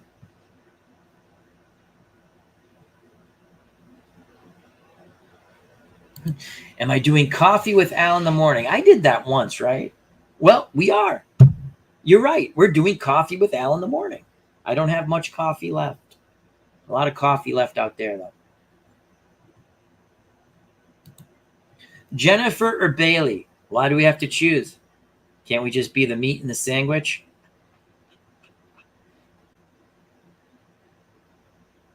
I love WKRP in Cincinnati. I also enjoyed the Dean Martin roast shows. I never saw those live. I don't remember them, so I can't say. But I've seen some replays on YouTube. They're fun stuff. I don't know. I don't want to get into anything political, but things have changed. I mean, everything isn't as good as I thought it was, back then, but things have changed. People just don't like the country. I don't get it. And it doesn't matter whatever you believe in. You should still, if you're in the United States of America, we live in a pretty good country. But whatever.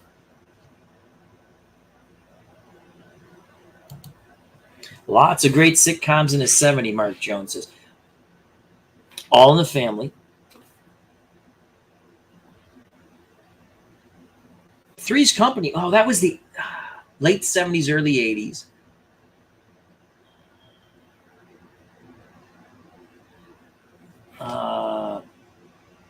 The Odd Couple. I love The Odd Couple.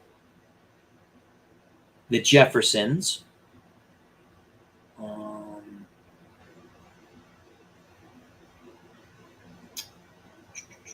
CBS had a lot of them. We were talking about Good Times, What's Happening, One Day at a Time, Alice.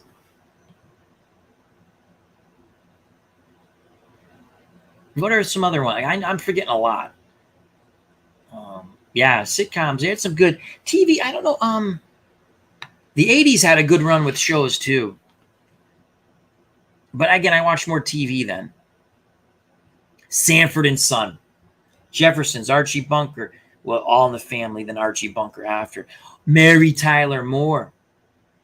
Oh, the Bob Newhart Show. That was great. Hey, Gary, how you doing, my friend? Hope all is well. Gary Sorrell is either up really late or up really early.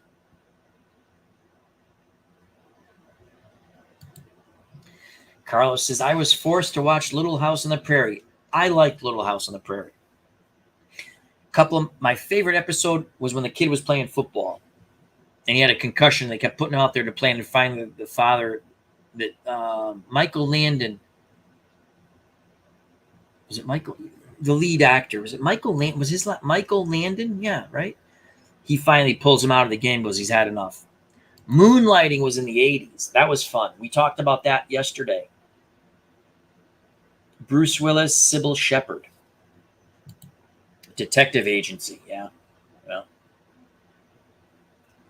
I tell you, when I was a kid, many moons ago, I used to love watching Tales of the Golden Monkey, which was basically a ripoff of Raiders of the Lost Ark. I want to say it was on ABC. On NBC, I think it was BJ and the Bear. He was a truck driver who had a little chimpanzee companion, pet. Dukes of Hazzard on CBS. God, I like those shows. Bernard Strom Sports Replays. Only 3 channels when I was a kid, but More good shows to watch, less sports, however. Yeah, sports on TV way back. You had boxing, wrestling, a lot of boxing on TV then, to my understanding. Um, I would think some baseball, but mostly sports were radio, right? Ooh, Columbo. Yeah, Columbo. You can find a lot of Columbo episodes on YouTube also. Emergency. I had an emergency lunchbox for school. Kung Fu. I never watched too much Kung Fu. Ooh, I used to like oh, what the hell was it called? It was a Western, basically a spoof on not a spoof, but like it was supposed to be Butch Cassidy and Sundance Kid, that they really didn't die in Colombia. What was it called? One of the lead actors committed suicide, and they switched obviously, the guy committed suicide, unfortunately. What the heck was that called? I liked that one. Wild Wild West we talked about yesterday. That was fun. Oh, what was that called? But I used to watch that after school. Monday Night Baseball. Oh, that was something special back in the day. Because on Monday Night Baseball, you got to see teams you normally didn't see sometimes. Sometimes if the Red Sox were on, that's the game you got because it was local. But you get to see some National League teams. I used to love if the Red Sox, like on Saturdays, I always wanted the Red Sox to play night games. So on the Saturday, NBC Saturday game, I could see teams that I didn't see before. Monday Night Baseball, you can find the Mark Fidrich game, which wasn't supposed to be the game, but the other game was in rain out or rain delay when Fidrich beat the Yankees in Detroit. Adam 12, I used to watch that a bit after school. McLeod, yes. Weaver, right? Dennis Weaver, who was on the original, was one of the originals from Gunsmoke. McLeod, he was a Texas Ranger riding the horse in New York. I loved McLeod. This Week in Baseball, oh, that was awesome. I still watch the old ones on YouTube. Mel Allen, This Week in Baseball. Again, you got to see a lot of players you never got to see until the All-Star game. Baa Black Sheep, Dennis Conrad, right? He was also in Wild Wild West. I watched that. That was a CBS show, I believe, or NBC. It was not an ABC show. Bernard Strom's Sports Replays. Sports were radio. On TV, golf tournaments only showed holes 15, 16, 17, and 18. NASCAR races showed the last 25 laps of the race, which kind of makes sense for back in the day. The Baseball Bunch with Johnny Bench. But yeah, I used to also like This Week in the NFL. Game of the Week, NFL. Those were great. And again, we get all the football highlights, sports highlights. But you know what? I find more enjoyment finding the stuff on YouTube, the old stuff I like. Watching sports highlights now, it's fun. Spain, did Spain win? It looks like they won in the World Cup of Basketball. So they're going to, I think that's what that's. Oh, nice. They're doing the web gems. Nice ups by that Oakland second baseman. We got our number 7 in web gems. Fly ball. Shallow right. Making a diving catch for the Dodgers is someone who I can't recognize. Number 6 of the top 10. Now back to baseball. Mets pitcher. Ground ball to third. Barehanded by the Met. Great. Oh, he looks safe. Let me watch this over. What a play, though.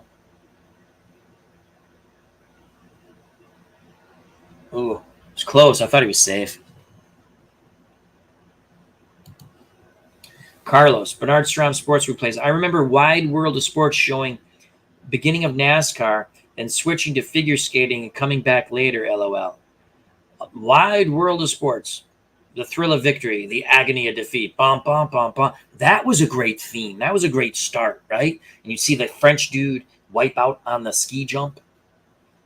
Oh man, I haven't thought about that. I love Wide World of Sports.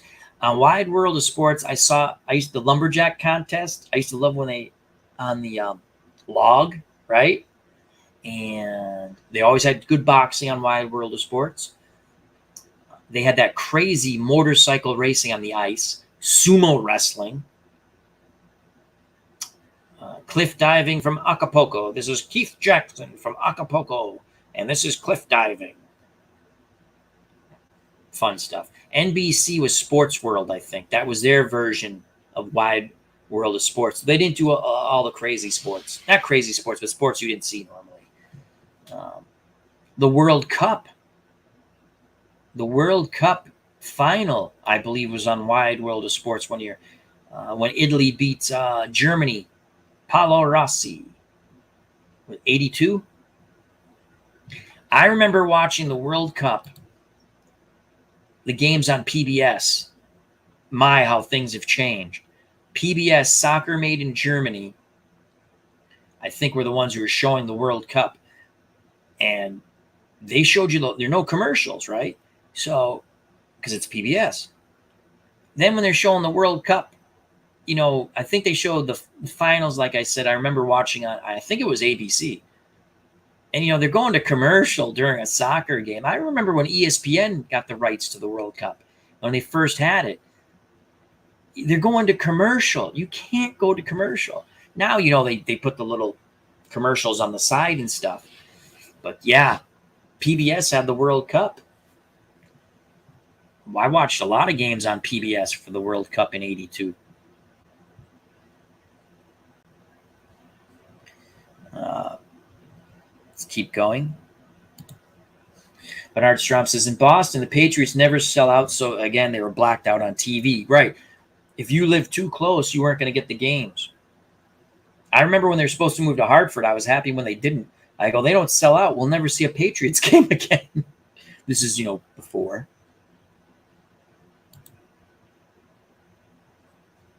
Brian Hoxie, being close to Chicago, whenever the Cubs game was in rain delay, they would play the World Series recaps with Vin Scully narrating. So good.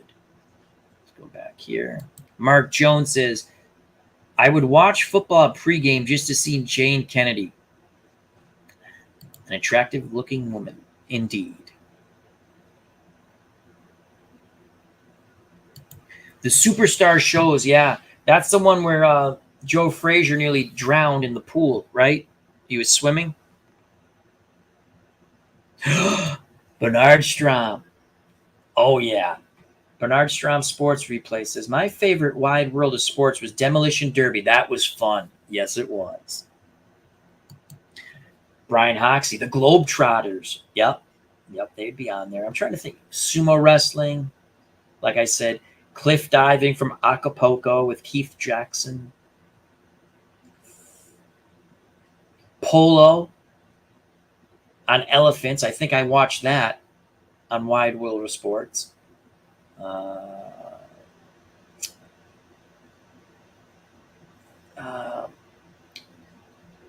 What else?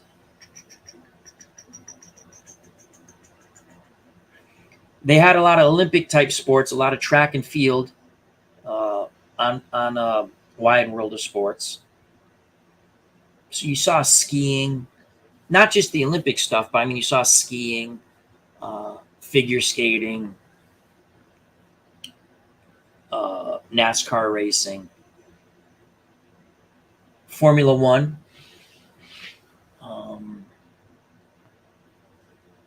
Yeah, they just a lot of different sports that you didn't see normally. Jim McKay was excellent announcer. Bowling, yes, bowling with Chris Schenkel. Pool, they had pool. NBC showed pool too. You know, what the hell was that guy? Fats, Minnesota Fats against the guy always beat Minnesota Fats usually though. That's a great movie. If you've not seen The Hustler with Paul Newman and oh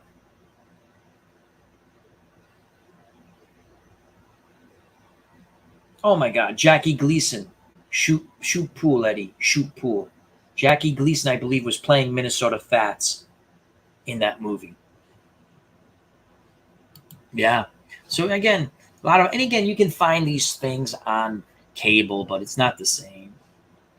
Again, I was younger then, so everything seemed. I mean, I used to watch the Laugh Olympics, the cartoons, CBS, ABC, NBC cartoons against each other. And I'd root for it like a sport as a kid. And I root for ABC because Scooby-Doo was the captain. The Laugh Olympics, they're all Hanna-Barbera cartoons.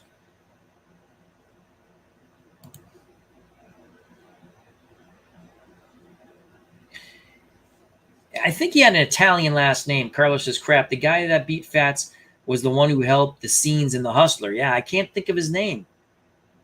I want to say his last name sounded Italian.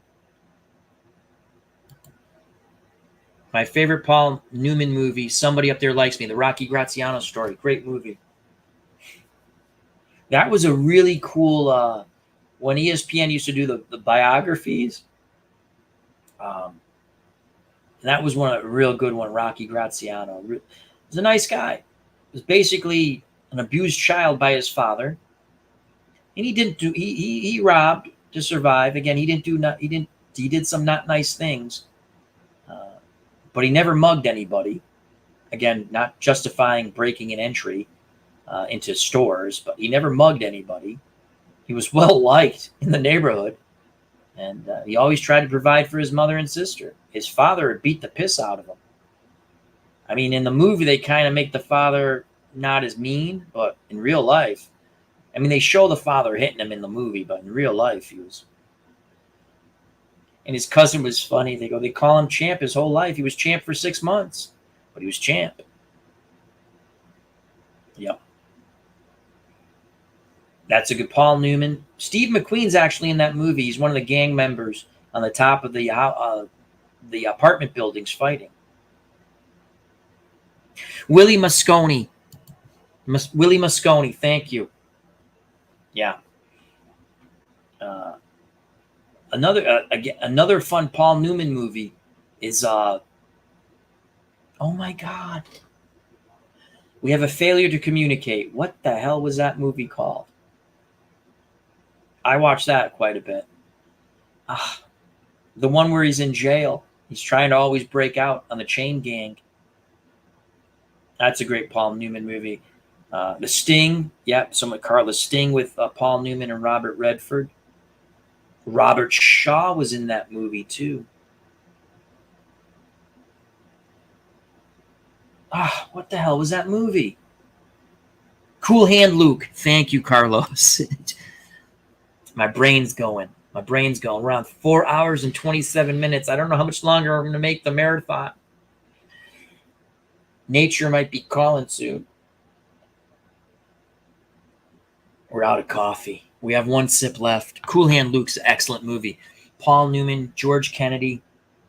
The guy from Slapshot played the warden. What we have here is a failure to communicate. Sad ending, though. Sad ending. The Sting was excellent. Great. Great theme, too. They did a Sting, too, with Mac Jones. Was it the singer? Was his name Mac Jones? I know that's a quarterback. But there was a country singer. He was in North Dallas 40. He played the quarterback, loosely based, I would believe, on Don Meredith. I think it was Mac Jones. But he was in the second one. Oh, yeah. How many eggs when they had the boiled eggs eating contest? Oh, that's giving me a stomachache just thinking about that. All right, we're going to shut this TV off. We're not really... You've seen these highlights or repeating them now. Oh, Mac Davis. Thank you. I said Mac Jones. I had Mac right. Evel Knievel. Yes. He was on him. It's either him or Muhammad Ali were the most on Wide World of Sports. I forgot Evel Knievel. Yeah, that was a must. Man, when he was on Wide World of Sports, I wanted to watch that. I remember when they showed him jumping the buses. I think that was was that live or was that a replay? But I remember him jumping the buses at Wembley, and he made it. Oh, the Rex. Oh. In fact, wasn't when he jumped what Snake Canyon? It was like a paper closed circuit thing. He basically it was a rocket ship, and they said he would have made it, but the chute that was supposed to help him land popped early, and he landed in the canyon, and they had to go get him. Carlos says Knievel was huge. Remember that? Watching Snake River. Excuse me. Now that was that closed circuit, and then they showed you it later. I watched it on ABC, but I don't think that was live. I think that was close, like they replayed it or something. Maybe I'm wrong. I thought they did some weird, bizarro closed circuit thing for that. It was either Evel Knievel or Muhammad Ali had the most appearances on Wide World of Sports. What else did they have on? Little League World Series, Wide World of Sports. Again, lots of boxing.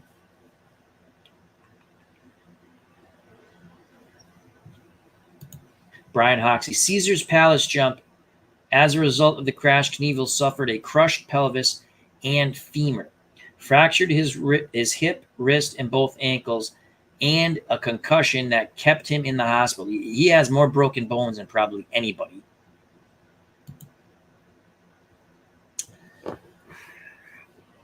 CBS was the Sports Spectacular. Again, they didn't have all the crazy different sports. I shouldn't say crazy. NBC was NBC Sports Saturday, NBC Sports Sunday, I think. Might have just been. NBC showed a lot of boxing prime time. In the early 80s, up mid 80s, Larry Holmes fought a lot. And again, people might say, oh, they weren't that good. He fought a lot of top 10 fighters on regular TV. He fought Tim Witherspoon on regular. No. Carla Truth Williams on regular TV. Tex Cobb on ABC. That's the one where Howard Cosell quits boxing, announcing boxing. He fought Lorenzo Zanone from Italy on NBC. Scott Ledoux was on TV. Scott Frank was on TV. Holmes Norton was live on. That was a Saturday fight, though, in the afternoon. I think that was live on regular TV.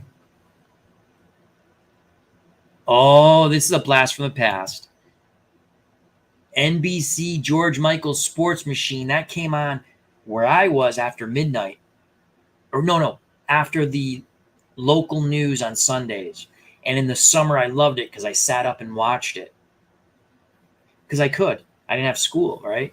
And on school nights on Sundays, I would sneak and watch it in my room if my brother was out,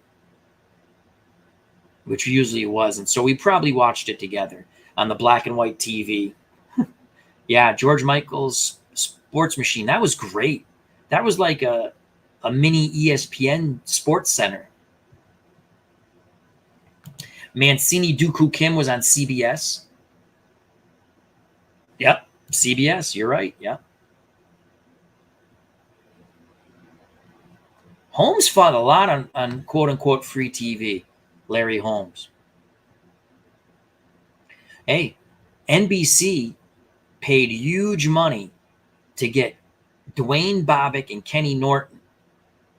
Okay? Huge money. And again, Kenny Norton wrecked Bobbitt in one round. But they paid big money for that fight. Networks were in. Boxing got good ratings in the day. Boxing still gets decent ratings. I just think it's tough to get fights for regular TV. They did it a while with that when Fox, NBC, and ABC, they all pooled together and they shared fights. It was a PEG. I can't remember. It was a few years back, not very long ago. It was Fox Network.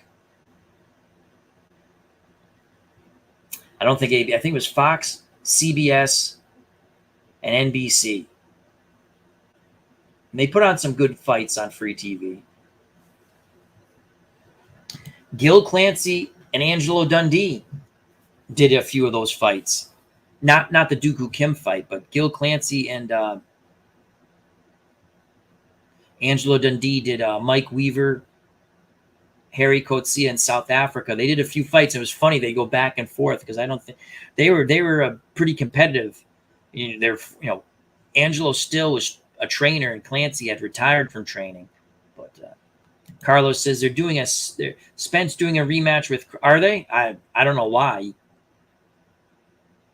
But I mean, it was a one-sided fight. It was a beatdown. But I guess does he have a rematch clause?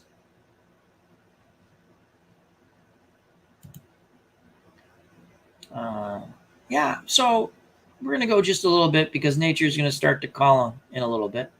I'm looking forward to the Fury Nagano fight.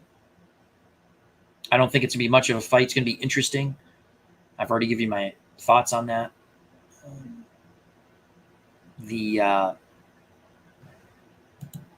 Carlos says Spence had the clause in the contract and it will be at 154. So it's going to be at a heavier weight. Crawford did a job on him. Crawford's a good fighter. Spence is a very good fighter too. Crawford's amazing. I don't know who Canelo's fighting next. I watch a lot of the fights on the Zone. And a lot of those fights, Eddie Hearn, again, I've said it before, Eddie Hearn puts on really good fight cards out of the UK. They do some fight cards out of the Texas area, too. They're not as good. There are a lot of mismatches. But Eddie Hearn puts on a lot of good fight cards, the Zone, out of Europe, the UK mostly. Crawford is a beast. Crawford, yeah, good fighter. A lot of good fighters out there.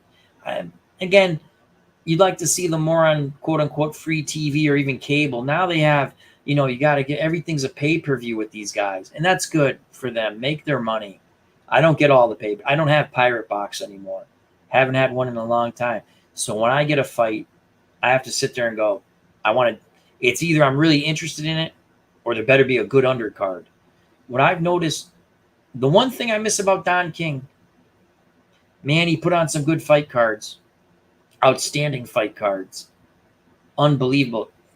And people were like, I remember when Tyson went to jail and they go, that's going to be the death of Don King Promotions. He put on some of the best boxing fight shows, fight cards in the history of boxing. Give you 5 title fights, pretty much they're all good every time around. He had the occasional blowout with a heavyweight fight, but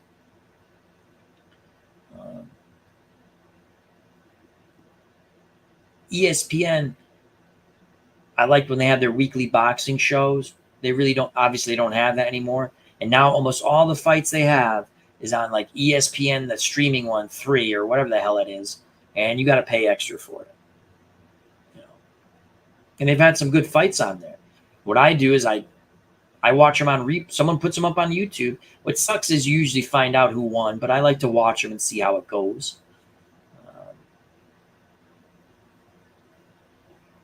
I just think, HBO's out of the boxing business. Okay. Showtime still does some boxing.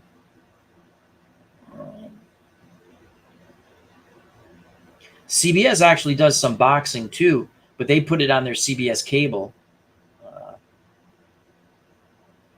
I like the Zone. I like to watch the fights from the UK. I love the British Championship fights, the English Championship fights, 2 different versions. They'll have some European Championship fights on, World Championship fights. I think Eddie Hearn does I think he's good for boxing. Now he hates Tyson Fury, because he doesn't have him. He's an Anthony Joshua guy because he has him. If Eddie Hearn has a 3-fight plan,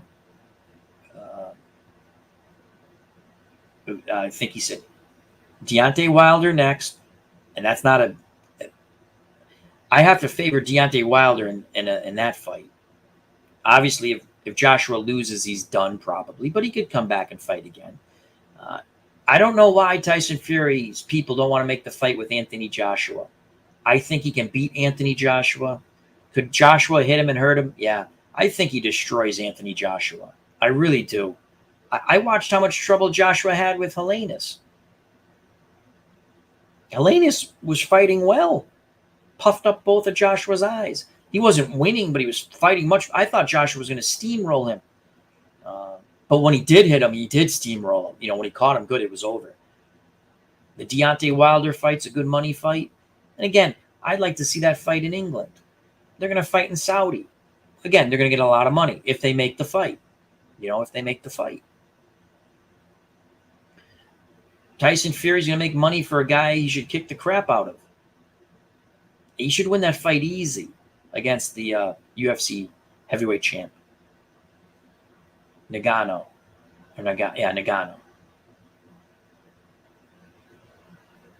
Usyk, was it a low blow? Belt line, slightly low, but he had his trunks way over his belly button. Then he came back and he beat Dubois, stopped him. Okay, a little controversy there. Does Dubois? Some people think Dubois should get a rematch. I don't think so. I think Fury beats Usyk, unless he takes him lightly. Anthony Joshua in the second Usyk fight, when he applied more pressure, Usyk had trouble. Now, Usyk won the fight. Joshua fought better. Joshua needed to be more aggressive. Joshua just doesn't have that in him. Yeah, he punches hard, and he seems like a nice guy. But yeah, I don't understand why the Fury people don't want to make that fight. Huge money fight. You could sell out Wembley 5 times over for that fight.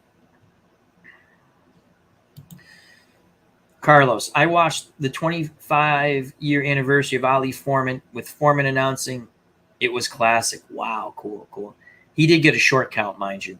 He was up at the count of 8. I've watched that fight many a times, and they stopped the fight. Not that he wasn't going to lose anyway, but he didn't. He got up at the count of 8. And again, that's a great win for Ali. I mean, Foreman's in his prime, and Ali's not in his prime at all. That's what makes Ali great. Whether he got some gift decisions or not, at times, past his, in the 70s. Well, folks, we've gone 4 hours and 42 minutes. I'm going to try to make it 5 even, but nature is really coming close to call. And I said, the marathon is over when I have to use the facilities. So it's 2:17 a.m. in the morning. I hope everyone enjoyed our Labor Day Chat with Al Marathon. My homage to Jerry Lewis Labor Day Telethon. I always liked watching the Jerry Lewis Labor Day telethons.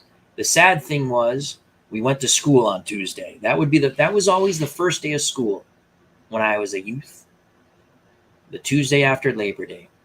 I remember watching Labor Day weekend, and even they'd have movie marathons on, and you'd sit there and as a kid I was happy. I'm watching all these Godzilla movies or something, right? And then Saturday it's okay, right? School is still a few days away. You got the Sunday, you kind of got the summer's kind of over. But then you had the Labor Day telethon. And I'd try to sit up and watch all of it. It wasn't always great. They had people talking, but sometimes they had people singing. I enjoyed that. Comedians or someone juggling and just cool stuff, And then you got to Labor Day. And boy, did you get that sinking feeling. Summer is over. Now, I know on the calendar it's not over, but you got that sinking feeling. I got to go to school on Tuesday. Man. Now it's just you go back to work on Tuesday. I'm in my 50s. Time on earth, I don't know how much longer. Don't know, right? So this was my homage. My Labor Day marathon homage to something I enjoyed when I was young, the telethon, which was for a very good cause, multiple sclerosis. Yeah, right? No. Oh my God, I already forgot. I'm tired. Muscular dystrophy, whatever. Anyway, I apologize for that. I don't mean to make light of it, but it was, they raised a lot of money. I hoped it helped. It's still around. I hoped it helped. I don't remember when it went. I do remember the last one, Jerry Lewis was not associated with it, or the last couple. They were just a telethon. Then no one wants to do it no more. Kind of sad in a way. But I guess they raised a lot of money anyway. Or hopefully,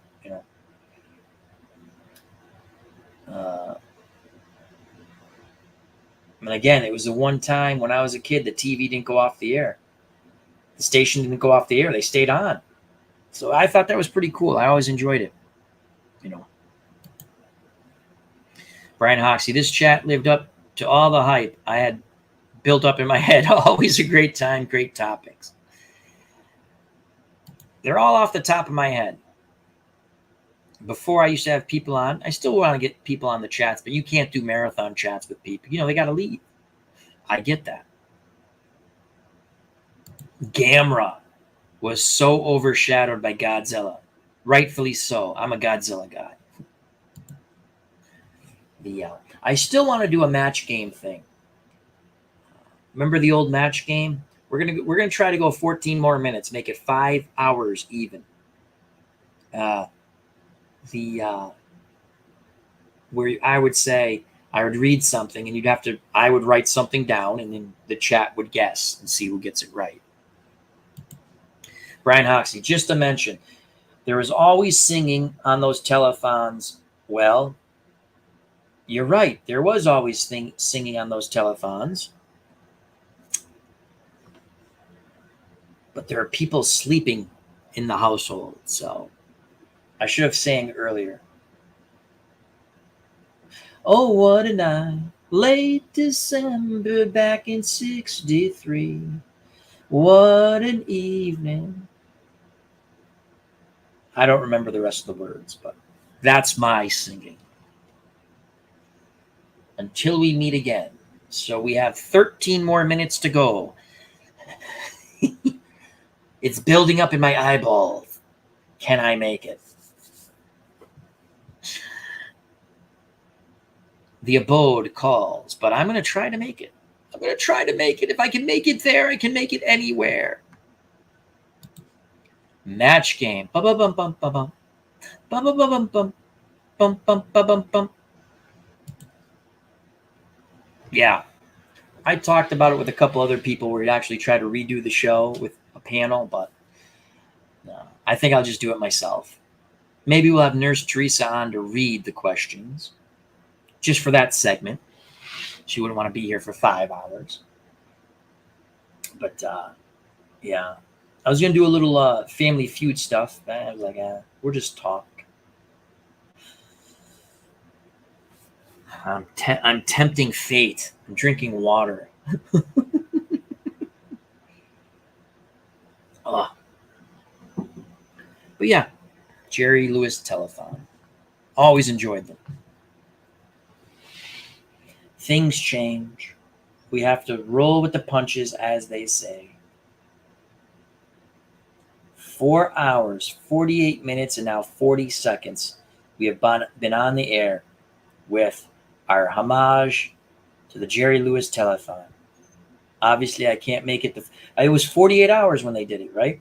Because they would come on, or approximately 48 hours. They would come on Sunday, I want to say 6 p.m., and they would end 6 p.m. on Monday. So it's 24 hours, 24-hour telethon. Yeah.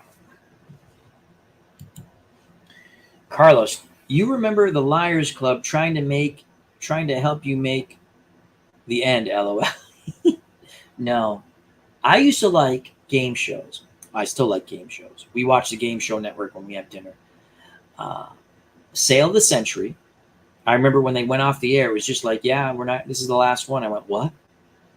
because the prizes were cool, and I could answer the questions.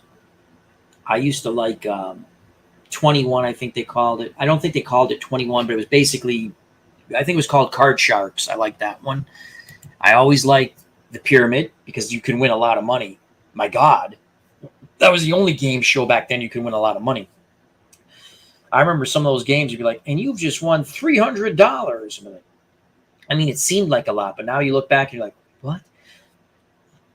The Pyramid was, you could win $100,000. I was like, it's big. They redid it with Michael Strahan for a bit. You can watch the reruns on Game Show Network. They have some really fun ones on Game Show Network now. The one with the Beast who used to do the chase, I can't remember. It's good. 3 people against 3 experts will say. I'm tired. I can't remember what I'm going to say. Yeah, I like game shows. They're fun, but everything's pretty much the same. You win $1,000 if you win, and if you can beat whatever, you get $10,000. I mean, again, $11,000 is pretty good. Most of the people don't win the $10,000.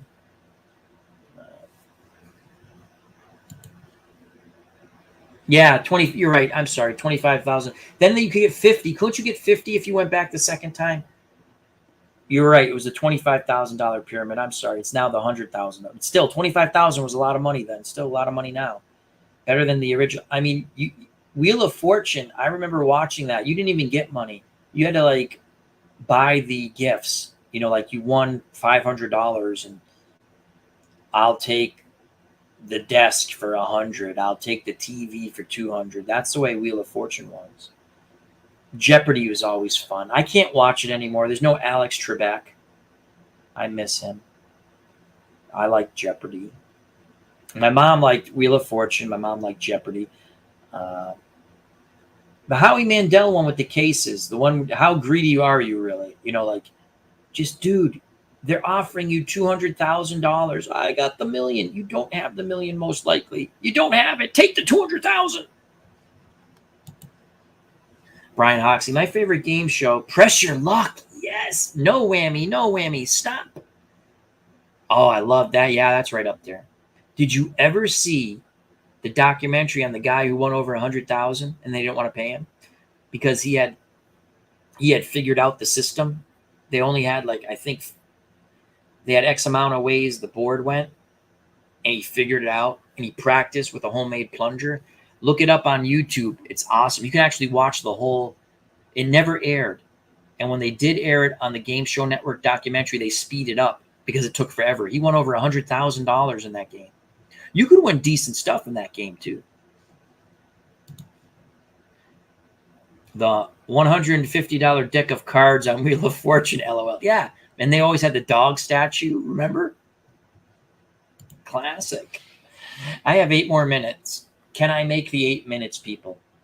We still have 9 people who might have been with us for the full almost 5 hours of our homage to the Labor Day marathons back in the day, the Jerry Lewis Telethon. This is our Chat with Al Labor Day marathon. I'm so tired. It was MDS, right? I can't even pronounce it anymore. It's been a lot of fun, though. We touched on a lot of topics. Really not a lot of gaming stuff. A little bit of sports. Showed off some cards I have. A couple of games I bought. Books I've been reading. Movies. I'm back into the... I always go back to the Planet of the Apes every so often. Always fascinates me. We're going to do a whole chat on that. I don't know how many people will watch, but just... It's another great thing. We talked about 7 Days in May earlier, about the Burt Lancaster is a perceived bad guy in 7 Days in May. If you don't know about 7 Days in May, he's a retired Army general, World War II hero who tries to overthrow the U.S. president. And you say, oh, that's awful. Maybe, maybe not. I'm talking in the movie now. Okay. So, but the U.S. president was going to dismantle our nuclear arsenal and basically leave us at the mercy of our enemies. So it's an interesting, it's interesting. 7 Days in May. In Planet of the Apes, the perceived bad guys, whether a simian or a human, if you think about it, are actually correct. Dr. Zayas says we should, get rid of this guy. He's going to cause the downfall of the simian race. And it does, right? Boom goes the bomb. When they travel back in time, Cornelius, Zira, and Dr. Milo, played by Sal Mineo, who gets killed off early in the movie, wasn't supposed to get killed off early in the movie, but he hated the makeup and just couldn't take it, so they kind of killed him off early in the movie. The guy one of the government guys says, hey, we should, take care of them because they've told us it's a possibility that someday in the future, the human race will nearly be wiped out. And we perceive that guy as the bad guy. That's Escape of the Planet of the Apes. You move on to Conquest of the Planet of the Apes. They had Caesar. They could have killed him. They thought they killed him. But McDonald was a little soft, right? He let him live. So what happened? The downfall of the human race. So are the bad guys really the bad guys in the Planet of the Apes movies? And this isn't, I've had this thought for a long time, and people have talked about it on fun stuff on YouTube. It's an interesting concept. It's one of my fun little questions. I go, when the world comes to an end, who's coming in the bunker with me? You got to answer this question. You have Caesar, we'll say, the chimpanzee that could end the human race. And again, I'm sympathetic to him. Don't get me wrong. Who do you side with? And anyone who sides with the simians, you ain't coming in the bunker. See, my thought process was always this. I'll take care of the a-hole humans after. I got to win this thing first, and I'll get the rest of them later. We're gonna have all, we'll take a chapter out of the Red Wedding in Game of Thrones. Hey, let's have a big party after, and I'll get rid of them all. We'll just get rid of all the bad people after. I got to use them at one point, though. Anyway, I don't know. It's an interesting concept because sometimes, same thing, Westworld on HBO. Everyone roots for the androids. Why? I'm not saying the humans aren't a-holes, but don't you get it? They're humans, right? Back to the Planet of the Apes real quick. When you let Caesar live, not only they don't just kill all the security forces, thinking about all those people who live in that city who are no longer protected. They're going down, right? They're going down. Men, women, children, elderly. They're not all a-holes. They're not. They're not all rich, right? So oh God, the cops pulled someone over again. Holy cow. Another DWI in front of my house. It's incredible. We watched one last night. Cops pulled someone over again. Unbelievable. I wish I could film it. I'm going to have to go check it out. Carlos says, great movie, 7 Days in May. Frederick March is underrated. Is he the director or the book? It was a book, right? So we have under 2 minutes. The police have pulled over a car right in front of my house 2 days in a row now because, hey, it's amateur night, right? Amateur night. Don't drink and drive, people. You can kill yourself or somebody. That's our public service announcement. Don't drink and drive. So we'll check that out. Hopefully everything's all right. But 2 nights in a row. They must have the speed trap right down there. Oh, he was the president. He was the actor. Okay. It's an interesting thought process, though, Carlos. Is Burt Lancaster truly wrong? I don't think so. Well, we're in the countdown. We're going to stop at the 5-hour mark. I'd like to thank everyone who joined us. I'm not going to go through everyone. We had a fun chat. It went long, and there's still 7 people here. Thank you very much. Hope you enjoyed it.